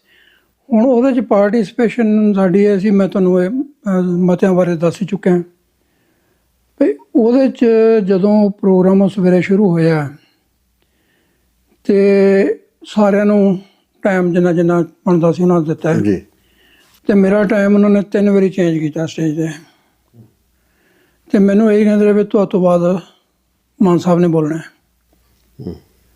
ਜਦੋਂ ਮੈਂ ਬੋਲ ਹਟਿਆ ਤੇ 3 ਵਜੇ ਦੇ ਕਰੀਬ ਟਾਈਮ ਸੀਗਾ ਤੇ ਮੋਹਕਮ ਸਿੰਘ ਨੇ ਅਨਾਉਂਸਮੈਂਟ ਕਰਤੀ ਵੀ ਦੇਖੋ ਮਾਨ ਸਾਹਿਬ ਨੇ ਬੋਲਣਾ ਸੀਗਾ, ਉਹਨਾਂ ਦੀ ਸਿਹਤ ਜਿਹੜੀ ਆ ਉਹ ਇਜਾਜ਼ਤ ਨਹੀਂ ਦਿੰਦੀ। ਹਾਂਜੀ, ਉਹ ਤਾਂ ਪਬਲਿਕ ਐਡਰੈਸ ਸਿਸਟਮ ਤੇ ਹੀ ਕਿਹਾ ਉਹਨਾਂ ਨੇ। ਤੇ ਚਲੋ ਇਹ ਵੀ ਹੁਣ ਜਿਵੇਂ ਉਹ ਕਹਿਣ ਮੰਗੂ ਬਈ ਇਹ ਇਸ਼ਾਰੇ ਮਾਤਰ ਇੰਨੇ ਬਹੁਤ ਹੈ ਵੀ ਉਹਨਾਂ ਦੀ ਸਿਹਤ ਤਾਂ ਠੀਕ ਸੀਗੀ, ਇਹਨਾਂ ਦੀ ਸਿਹਤ ਖਰਾਬ ਸੀ, ਇਹਨਾਂ ਦੀ ਮਾਨਸਿਕ ਸਿਹਤ ਠੀਕ ਨਹੀਂ। ਸੋ ਉਸ ਤੋਂ ਬਾਅਦ ਵੀ ਜਦੋਂ ਪਤਾ ਲੱਗਿਆ ਮੈਨੂੰ, ਅਸੀਂ ਪਿੰਡ ਆ ਗਏ। ਪਿੰਡ ਆ ਕੇ ਰਾਤ ਮੈਨੂੰ ਸੁਨੇਹਾ ਮਿਲਿਆ ਮਾਨ ਸਿੰਘ ਦਾ ਸਵੇਰੇ 4 ਵਜੇ ਬਈ ਮਾਨ ਸਾਹਿਬ ਨੂੰ ਪੁਲਿਸ ਚੱਕ ਕੇ ਲੈ ਗਈ ਆ। ਇਹ 15 ਦੀ ਗੱਲ ਹੈ। ਅੱਛਾ। ਮੈਂ ਉੱਥੇ ਪਹੁੰਚਿਆ ਤੇ ਸਾਰੀ ਗੱਲਬਾਤ ਹੋਈ। ਅਸੀਂ ਮਾਨ ਪੁਲਿਸ ਕਮਿਸ਼ਨਰ ਨੂੰ ਮਿਲੇ। ਮੇਰੇ ਨਾਲ ਮਾਨ ਸਿੰਘ ਸੀ, ਆਪਣੇ ਵਕੀਲ ਸਿਮਰਨਜੀਤ ਸਿੰਘ। ਅਲਟੀਮੇਟਲੀ ਗੱਲ ਇਹ ਹੋਈ ਵੀ ਉੱਥੋਂ ਗੱਲ ਨਿਬੇੜ ਕੇ ਅਸੀਂ ਸਾਰੀ, ਤਾਂ ਜਦੋਂ ਮੈਂ ਸ਼ਾਮ ਨੂੰ ਘਰ ਪਹੁੰਚਿਆ ਮੈਨੂੰ ਬੀਬੀ ਪ੍ਰੀਤਮ ਕੌਰ ਜੀ, ਜਿਹੜੇ ਭਾਈ ਰਛਪਾਲ ਸਿੰਘ ਉਹਨਾਂ ਦੇ ਸਿੰਘਣੇ, ਉਹਨਾਂ ਦਾ ਫੋਨ ਆਇਆ। ਉਹਨਾਂ ਨੂੰ ਪਤਾ ਲੱਗ ਚੁੱਕਿਆ ਸੀ ਵੀ ਸਾਡੇ ਕੇਸ ਜਿਹੜੇ ਉਹ ਬਣ ਗਏ ਆ। ਤੇ ਉਹਨਾਂ ਨੇ ਬੜੇ, ਮੈਂ ਜਾਣੀ ਇਸ ਗੱਲ ਨੂੰ ਮਤਲਬ ਮੈਂ ਐਪਰੀਸ਼ੀਏਟ ਵੀ ਕਰੂੰਗਾ ਭਈ ਸੰਘਰਸ਼ ਦੇ ਵਿੱਚ ਜਿਹੜੇ ਵਿਚਰੇ ਹੁੰਦੇ ਲੋਕ, ਉਹ ਸਰਕਾਰ ਦੀ ਨੀਤੀ ਨੂੰ ਵੀ ਸਮਝਦੇ ਤੇ ਸਿੱਖਾਂ ਦੀ ਬੋਲੀ ਨੂੰ ਵੀ ਸਮਝਦੇ ਹੁੰਦੇ। ਤੇ ਉਹ ਮੈਨੂੰ ਕਹਿੰਦੇ ਵੀ ਤੁਸੀਂ ਕਿੱਥੇ ਆ? ਮੈਂ ਕਿਹਾ ਜੀ ਮੈਂ ਤਾਂ ਘਰੇ ਹੀ ਆ। ਤੁਸੀਂ ਤਾਂ ਅਸੀਂ ਚਲੇ ਜਾਣਾ ਸੀਗਾ। ਮੈਂ ਕਿਹਾ ਜੀ ਵੀ ਬਸ ਮੈਂ ਚਲੇ ਜਾਣਾ। ਮੈਂ ਸਮਝ ਗਿਆ ਜੀ ਵੀ ਗੱਲ ਜਿਹੜੀ ਕਿਤੋਂ ਹੋਰ ਆ ਰਹੀ ਆ। ਤੇ ਚਲੋ ਇੱਦਾਂ ਕਰੋ ਫਿਰ ਤੁਹਾਡੀ ਫਲਾਈਟ ਨਿਕਲ ਜੂਗੀ, ਤੁਸੀਂ ਹੁਣੇ ਤੁਰ ਪਓ। ਮੈਂ ਕਿਹਾ 7 ਵਜੇ। ਜਦੋਂ ਮੈਂ ਘਰੋਂ ਤੁਰਿਆ ਤੇ ਮੈਂ ਘਰ ਨੂੰ ਗਿਆ ਉਧਰ, ਮੈਂ ਕਿਹਾ ਵੀ ਆਹ ਕੰਮ ਹੋ ਗਿਆ। ਸੋ ਉਹ ਤੋਂ ਬਾਅਦ 15 ਦਾ ਨਿਕਲ ਗਿਆ। ਮੈਂ 16 ਤਰੀਕ ਦੀ ਮੇਰੀ ਫਲਾਈਟ ਸੀ। 12 ਤਰੀਕ ਨੂੰ ਸਵੇਰੇ ਇਹ ਕੇਸ ਦਰਜ ਹੋਏ ਆ ਸਾਰਿਆਂ ਤੇ, ਜਿੰਨੇ 22 ਬੰਦਿਆਂ ਤੇ। ਮੈਂ ਏਅਰਪੋਰਟ ਤੇ ਆਇਆ। ਏਅਰਪੋਰਟ ਤੇ ਕਿਸੇ ਨੇ ਨਹੀਂ ਮੈਨੂੰ ਪੁੱਛਿਆ ਵੀ ਕੀ ਹੋਇਆ। ਤੇ ਜਦੋਂ ਮੈਂ ਸਾਲ ਬਾਅਦ ਫਿਰ ਦੁਬਾਰਾ ਸਰਬੱਤ ਖਾਲਸਾ ਬੁਲਾਇਆ ਗਿਆ। ਤੁਸੀਂ ਉਦੋਂ ਅਮਰੀਕਨ ਸਿਟੀਜ਼ਨ ਸੀ, ਵੀਜ਼ਾ ਲੈ ਕੇ? ਅਮਰੀਕਨ ਸਿਟੀਜ਼ਨ, ਹਾਂਜੀ। ਜਦੋਂ ਮੈਂ ਸੇਫਲੀ ਵਾਪਸ ਆ ਗਿਆ? ਆ ਗਿਆ ਜੀ। 16 ਦੇ ਵਿੱਚ ਜਦੋਂ ਦੁਬਾਰਾ ਫੇਰ ਰੱਖਿਆ ਗਿਆ ਸਰਬੱਤ ਖਾਲਸਾ। ਇਹ ਕਿੱਥੇ ਸੀ? ਇਹ ਦਮਦਮਾ ਸਾਹਿਬ। ਅੱਛਾ, ਦਮਦਮਾ ਸਾਹਿਬ, ਜਿਹੜਾ ਬਾਅਦ ਚ ਰਾਜਸਥਾਨ ਚ? ਬਾਅਦ ਚ ਰੱਦ ਕਰ ਤੋਂ ਹੋਇਆ ਹੀ ਨਹੀਂ ਜੀ ਉਹ ਸੈਮੀਨਾਰ। ਚਲੋ ਲੈ ਦੇ ਗੱਲ ਮੁੱਕ ਜੀ ਇੱਥੇ ਹੋ ਗਈ ਕਿ ਪ੍ਰਧਾਨ ਜੀ ਦਾ ਫੋਨ ਆਇਆ ਕਿ ਤੁਸੀਂ ਆਓ ਜੀ। ਮੈਂ ਉਹਨਾਂ ਨੂੰ ਬੜਾ ਸਮਝਾਉਣ ਦੀ ਕੋਸ਼ਿਸ਼ ਕੀਤੀ ਵੀ ਦੇਖੋ ਕੇਸ ਸਾਰਿਆਂ ਨੂੰ ਪਤਾ, ਤੁਸੀਂ ਤਾਂ ਉੱਥੇ ਬੈਠੇ ਆ, ਜਾ ਕੇ ਸਵੇਰੇ ਗਏ ਸ਼ਾਮੀ ਘਰ ਆ ਗਏ ਨਾ ਕਣੀ। ਪਰ ਜਦੋਂ ਮੈਨੂੰ ਪਤਾ ਵੀ ਅਗਲੇ 4-6 ਮਹੀਨੇ ਉੱਥੇ ਬਿਠਾ ਲੈਣਗੇ, ਇਹਦਾ ਤਾਂ ਕਿਸੇ ਦਾ ਵੀ ਨਹੀਂ ਹੋਣਾ। ਚਲੋ ਉਹਨਾਂ ਨੇ ਜ਼ੋਰ ਪਾਇਆ, ਮੈਂ ਚਲੇ ਗਿਆ। ਜਦੋਂ ਮੈਂ ਏਅਰਪੋਰਟ 'ਤੇ ਪਹੁੰਚਿਆ ਉੱਥੇ ਮੈਨੂੰ ਅਰੈਸਟ ਕਰ ਲੈਂਦੇ ਆ ਉਹ। ਅੱਛਾ, ਏਅਰਪੋਰਟ 'ਤੇ ਤੁਹਾਨੂੰ? ਏਅਰਪੋਰਟ 'ਤੇ ਅਰੈਸਟ ਕਰਦੇ ਆ। ਸ਼ਾਮੀ 8 ਵਜੇ ਦਾ ਅਰੈਸਟ ਕੀਤਾ ਹੋਇਆ। ਦੂਜੇ ਦਿਨ 10 ਵਜੇ ਮੈਨੂੰ ਬੁਲਾਉਂਦੇ ਆ। ਫਿਰ ਉਹ ਮੈਂ ਦੱਸਿਆ ਉਹਨਾਂ ਨੂੰ ਵੀ ਮੈਂ ਡਾਇਬੈਟਿਕ ਹਾਂ, ਵੀ ਮੈਂ ਦਵਾਈ ਲੈਣੀ ਹੁੰਦੀ ਆ, ਕੁਛ ਮਾੜਾ ਮੋਟਾ ਖਾਣਾ ਹੁੰਦਾ ਹੈ। ਉਹਨਾਂ ਨੇ ਕੁਛ ਨਹੀਂ, ਆਰਾਮ ਨਾਲ ਇੱਥੇ ਬੈਠੋ। ਦੂਜੇ ਦਿਨ ਪੰਜਾਬ ਤੋਂ ਆਉਣੇ ਸੀ, ਪੰਜਾਬ ਪੁਲਿਸ ਜਿਨ੍ਹਾਂ ਨੇ ਅੱਗੇ ਲੈ ਕੇ ਜਾਣਾ ਸੀ। ਚਲੋ ਆਏ 11-12 ਵਜੇ, ਸ਼ਾਮ ਨੂੰ 7 ਵਜੇ ਅਸੀਂ ਅੰਮ੍ਰਿਤਸਰ ਜਾ ਕੇ ਉਹਨਾਂ ਨੇ ਉੱਥੇ ਬੰਦ ਕਰਤਾ। ਅੱਛਾ। ਨੈਕਸਟ ਡੇ ਨਹੀਂ ਉਹਨਾਂ ਨੇ ਪੇਸ਼ ਕੀਤਾ, ਉਹ ਤੋਂ ਤੀਜੇ ਦਿਨ ਫਿਰ ਉਹਨਾਂ ਨੇ ਕੋਰਟ 'ਚ ਪੇਸ਼ ਕੀਤਾ। ਕਿਉਂਕਿ ਕੇਸ ਅੰਮ੍ਰਿਤਸਰ 'ਚ ਰਜਿਸਟਰ ਹੋਇਆ ਸੀ। ਅੰਮ੍ਰਿਤਸਰ 'ਚ, ਹਾਂਜੀ। ਸੋ ਉਸ ਤੋਂ ਬਾਅਦ ਫਿਰ ਉਹਨਾਂ ਨੇ ਤਰੀਕ ਦੇ ਦਿੱਤੀ। ਕੇਸ ਕੀ ਸੀ, ਕਿਸ ਧਾਰਾ ਦੇ ਥੱਲੇ ਤੁਹਾਨੂੰ ਫੜਿਆ? ਧਾਰਾਵਾਂ ਤਾਂ ਬਹੁਤ ਸੀ ਜੀ, 9 ਧਾਰਾਵਾਂ ਸੀ। ਸੈਡੀਸ਼ਨ, ਦੇਸ਼ਧਰੋਹ, ਹਾਂਜੀ, ਲੋਕਾਂ ਨੂੰ ਭੜਕਾਉਣ ਦੇ, ਕਮਿਊਨਿਟੀ ਨੂੰ ਭੜਕਾਉਣ ਦੇ, ਇੱਕ ਖਾਸ ਕਮਿਊਨਿਟੀ ਦੇ ਖਿਲਾਫ ਬੋਲਣ ਦੇ, ਸੋ ਹਥਿਆਰਾਂ ਦਾ। ਅੱਛਾ। ਤਾਂ ਮੈਂ ਉਹਨੂੰ, ਜਿਹੜਾ SHO ਸੀਗਾ ਉੱਥੇ, ਮੈਂ ਉਹਨੂੰ ਕਿਹਾ ਯਾਰ ਹਥਿਆਰ ਦੇ ਤਾਂ ਦੇ, ਹੁਣ ਜੇ ਪਾਇਆ ਤਾਂ ਕਿਸੇ ਨੇ। ਉਹ ਹੱਸਦਾ ਕਹਿੰਦਾ ਬਾਬਾ ਜੀ ਇਹ ਫਾਰਮੈਲਿਟੀਆਂ। ਤੇ ਚਲੋ ਗੱਲ ਕੀ ਜੀ, ਉਹਨਾਂ ਨੇ ਪੇਸ਼ ਕੀਤਾ, ਜੇਲ੍ਹ ਚਲੇ ਗਏ। 45 ਦਿਨ ਉੱਥੇ ਉਹਨਾਂ ਨੇ ਰੱਖਿਆ ਮੈਨੂੰ, ਅੰਮ੍ਰਿਤਸਰ ਸੁਧਾਰ ਘਰ ਜਿਹਨੂੰ ਕਹਿੰਦੇ ਆ। ਹਾਂਜੀ ਹਾਂ। ਮੈਂ ਕਿਹਾ ਯਾਰ ਅਸੀਂ ਤਾਂ ਅੱਗੇ ਸੁਧਰੇ ਹੋਏ ਆ, ਤੁਸੀਂ ਕਿੰਨਿਆਂ ਨੂੰ ਸੁਧਾਰਿਆ? ਗੱਲ ਕੀ ਜੀ, ਲਾ ਦੇ ਕੇ ਉਹ ਤੋਂ ਬਾਅਦ ਉਹਨਾਂ ਨੇ 9.5 ਮਹੀਨੇ ਮੈਨੂੰ ਮੇਰਾ ਪਾਸਪੋਰਟ ਨਹੀਂ ਦਿੱਤਾ। ਨਹੀਂ, 45 ਡੇਜ਼ ਤੋਂ ਬਾਅਦ ਤੁਹਾਡੀ ਜ਼ਮਾਨਤ ਮੰਨ ਲਈ? ਮੇਰੀ ਜ਼ਮਾਨਤ ਹਾਈ ਕੋਰਟ 'ਚ ਹੋਈ ਜੀ। ਉਹਨਾਂ ਡਿਸਟ੍ਰਿਕਟ ਕੋਰਟ 'ਚ ਨਹੀਂ ਹੋਈ, ਹਾਈ ਕੋਰਟ 'ਚ ਜ਼ਮਾਨਤ ਹੋਈ? ਪਹਿਲਾਂ ਡਿਸਟ੍ਰਿਕਟ ਕੋਰਟ 'ਚ ਪਾਇਆ, ਉਹਨਾਂ ਨੇ ਡਿਨਾਈ ਕਰਤਾ। ਫਿਰ ਅਸੀਂ ਹਾਈ ਕੋਰਟ 'ਚ ਗਏ, ਹਾਈ ਕੋਰਟ 'ਚ ਉਹਨਾਂ ਨੇ ਫਿਰ ਵੀ ਉਹਨਾਂ ਨੇ 3-4 ਵੀਕ ਲਾ ਕੇ ਤਾਂ ਕਰਤਾ ਉਹ, ਠੀਕ। ਚਲੋ ਆ ਗਏ। ਫਿਰ ਵੀ ਜ਼ਮਾਨਤ ਤੇ ਮੈਂ ਬਾਹਰ ਆ, ਪਾਸਪੋਰਟ ਮੇਰਾ ਉਹਨਾਂ ਦੇ ਕੋਲ ਪਿਆ ਹੈ। ਅੱਛਾ। ਕੋਈ ਐਕਟੀਵਿਟੀ 16 ਦੀ ਜਾਂ 17 ਦੀ ਨਹੀਂ ਹੈਗੀ ਜਿਹਦੇ 'ਚ ਮੈਂ ਪਾਰਟੀਸਪੇਟ ਨਹੀਂ ਕੀਤਾ। ਮੈਨੂੰ ਪਾਰਟੀ ਦੇ ਬੰਦਿਆਂ ਨੇ ਹੱਦੋਂ ਵੱਧ ਡਰਾਉਣ ਦੀ ਕੋਸ਼ਿਸ਼ ਕੀਤੀ। ਭਾਜੀ ਹਿਸਾਬ ਨਾਲ ਬੋਲਿਓ, ਉਹ SSP ਤੁਹਾਡੀ ਵੀਡੀਓ ਬਣਾ ਰਿਹਾ। ਹਾਂ। ਨਹੀਂ, ਤੁਸੀਂ ਤਾਂ ਲਗਾਤਾਰ ਜਦੋਂ ਫਤਿਹਗੜ੍ਹ ਸਾਹਿਬ ਸੰਤ ਪਿੰਡਾਂ ਵਾਲਿਆਂ ਦਾ ਉੱਥੇ ਵੀ ਬੋਲਿਆ। ਹਾਂਜੀ ਹਾਂ, ਤੁਹਾਡੀ ਮੇਨ ਤਕਰੀਰ ਹੁੰਦੀ ਹੈ ਰਹੀ ਹੈ। ਮੈਂ ਕਿਹਾ ਯਾਰ ਜੇ ਮੈਂ ਇੰਨੇ ਡਰਪੋਕ ਹੁੰਦਾ ਮੈਂ ਹੁਣ ਗੱਲ ਹੀ ਸੀ। ਮੈਂ ਤਾਂ ਅਮਰੀਕਾ 'ਚ ਬੈਠਾ ਜਿਹਦਾ ਇਹਦਾ ਪਛਾਵਾਂ ਵੀ ਨਹੀਂ ਪੈਂਦਾ ਉੱਥੇ। ਵੀ ਤੁਸੀਂ ਯਾਰ ਇੱਦਾਂ ਨਾ ਕਰੋ। ਉਹ ਤੋਂ ਬਾਅਦ ਜਦੋਂ ਫਿਰ ਜਦੋਂ 9.5 ਮਹੀਨੇ ਹੋ ਗਏ ਤਾਂ ਮੈਂ ਜੱਜ, ਉਹ ਕੁੜੀ ਸੀ, ਉਹ ਕੁੜੀ ਕਹੂੰਗਾ 42 ਸਾਲ ਦੀ, 43 ਸਾਲ ਦੀ ਜੱਜ ਸੀ। ਮੈਂ ਉਹਨੂੰ ਆਪਣੇ ਵਕੀਲ ਨੂੰ ਕਿਹਾ, ਮੈਂ ਕਿਹਾ ਯਾਰ ਤੂੰ ਆਉਣਾ ਤਰੀਕ ਲੈ ਕੇ ਚਲੇ ਜਾਣਾ, ਮੈਂ ਉੱਥੋਂ ਪੈਸੇ ਖਰਚ ਕੇ ਆਉਣਾ, ਆ ਕੇ ਸਾਰਾ ਦਿਨ ਬੈਠਾ ਰਹਿਣਾ, ਇਹ ਕਿਹੜਾ ਪ੍ਰੋਸੀਜਰ ਹੈ ਯਾਰ ਇਹ, ਹੈ ਨਾ। ਅਤੇ ਉਹ ਕਹਿੰਦਾ ਬਾਜੀ ਅਸੀਂ ਬੋਲ ਨਹੀਂ ਸਕਦੇ ਜੱਜ ਮੋਰੇ। ਫਿਰ ਜੱਜ ਸਾਡੇ ਨਾਲ ਕਿਹੜ ਕਰਨ ਲੱਗ ਜਾਂਦਾ। ਫਿਰ ਮੈਂ ਕਿਹਾ ਇਹ ਧੰਦਾ ਹੀ ਕਾਹਨੂੰ ਕਰਨਾ, ਕੋਈ ਹੋਰ ਕਰ ਲਓ। ਸੋ ਮੈਂ ਤੁਹਾਨੂੰ ਦੱਸਦਾ ਜੀ, ਉਹ ਤੋਂ ਬਾਅਦ ਫਿਰ ਮੈਂ ਇੱਕ ਦਿਨ ਉਹਨੂੰ ਕਿਹਾ ਹਾਰ ਕੇ, ਮੈਂ ਕਿਹਾ ਵੀ ਅੱਜ ਤੂੰ ਨਹੀਂ ਬੋਲਣਾ, ਅੱਜ ਮੈਂ ਬੋਲਣਾ ਕੋਰਟ 'ਚ। ਜਦੋਂ ਉਹ ਤਰੀਕ ਦੇਣ ਲੱਗੀ ਜੱਜ, ਅਤੇ ਮੈਂ ਇੱਦਾਂ ਹੱਥ ਖੜਾ ਕਰਤਾ। ਮੈਂ ਕਿਹਾ ਜੀ ਮੈਂ ਕੁਛ ਕਹਿਣਾ ਚਾਹੁੰਦਾ। ਫਿਰ ਵਕੀਲ ਨੇ ਵੀ ਮੇਰੇ ਨੇ ਕਿਹਾ ਮੇਰਾ ਕਲਾਇੰਟ ਕੁਛ ਕਹਿਣਾ ਚਾਹੁੰਦਾ ਹੈ। ਅਤੇ 6 ਮਿੰਟ ਹੀ ਮੈਂ ਬੋਲਿਆ ਜੀ ਜੱਜ ਦੇ ਮੂਹਰੇ। 6 ਤੁਹਾਡਾ ਲੱਕੀ ਨੰਬਰ? 6 Lucky number. ਅੰਦਰ ਪਹੁੰਚਾਉਣ ਵਾਲਾ ਵੀ, ਬਾਹਰ ਕਢਾਉਣ ਵਾਲਾ। ਮੈਂ ਕਿਹਾ ਜੀ ਮੈਨੂੰ ਇਹ ਦੱਸੋ ਪਹਿਲਾਂ, ਇਹ ਤੁਹਾਨੂੰ ਵੀ ਪਤਾ ਤੇ ਮੈਨੂੰ ਵੀ ਪਤਾ ਹੈ ਕੇਸ ਝੂਠਾ ਹੈ, ਠੀਕ ਹੈ ਜੀ। ਪਰ ਅਸੀਂ ਦੋਵੇਂ ਸਰਕਾਰ ਦੇ ਵਧੇ ਹੋਏ ਹਾਂ। ਮੈਂ ਇਹ ਜਾਣਨਾ ਚਾਹੁੰਦਾ ਬਈ ਹਰ ਸਲਿੱਪ ਜਿਹੜੀ ਆਉਂਦੀ ਹੈ ਥਾਣੇ ਤੋਂ, ਉੱਤੇ ਲਿਖਿਆ ਹੁੰਦਾ ਇਨਕੁਆਇਰੀ ਚੱਲ ਰਹੀ ਹੈ। ਮੈਂ ਕਿਹਾ ਜੀ 9.5 ਮਹੀਨੇ ਹੋ ਗਏ, ਮੇਰਾ ਤਾਂ ਨਾਂ ਵੀ ਨਹੀਂ ਪੁੱਛਿਆ ਕਿਸੇ ਨੇ, ਇਨਕੁਆਇਰੀ ਕਿਹਦੀ ਚੱਲ ਰਹੀ ਹੈ। ਭਾਈ ਮੇਰਾ ਤਾਂ ਅੱਜ ਤੱਕ ਕਿਸੇ ਪੁਲਿਸ ਵਾਲੇ ਨੇ ਨਾਂ ਨਹੀਂ ਪੁੱਛਿਆ ਵੀ ਤੇਰਾ ਨਾਂ ਕੀ ਆ। ਉਹ ਇੱਦਾਂ ਜੱਜ ਜਿਹੜੀ ਆ ਟਿਕੀ ਲਾ ਕੇ ਦੇਖਦੀ ਸੁਣਦੀ ਰਹੀ ਉਹ। ਹੁਣ ਅਤੇ ਮੈਂ ਕਿਹਾ ਜੀ ਗੱਲ ਇਹ ਹੈਗੀ ਆ ਭਈ ਅਸੀਂ ਜਿਹੜੇ ਰਾਹ 'ਤੇ ਆ ਅਸੀਂ ਉਸੇ 'ਤੇ ਰਹਿਣਾ। ਤੁਸੀਂ ਡਿਸੀਜ਼ਨ ਮੇਕਰ ਆ, ਤੁਸੀਂ ਕਈ ਬੰਦਿਸ਼ਾਂ 'ਚ ਰਹਿ ਕੇ ਡਿਸੀਜ਼ਨ ਦੇਣੇ ਆ। ਪਰ ਮੈਂ ਜ਼ਰੂਰ ਚਾਹੁੰਦਾ ਵੀ ਮੈਨੂੰ ਘੱਟੋ ਘੱਟ ਇਹ ਦੱਸਤਾ ਜਾਵੇ ਵੀ ਮੈਨੂੰ ਕਿਹੜੇ ਕੇਸ ਦੇ ਵਿੱਚ ਮੈਨੂੰ ਇਹਨਾਂ ਨੇ ਨਾਮਜ਼ਦ ਕੀਤਾ। ਜਿਹੜੇ ਉਹਨਾਂ ਨੇ ਕੇਸ ਪਾਏ ਉਹ ਸਾਰੇ ਝੂਠੇ ਆ। ਚਲੋ ਮੈਂ ਬੋਲਿਆ, ਮੈਂ ਕਿਹਾ ਜੀ ਦੇਖੋ ਮੈਂ ਸਵੇਰੇ ਆਉਣਾ 8:30 ਵਜੇ, 9 ਵਜੇ ਕੋਰਟ ਖੁੱਲ੍ਹਦੀ ਹੈ, ਮੈਂ 8:30 ਵਜੇ ਆ ਕੇ ਉਹ ਸਾਹਮਣੇ ਬੈਂਚ 'ਤੇ ਬਹਿ ਜਾਣਾ। ਗਰਮੀ ਹੋਵੇ ਠੰਡ ਹੋਵੇ ਜੋ ਮਰਜ਼ੀ ਹੋਵੇ। ਪੁਲਿਸ ਦਾ ਸਿਪਾਹੀ ਇੱਕ ਆਉਂਦਾ, ਉਹ ਪਰਚੀ ਦਿੰਦਾ ਤੁਹਾਨੂੰ, ਉੱਤੇ ਲਿਖਿਆ ਹੁੰਦਾ ਹੈ investigation is still going on.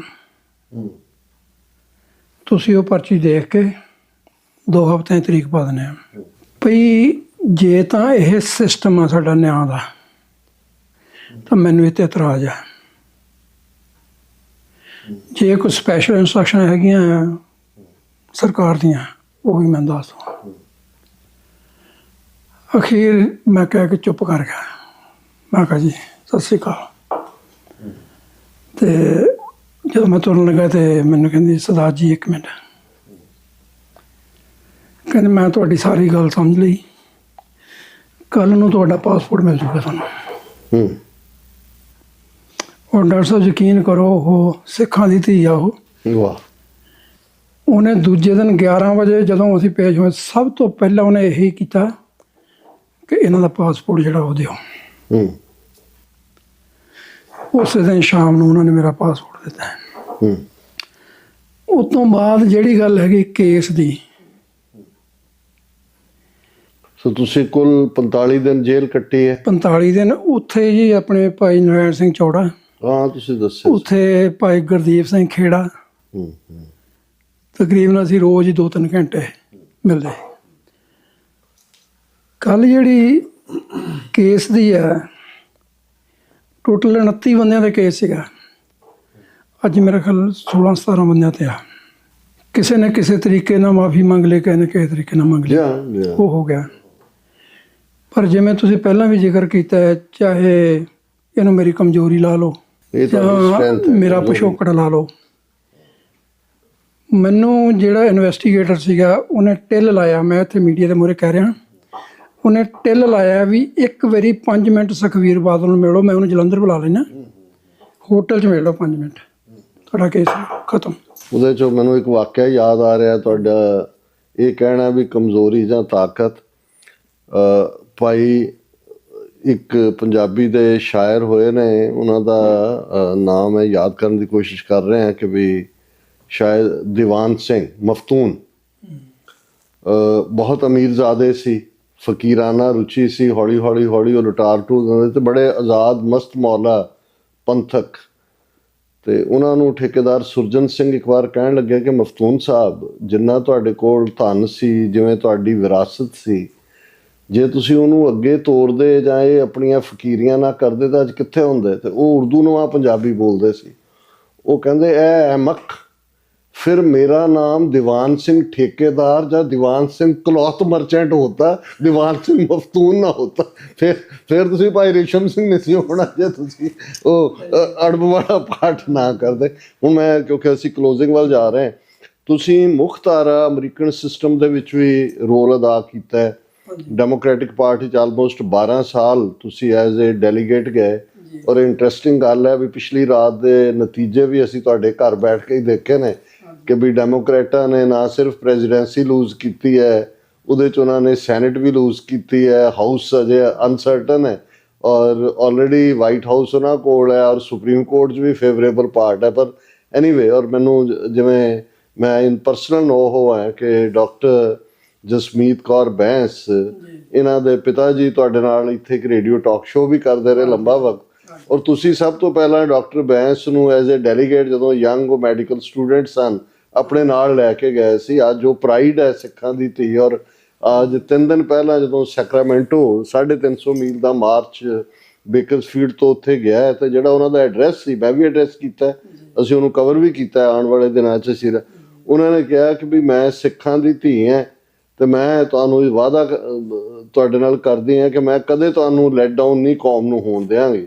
ਸੋ ਇਹ ਵੀ ਮੈਂ ਸਮਝਦਾ ਜਿਵੇਂ ਬੂਟਾ ਲਾਣਾ ਕਹਿੰਦੇ ਨੇ, ਇਹ ਤੁਹਾਡਾ ਹੀ ਬੂਟਾ ਲਾਇਆ ਹੋਇਆ। ਸੋ ਤੁਸੀਂ 12 ਸਾਲ ਦੀ ਐਜ਼ ਏ ਡੈਲੀਗੇਟ ਤੁਸੀਂ ਡੈਮੋਕ੍ਰੈਟ ਕਨਵੈਨਸ਼ਨ ਜਾਂਦੇ ਰਹੇ, ਤੁਸੀਂ ਕੀ ਮੈਸੇਜ ਦੇਣਾ ਚਾਹੋਗੇ ਅਮਰੀਕਾ ਦੇ ਜਾਂ ਬਾਹਰ ਜੰਮੇ ਪੜ੍ਹੇ ਬੱਚਿਆਂ ਲਈ ਵੀ? ਔਰ ਦੂਸਰਾ ਮੈਂ ਤੁਹਾਡੇ ਤੋਂ ਫਿਰ ਜਿਹੜਾ ਫਾਈਨਲ ਕਮੈਂਟ ਵੀ ਲਵਾਂਗਾ, ਪਹਿਲਾਂ ਇਸ ਬਾਰੇ ਤੁਹਾਡਾ ਕੋਈ ਇਹਦੇ ਬਾਰੇ ਜੀ ਇੱਥੇ ਲੋਕਲ ਜਿਹੜੀ ਸਾਡੀ ਦੇਸੀ ਰਾਜਨੀਤੀ ਹੈ ਉਹ ਤਾਂ ਹਰੇਕ ਜਗ੍ਹਾ ਚੱਲਦੀ ਹੈ, ਗੁਰਦੁਆਰਿਆਂ 'ਚ ਖਾਸ ਕਰਕੇ। ਪਰ ਮੈਨੂੰ ਮੇਰੇ ਮਨ 'ਚ ਆਇਆ ਵੀ ਇਸ ਲੜਾਈ ਪੜ੍ਹਾਈ 'ਚੋਂ ਬਾਹਰ ਨਿਕਲ ਕੇ ਕੋਈ ਹੋਰ ਕਰਨਾ ਚਾਹੀਦਾ ਕੁਛ। ਮੈਂ 2 ਵਾਰੀ ਇਲੈਕਸ਼ਨ ਲੜੀ ਹੈ ਜੀ, ਉਹਦੇ 'ਚ ਮਤਲਬ ਸਾਡੇ ਕਮਿਊਨਿਟੀ ਨੇ ਬਹੁਤ ਵੱਡਾ ਸਾਥ ਦਿੱਤਾ ਹੈ ਔਰ ਪੂਰਾ ਐਕਸਾਈਟਮੈਂਟ ਨਾਲ ਉਹਨਾਂ ਨੇ ਡੈਲੀਗੇਟ ਤੁਸੀਂ ਇਲੈਕਟ ਹੋ ਕੇ ਗਏ ਹੋ, ਚੁਣ ਕੇ? ਇਲੈਕਟ ਹੋ ਗਏ। ਦੂਜੀ ਵਾਰੀ ਫਿਰ ਮੈਂ ਇਲੈਕਸ਼ਨ ਲੜੀ ਹੈ, ਉਹਦੇ 'ਚ ਵੀ ਮੈਂ ਇਲੈਕਟ ਹੋ ਕੇ ਗਿਆ। ਤੀਜੀ ਟਰਮ ਦੇ ਵਿੱਚ ਮੈਂ ਇਲੈਕਸ਼ਨ ਨਹੀਂ ਲੜੀ। ਮੈਨੂੰ ਉਹਨਾਂ ਨੇ ਉਹ ਘਰੇ ਸਰਟੀਫਿਕੇਟ ਭੇਜਤਾ ਵੀ ਤੁਹਾਨੂੰ ਅਸੀਂ ਆਪਣੇ ਵੱਲੋਂ ਚੁਣ ਲਿਆ। ਵਾਹ। ਕਿਉਂਕਿ ਮੇਰੀ ਕੁਛ ਐਕਟੀਵਿਟੀ ਹੈਗੀ ਸੀ ਵਿੱਚ, ਬੰਦਿਆਂ ਨੂੰ ਬੁਲਾਉਣਾ, ਇਕੱਠੇ ਕਰਨਾ, ਗੱਲਾਂ ਬਾਤਾਂ ਕਰਨੀਆਂ ਇੱਥੇ ਦੇ ਲੋਕਾਂ ਦੀ। ਕਿਉਂਕਿ ਜਦੋਂ ਤੁਸੀਂ ਇੱਥੇ ਇਨਵੋਲਵ ਹੁੰਦੇ ਆ ਪੋਲੀਟਿਕਸ ਦੇ ਵਿੱਚ, ਤਾਂ ਤੁਹਾਨੂੰ ਇੱਥੋਂ ਦੀਆਂ ਸਮੱਸਿਆਵਾਂ ਦਾ ਵੀ ਪਤਾ ਹੋਣਾ ਚਾਹੀਦਾ। ਐਬਸੋਲੂਟਲੀ। ਉਹ ਜਦੋਂ ਗੱਲਾਂ ਬਾਤਾਂ ਕਰਨੀਆਂ ਤੇ ਉਹਨਾਂ ਨੂੰ ਬਹੁਤ ਚੰਗਾ ਲੱਗਦਾ ਸੀ ਇਹ ਵੀ ਬੰਦਾ ਐਕਟਿਵ ਹੈਗਾ। ਜਸਮੀਤ ਦੇ ਡੈਡੀ ਭਾਈ ਦਵਿੰਦਰ ਸਿੰਘ ਜੀ ਹੁਣੀ, ਉਹ ਅਸੀਂ ਇਕੱਠੇ 6 ਸਾਲ ਰੇਡੀਓ ਪ੍ਰੋਗਰਾਮ ਕੀਤਾ ਹੈ। 6 ਸਾਲ? 6 ਸਾਲ ਜੀ। ਤੇ ਅਸੀਂ ਜੇ ਵੈਸੇ ਗੱਲਬਾਤ ਕੀਤੀ ਤੇ ਮੈਂ ਕਿਹਾ ਵੀ ਬੱਚਿਆਂ ਨੂੰ ਇਨਵੋਲਵ ਕਰਨਾ ਚਾਹੀਦਾ ਵਿੱਚ ਇਹਦੇ ਨਾ। ਤੇ ਚਲੋ ਉਹਨਾਂ ਨੇ ਉਹ ਵੀ ਇਲੈਕਸ਼ਨ ਲੜ ਕੇ ਹੀ ਆਏ ਸੀ। ਅੱਛਾ। ਡੈਲੀਗੇਟ ਦੀ। ਤੇ ਉਹ ਤੋਂ ਬਾਅਦ ਮਤਲਬ ਉੱਦਾਂ ਉਹਨਾਂ ਨੇ ਮੈਡੀਕਲ ਲਾਈਨ ਸੀ ਉਹਨਾਂ ਦੀ। ਤੇ ਪਰ ਉਹਨਾਂ ਨੇ ਪੋਲੀਟਿਕਸ ਦੇ ਵਿੱਚ ਬਹੁਤ ਜ਼ਿਆਦਾ ਇੰਟਰਸਟ ਦਿਖਾਇਆ ਉਹਨਾਂ ਨੇ। ਜਾਣੀ ਇੱਦਾਂ ਲਾ ਲਓ ਵੀ ਛੋਟੀ ਉਮਰ ਤੋਂ ਹੀ ਭਾਈ ਸਾਹਿਬ ਨੇ ਉਹਨਾਂ ਨੂੰ ਸਿੱਖਾਂ ਦੀਆਂ ਸਮੱਸਿਆਵਾਂ ਬਾਰੇ ਬਹੁਤ ਜ਼ਿਆਦਾ ਜਾਗਰੂਕ ਕੀਤਾ ਸੀ। ਜੀ ਜੀ ਜੀ। ਈਵਨ ਗੁਰੂ ਘਰਾਂ ਦੇ ਵਿੱਚ ਸੈਮੀਨਾਰ ਹੁੰਦੇ ਸੀ, ਉੱਥੇ ਬੋਲਣਾ ਤੇ ਲਿਖਣੇ ਆਰਟੀਕਲ ਵਗੈਰਾ, ਉਹ ਪਹਿਲਾਂ ਤੋਂ ਉਹਨਾਂ ਨੇ ਅਰਲੀ ਏਜ ਦੇ ਵਿੱਚ ਸ਼ੁਰੂ ਕਰਤਾ ਸੀ। ਤੇ ਉਹਦੇ ਨਾਲ ਚਲੋ ਇਸ ਗੱਲ ਦਾ ਵੀ ਸਾਨੂੰ, ਮੈਂ ਇਹੀ ਕਹਿਣਾ ਚਾਹੁੰਦਾ ਵੀ ਹੁਣ ਆਉਣ ਵਾਲੇ ਬੱਚਿਆਂ ਦੀ ਗੱਲ ਹੈ, ਜਦੋਂ ਅਸੀਂ ਇੱਥੋਂ ਦੀ ਰਾਜਨੀਤੀ 'ਚ ਜਾਵਾਂਗੇ ਫਿਰ ਸਾਨੂੰ ਇਹ ਵੀ ਪਤਾ ਲੱਗੂਗਾ ਵੀ ਸਾਡੀ ਕੌਮ ਨਾਲ ਕਿੱਥੇ ਕਿੱਥੇ ਧਰੋਹ ਹੋ ਰਿਹਾ ਜੀ, ਕਿੱਥੇ ਕਿੱਥੇ ਸਾਡੇ ਲਈ ਆਉਣ ਵਾਲੇ ਸਮੇਂ 'ਚ ਕੰਡੇ ਬੀਜੇ ਜਾ ਰਹੇ ਆ। ਇਹ ਗੱਲ ਮੈਂ ਆਪਣੇ ਬੱਚਿਆਂ ਨੂੰ ਵੀ, ਆਪਣੇ ਭਰਾਵਾਂ ਨੂੰ ਜਿਹੜੇ ਇਸ ਵੇਲੇ ਪਰਿਵਾਰਾਂ ਵਾਲੇ ਆ, ਇਹ ਉਹਨਾਂ ਨੂੰ ਮੈਂ ਜ਼ਰੂਰ ਹੱਥ ਜੋੜ ਕੇ ਬੇਨਤੀ ਕਰਦਾ ਕਿ ਆਪਣੇ ਬੱਚਿਆਂ ਨੂੰ ਜਿਹੜੀ ਮਰਜ਼ੀ ਡਿਗਰੀ ਦਿਵਾਓ, ਜਿਹੜੀ ਮਰਜ਼ੀ ਜੋਬ ਦਿਵਾਓ, ਪਰ ਰਾਜਨੀਤੀ ਬਾਰੇ ਉਹਨਾਂ ਨੂੰ ਜਾਣ। ਰਾਜਨੀਤੀ ਤੁਹਾਡੀ ਇਹ ਇੱਕ ਅੱਖ ਹੈ ਜਿਹਦੇ ਨਾਲ ਤੁਸੀਂ ਉਹ ਸਾਰਾ ਕੁਝ ਪੜ੍ਹ ਸਕਦੇ ਆ। ਜੇ ਜਦੋਂ ਸਾਡੇ ਬੱਚੇ ਇਨਵੋਲਵ ਹੁੰਦੇ, ਇੱਕ ਐਗਜ਼ਾਮਪਲ ਦੇ ਕੇ ਮੈਂ ਕਲੋਜ਼ ਕਰਾਂਗੀ ਨੂੰ, ਅਸੀਂ ਇੱਕ ਪ੍ਰੋਗਰਾਮ 'ਤੇ ਗਏ, ਮਤਲਬ ਜਿਹੜਾ ਡੈਮੋਕ੍ਰੈਟਿਕਸ ਦਾ ਹੀ ਸੀਗਾ ਜੀ, ਮੈਂ ਸੀ ਤੇ ਆਪਣੇ ਹਰਪ੍ਰੀਤ ਸਿੰਘ ਜੀ ਸੰਧੂ। ਹਾਂ। ਅਸੀਂ ਇਹ ਮਹਿਸੂਸ ਕੀਤਾ ਉੱਥੇ ਵੀ ਇੱਕ ਖਾਸ ਧਿਰ ਜਿਹੜੀ ਆ, ਮੈਜੋਰਟੀ ਜਿਹੜੀ ਇੰਡੀਆ ਦੀ, ਉਹਨਾਂ ਨੇ ਆਪਣੇ ਬੱਚਿਆਂ ਨੂੰ ਬਹੁਤ ਜ਼ਿਆਦਾ ਇਸ ਪਾਸੇ ਲਾਇਆ ਹੋਇਆ।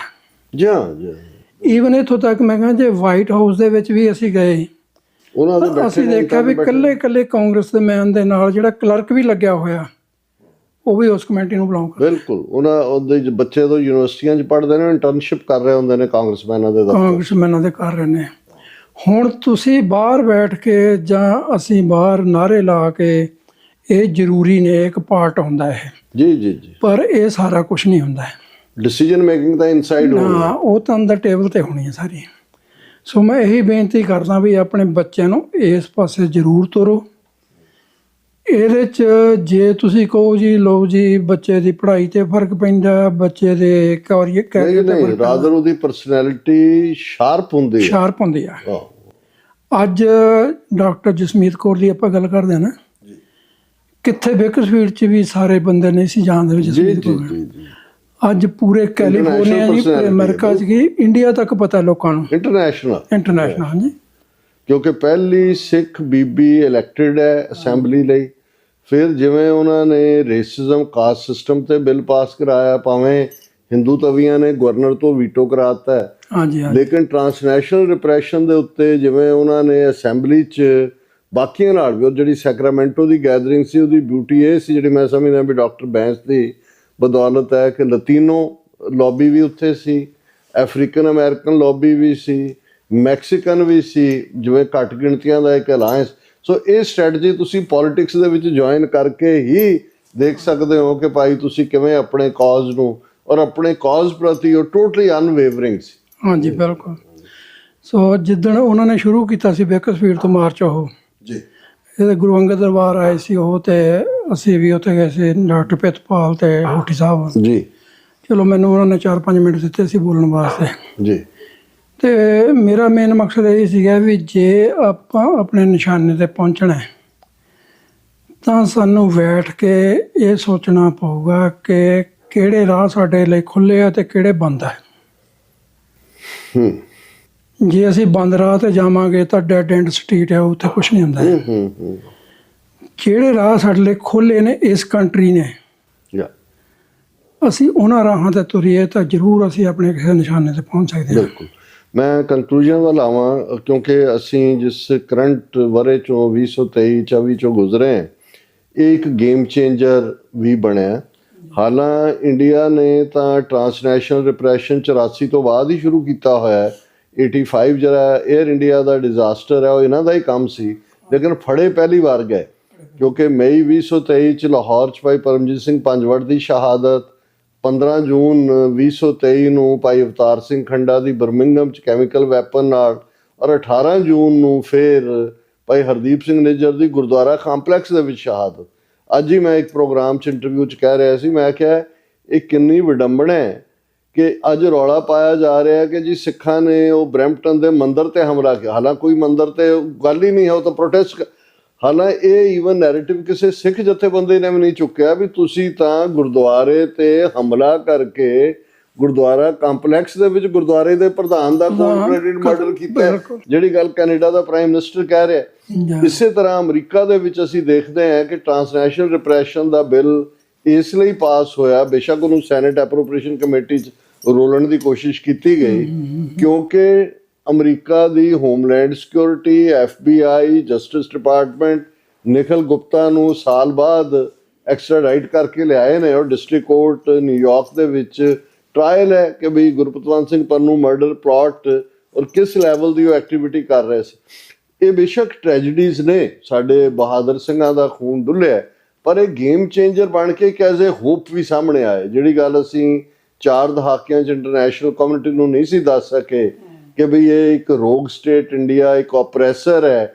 ਇਹ ਅਸੀਂ ਜਿਹੜਾ ਰੱਬ ਦੀ ਰਹਿਮਤ ਦੇ ਨਾਲ, ਜਿਹਨੂੰ ਗੁਰੂ ਦੀ ਕਲਾ ਅਸੀਂ ਕਹਿੰਦੇ, ਇਹ ਵਾਪਰ ਰਿਹਾ।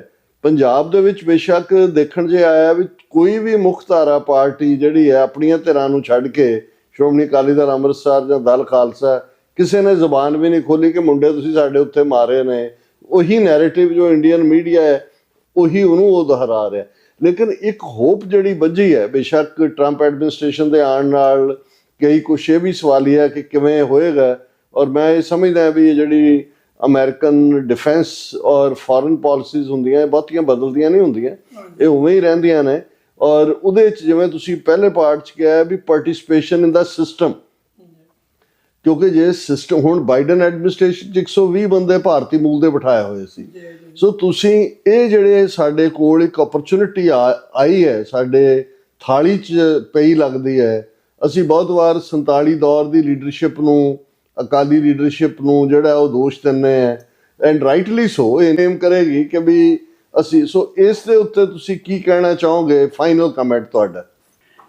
ਇੱਕ ਤਾਂ ਇਹ ਹੈ ਜੀ ਵੀ ਜਿਹੜਾ ਅਸੀਂ ਗੱਲ ਕਰਦੇ ਹਾਂ, ਤੁਸੀਂ ਕੁਦਰਤੀ ਚਲੋ ਉਸ ਪੁਆਇੰਟ 'ਤੇ ਲੈ ਆਂਦਾ ਉਹਨੂੰ, ਕਿ ਜਿਹੜੀ ਲੀਡਰਸ਼ਿਪ ਹੈ, ਅਸੀਂ ਕਹਿੰਦੇ 47 'ਚ ਉਹਨਾਂ ਨੇ ਆਪਣਾ ਬਣਦਾ ਰੋਲ ਨਹੀਂ ਕੀਤਾ। ਅਸੀਂ ਸਾਰੇ ਇਹੀ ਕਹਿੰਦੇ ਆਏ ਹਾਂ ਹੁਣ ਤੱਕ ਜੀ। ਉਹਦੇ 'ਚ ਉਹਨਾਂ ਦੀਆਂ ਕੁਛ ਸਵਾਰਥ, ਕੁਛ ਗਲਤੀਆਂ ਜ਼ਰੂਰ ਹੋਣਗੀਆਂ, ਜਾਂ ਸਮੇਂ ਦੇ ਹਾਣ ਦੇ ਨਹੀਂ, ਸਮੇਂ ਦੇ ਹਾਣ ਦੇ ਨਹੀਂ ਸੀਗੇ ਜੀ। ਪਰ ਮੈਂ ਬਹੁਤ ਵਾਰੀ ਸੋਚਦਾ ਹਾਂ ਤੇ ਮੈਂ ਗੱਲ ਵੀ ਕਰਦਾ ਹਾਂ ਕਿ ਅਸੀਂ ਅਜੇ ਤੱਕ ਸਹੀ ਨਬਜ਼ ਜਿਹੜੀ ਆ ਉਹਨੂੰ ਕਿਉਂ ਨਹੀਂ ਫੜਦੇ। ਅਸੀਂ ਇਹ ਤਾਂ ਕਹਿੰਦੇ ਵੀ ਮਾਸਟਰ ਤਾਰਾ ਸਿੰਘ ਨੇ ਆਹ ਕਰਤਾ ਹੈ, ਉਹ ਕਰਤਾ ਹੈ, ਸਿੱਖਾਂ ਦਾ ਪੱਠਾ ਬਿਠਾਤਾ। ਅਸੀਂ ਇਹ ਕਿਉਂ ਨਹੀਂ ਕਹਿੰਦੇ ਕਿ ਜਿਹੜੇ ਪੁਸ਼ਤਾਂ ਤੋਂ ਕੀ ਸਦੀਆਂ ਤੋਂ ਜਿਹੜੇ ਧਰੋਕ ਮੁਆ ਰਹੇ ਨੇ ਇਨਸਾਨੀਅਤ ਨਾਲ, ਸਿੱਖਾਂ ਨਾਲ ਨਹੀਂ, ਇਨਸਾਨੀਅਤ ਨਾਲ, ਉਹ ਲੋਕੀ ਡਿਵੀਜ਼ਨ ਤੋਂ ਬਾਅਦ ਜਿਹੜੇ ਸਾਨੂੰ ਕਹਿ ਰਹੇ ਸੀ ਵੀ ਲਓ ਜੀ ਸਿੱਖਾਂ ਨੇ ਪਹਿਲੀ ਆਜ਼ਾਦੀ ਦੀ ਲੜਾਈ ਜਿੱਤ ਲਈ, ਸਿੱਖ ਬੜੀ ਬਹਾਦਰ ਕੌਮ ਆ, ਇਹ ਕਿਰਪਾਨ ਨਾਲ ਵੀ ਆਪਣਾ ਹੱਕ ਲੈ ਲੈਂਦੇ ਆ, ਜਿਵੇਂ ਗਾਂਧੀ ਨੇ ਕਿਹਾ, ਜਿਵੇਂ ਗਾਂਧੀ ਨੇ ਕਿਹਾ। ਤੇ ਉਹਨਾਂ ਬੇਈਮਾਨਾਂ ਦੀ ਗੱਲ ਅਸੀਂ ਕਿਉਂ ਨਹੀਂ ਉਸ ਲੈਵਲ ਤੱਕ ਚੁੱਕਦੇ? ਅੱਜ ਵੀ ਜੋ ਕੁਝ ਹੋ ਰਿਹਾ ਹੈ, ਅੱਜ ਵੀ ਅਸੀਂ ਹੁਣ ਤੁਸੀਂ ਐਗਜ਼ਾਮਪਲ ਦਿੱਤੀ ਹੈ ਕੈਨੇਡਾ ਦੀ ਹੈ ਜੀ ਮੰਦਰ ਰਿਹਾ ਜੀ, ਜੀ ਜਦੋਂ ਅਜੇ ਤੱਕ ਕੋਈ ਪੁਲਿਸ ਨੇ ਆਪਣਾ ਵਰਜਨ ਨਹੀਂ ਦਿੱਤਾ, ਕੋਈ ਇੰਟੈਲੀਜੈਂਸ ਏਜੰਸੀ ਨੇ ਨਹੀਂ ਕਿਹਾ ਵੀ ਕੀ ਹੋਇਆ, ਤੇ ਉਹ ਵਿਪਰ ਜਿਹੜਾ ਆ ਉਹ ਦੋਵੇਂ ਬਾਹਾਂ ਉੱਪਰ ਚੱਕ ਕੇ ਕਹਿ ਰਿਹਾ ਮੰਦਰ ਤੇ ਹਮਲਾ, ਮੰਦਰ ਤੇ ਹਮਲਾ, ਮੰਦਰ ਤੇ ਹਮਲਾ। ਇਹ ਉਹ ਤਾਂ ਨਾਰੇ ਲਾ ਰਹੇ ਆ ਇੰਡੀਅਨ ਸਰਕਾਰ ਮੁਰਦਾਬਾਦ, ਕਿ ਇੰਡੀਅਨ ਸਰਕਾਰ ਜਿਹੜੀ ਉਹ ਮੰਦਰ 'ਚ ਬੈਠੀ ਹੈ। ਗੱਲ ਤੇ ਪੋਲਿਟਿਕਸ ਦੀ ਹੋ ਰਹੀ ਆ, ਰਾਜਨੀਤੀ ਦੀ ਗੱਲ ਹੋ ਰਹੀ ਆ। ਤੁਸੀਂ ਉਹਨੂੰ ਬੜੀ ਚਲਾਕੀ ਨਾਲ ਬੜਾ ਧਾਰਮਿਕ ਇਸ਼ੂ ਬਣਾ ਰਹੇ ਹੋ, ਔਰ ਸਿੱਖ ਇਸ ਗੱਲ ਤੋਂ ਕਨਵਿੰਸ ਹੋ ਰਹੇ ਆ। ਔਰ ਦੂਜੇ ਪਾਸੇ ਜਿਹੜੀ ਹਿੰਦੂ ਵੀ ਮੌਬ ਹੈ ਉਹ ਕਹਿ ਰਹੀ ਹੈ ਕਿਲ ਦਾ ਸਿੱਖਸ, ਅਟੈਕ ਦਾ ਗੁਰਦੁਆਰਾ, ਗਿਵ ਅਸ। ਉਹ ਧਾਰਮਿਕ ਇਸ਼ੂ ਨਹੀਂ। ਹਾਂ ਬਿਲਕੁਲ। ਸੋ ਲੈ ਦੇ ਕੇ ਮੈਂ ਇੱਥੇ ਲਈ ਇਹਨੂੰ ਕਲੋਜ਼ ਕਰਨਾ ਚਾਹੁੰਦਾ ਕਿ ਦੇਖੋ ਅੱਜ ਤੱਕ ਕਦੀ ਮੈਂ ਤਾਂ ਨਹੀਂ ਕਿਤੇ ਪੜ੍ਹਿਆ ਤੇ ਨਾ ਮੈਂ ਸੁਣਿਆ ਵੀ ਕਿਸੇ ਦੇਸ਼ ਦਾ ਗ੍ਰਹਿ ਮੰਤਰੀ ਫੰਡਿੰਗ ਕਰੇ, ਗੁੰਡੇ ਪੈਦਾ ਕਰੇ ਔਰ ਉਹਨਾਂ ਨੂੰ ਤਿਆਰ ਕਰਕੇ ਕਿਸੇ ਦੂਸਰੇ ਕੰਟਰੀ, ਸੋਵਰਨ ਕੰਟਰੀ ਦੇ ਵਿੱਚ ਭੇਜੇ ਤੇ ਉਹ ਉੱਥੇ ਜਾ ਕੇ ਇਹੋ ਜਿਹਾ ਹੱਲਾ ਗੁੱਲਾ ਕਰਨ, ਜਾਂ ਇਹ ਲਾ ਲਵੇ ਟਾਰਗੇਟ ਕਿਲਿੰਗ ਕਰਨ, ਉਹ ਵੀ ਕਿਹੜੇ ਜਿਹੜੇ ਬੰਦੇ ਖਾਲਸਾ ਦੀ ਗੱਲ ਕਰਦੇ ਉਹਨਾਂ ਨੂੰ ਕਿਵੇਂ ਮਾਰਨਾ। ਅਜੇ ਤਾਂ ਇੱਕ ਬਹੁਤ, ਜੇ 5% ਦੀ ਗੱਲ ਕरें, 5% ਇਨਫੋਰਮੇਸ਼ਨ ਬਾਹਰ ਆਈ ਹੈ। ਜੀ ਹਾਂ ਜੀ। 95% ਕਰਤੂਤ ਇਹਨਾਂ ਦੀ ਅਜੇ ਵੀ ਅੰਡਰ ਦੀ ਕਾਰਪੈਟ ਹੈ। ਜਦੋਂ ਟ੍ਰਾਇਲ 'ਚ ਜੇ ਕੇਸ ਗਏ ਤਾਂ ਉਦੋਂ ਸਾਹਮਣੇ ਆਏਗਾ, ਉਦੋਂ ਸਾਰਾ ਕੁਝ ਆਏਗਾ। ਹੁਣ ਜਿਹੜਾ ਮੈਂ ਆਪਣੇ ਵੀਰਾਂ ਨੂੰ, ਭੈਣਾਂ ਨੂੰ, ਬੱਚਿਆਂ ਨੂੰ ਇਹ ਹੱਥ ਜੋੜ ਕੇ ਬੇਨਤੀ ਕਰਦਾ, ਸੋਸ਼ਲ ਮੀਡੀਆ ਤੋਂ ਗੁੰਮਰਾਹ ਨਾ ਹੋਵੋ। ਬਿਲਕੁਲ। ਹਿੰਦੂ ਮੀਡੀਆ ਨੂੰ ਟੋਟਲੀ ਅਵਾਇਡ ਕਰੋ ਜੀ। ਜਿੰਨੀ ਦੇਰ ਤੁਸੀਂ ਹਿੰਦੂ ਮੀਡੀਆ ਨੂੰ ਸੁਣਦੇ ਆ ਉਨੀ ਦੇਰ ਤੁਸੀਂ ਸਹੀ ਡਿਸੀਜਨ ਨਹੀਂ ਲੈ ਸਕਦੇ। ਬਿਲਕੁਲ ਬ੍ਰੇਨ ਵਾਸ਼ ਹੋਵੋਗੇ ਤੇ ਉਹਨਾਂ ਦਾ ਕੰਮ ਇਹ ਹੈ ਕਿ ਘਟਨਾ ਜੇ ਕੱਲ੍ਹ ਨੂੰ ਵਾਪਰਨੀ ਹੈ ਤੇ ਉਹਨਾਂ ਨੇ ਅੱਜ ਹੀ ਜਿਹੜਾ ਮੀਡੀਆ ਦੇ ਵਿੱਚ ਉਹ ਨੈਰੇਟਿਵ ਸਿੱਟ ਦੇਣਾ ਕਿ ਲੈ ਜੀ ਆਹ ਗੱਲ ਜਿਹੜੀ ਹੈ ਇਹਦੀ ਆਉਣ ਵਾਲੇ ਸਮੇਂ 'ਚ ਸੰਭਾਵਨਾ ਹੈਗੀ ਆ। ਮੁੱਕਦੀ ਗੱਲ ਜਿਹੜੀ ਇੱਥੇ ਹੈ ਕਿ ਸਾਨੂੰ ਮੋਰ ਐਜੂਕੇਟਡ ਹੋਣਾ ਪੈਣਾ ਪੋਲੀਟੀਕਲੀ, ਅਤੇ ਸਾਨੂੰ ਡਿਸੀਜਨ ਮੇਕਰ ਬਣਨਾ ਪੈਣਾ, ਨਾ ਕਿ ਕਦੀ ਇਹਦੇ ਮਗਰ ਭੱਜ ਪਏ, ਕਦੀ ਇਹਦੇ ਮਗਰ ਭੱਜ ਪਏ। ਜੀ। ਸੋ ਜਦੋਂ ਤੱਕ ਅਸੀਂ ਇਸ ਗੱਲ ਲਈ ਇੰਨੇ ਸਿਆਣੇ ਨਹੀਂ ਬਣਦੇ ਕਿ ਅਸੀਂ ਹਿੰਦੂ ਏਜੰਸੀਆਂ ਦਾ, ਉੱਥੋਂ ਦੀ ਸਰਕਾਰ ਦਾ ਅਸੀਂ ਉਹ ਪੈਂਤਰਾ ਨਹੀਂ ਸਮਝਦੇ, ਸਾਡੇ ਨਾਲ ਵਾਰ-ਵਾਰ ਧੋਖਾ ਹੁੰਦਾ ਰਹੂਗਾ। ਬਿਲਕੁਲ ਠੀਕ ਕਹਿ ਰਹੇ ਹੋ। ਹਾਂਜੀ।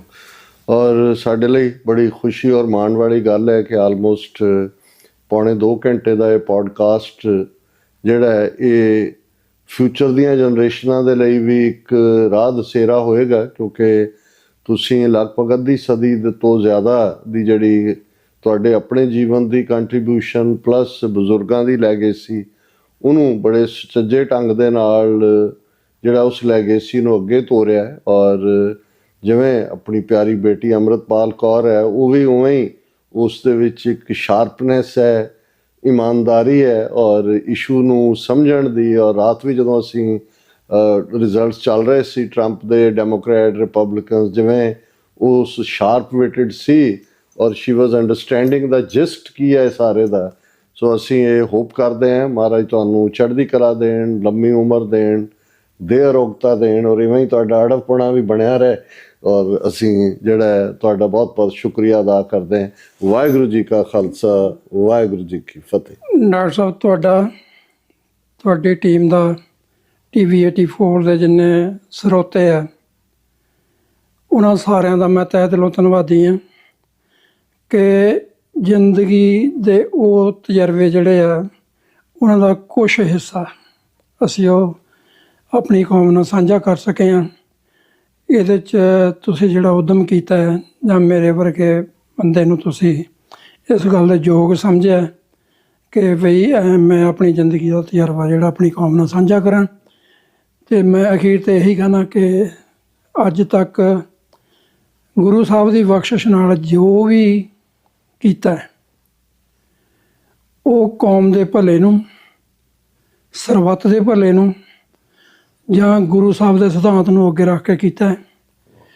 ਤੇ ਜਦੋਂ ਅਸੀਂ ਕੰਮ ਕਰਦੇ ਹਾਂ ਬਹੁਤ ਛੋਟੀਆਂ ਵੱਡੀਆਂ ਗਲਤੀਆਂ ਵੀ ਹੁੰਦੀਆਂ ਜੀ। ਤੇ ਮੈਂ ਇਹ ਗੱਲ ਦੇ ਵਿੱਚ ਕਦੇ ਸ਼ਰਮ ਮਹਿਸੂਸ ਨਹੀਂ ਕਰਦਾ ਵੀ ਭਾਈ ਜੇ ਮੇਰੇ ਤੋਂ ਕੋਈ ਗਲਤੀ ਹੋਈ ਹੈ ਤਾਂ ਮੈਂ ਉਹਦੇ ਲਈ ਮਾਫੀ ਚਾਹੁੰਦਾ, ਪਰ ਉਹਦੇ ਪਿੱਛੇ ਕੋਈ ਮੇਰੀ ਇੱਦਾਂ ਦੀ ਨਿੱਜੀ ਮਨਸਾ ਨਹੀਂ ਸੀ ਕਿ ਮੈਂ ਕਿਸੇ ਨੂੰ ਨੀਵਾਂ ਦਿਖਾਉਣਾ ਹੈ। ਜੀ। ਸਿਰਫ ਇਹੀ ਸੀਗਾ ਕਿਸੇ ਨਾਲ ਕੋਈ ਵਿਚਾਰਕ ਵਖਰੇਵਾਂ ਹੋ ਸਕਦਾ ਹੈ, ਪਰ ਸਿਧਾਂਤਕ ਵਖਰੇਵਾਂ ਨਹੀਂ ਹੈਗਾ ਜਦੋਂ ਤੱਕ ਕੋਈ ਗੁਰਸਿੱਖ ਜਿਹੜਾ ਆ ਉਹ ਗੁਰੂ ਦੇ ਪਹੁੰਚ ਰਹਿ ਕੇ ਕੌਮ ਦੇ ਆਜ਼ਾਦ ਘਰ ਖਾਲਿਸਤਾਨ ਦੀ ਪ੍ਰਾਪਤੀ ਲਈ ਲੜ ਰਿਹਾ ਹੈ। ਉਹ ਕਿਸੇ ਵੀ ਜਗ੍ਹਾ 'ਤੇ ਹੋਵੇ, ਕਿਸੇ ਵੀ ਢੰਗ ਨਾਲ ਲੜ ਰਿਹਾ ਹੋਵੇ, ਮੇਰਾ ਉਹਦੇ ਚਰਨਾਂ 'ਚ 100 ਵਾਰੀ ਸਿਰ ਝੁਕਦਾ ਹੈ। ਵਾਹ। ਤੇ ਮੈਂ ਸਾਰਿਆਂ ਨੂੰ ਇਹ ਬੇਨਤੀ ਕਰਦਾ ਕਿ ਛੋਟੀਆਂ ਮੋਟੀਆਂ ਗੱਲਾਂ ਨੂੰ ਪਿੱਛਾ ਛੱਡ ਕੇ ਜਿਹੜਾ ਮੇਨ ਸਾਡਾ ਟਾਰਗੇਟ ਹੈ, ਜਿਹੜਾ ਸਾਡਾ ਨਿਸ਼ਾਨਾ ਹੈ, ਉਹਦੇ ਵੱਲ ਵਧੀਏ। ਵਾਹਿਗੁਰੂ ਜੀ ਕਾ ਖਾਲਸਾ, ਵਾਹਿਗੁਰੂ ਜੀ ਕੀ ਫਤਿਹ।